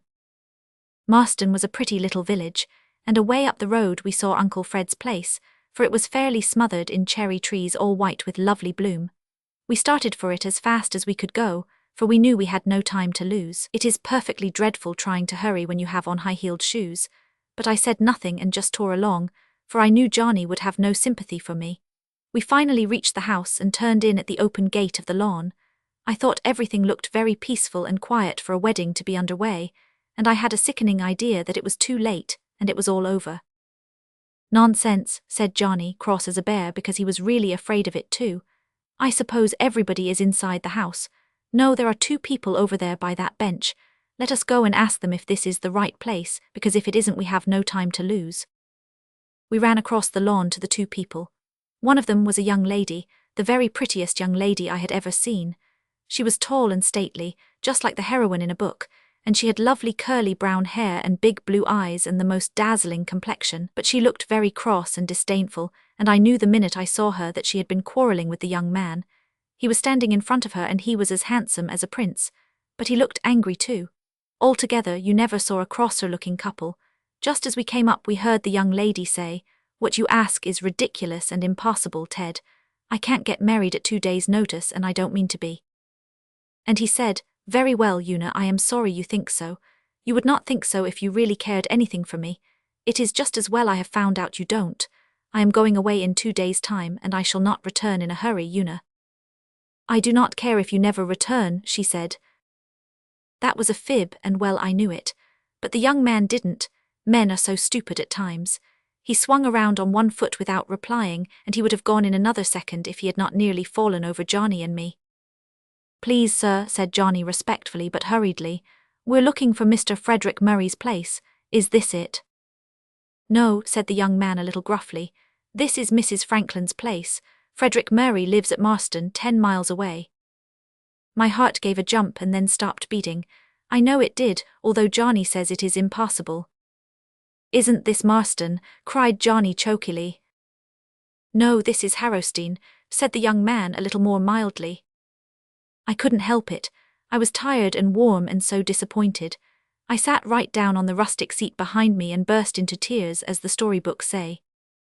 "Oh, don't cry, dearie," said the young lady in a very different voice from the one she had used before.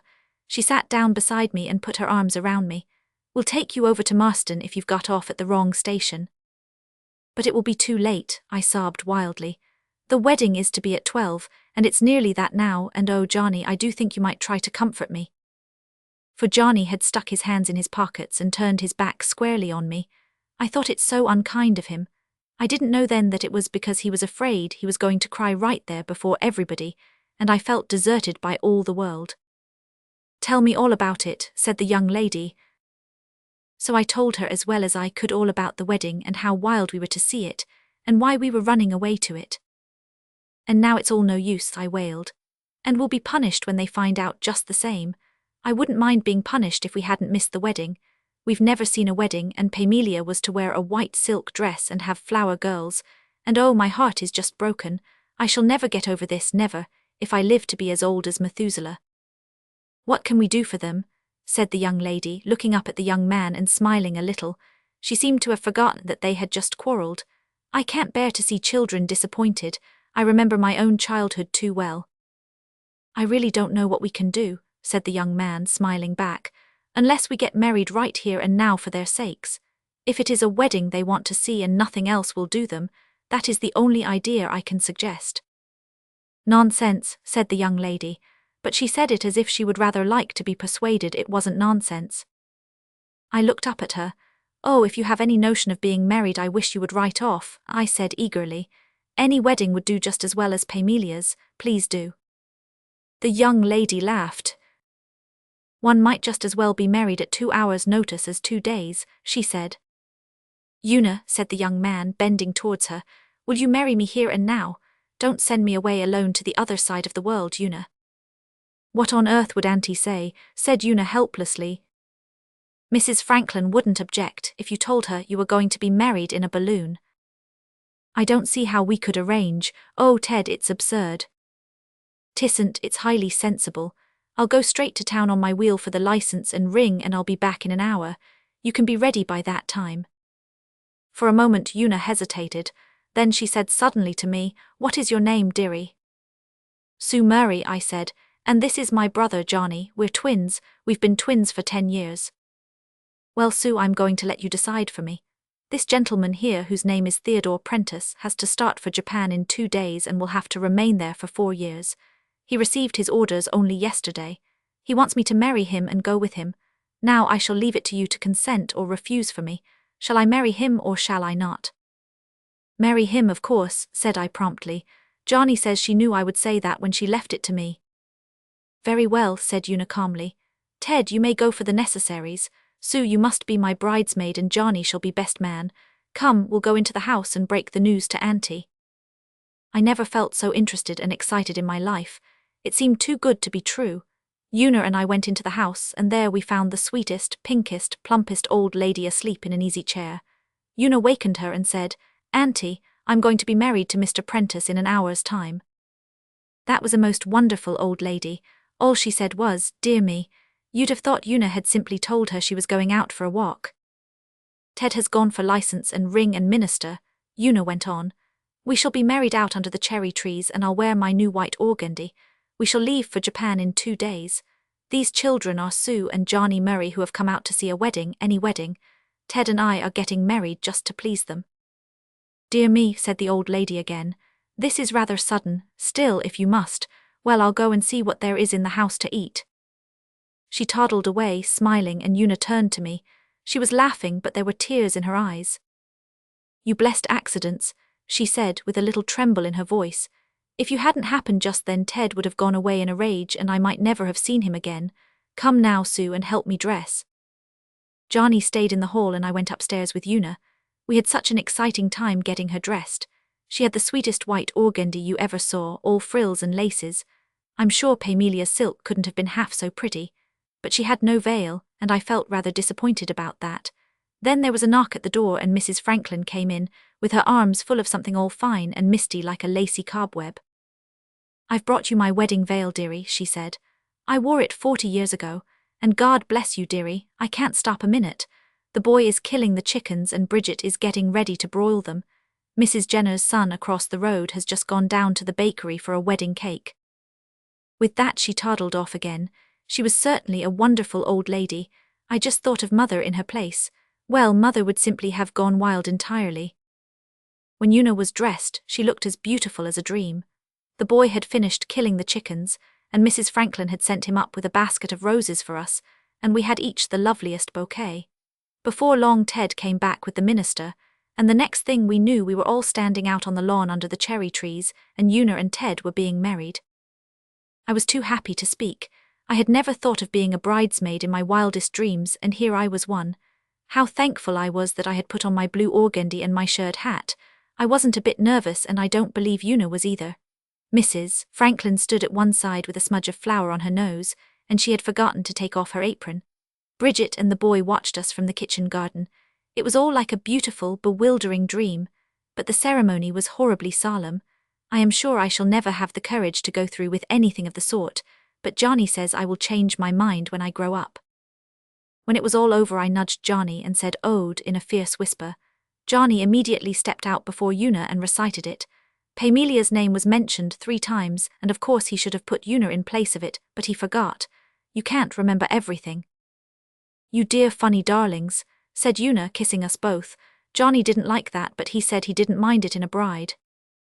Then we had dinner, and I thought Mrs. Franklin more wonderful than ever. I couldn't have believed any woman could have got up such a spread at 2 hours' notice. Of course, some credit must be given to Bridget and the boy. Johnny and I were hungry enough by this time, and we enjoyed that repast to the full. We went home on the evening train. Ted and Una came to the station with us, and Una said she would write me when she got to Japan, and Ted said he would be obliged to us forever and ever. When we got home, we found Hannah Jane and father and mother, who had arrived there an hour before us, simply distracted. They were so glad to see us safe and sound that they didn't even scold us, and when father heard our story he laughed until the tears came into his eyes. Some are born to luck, some achieve luck, and some have luck thrust upon them, he said,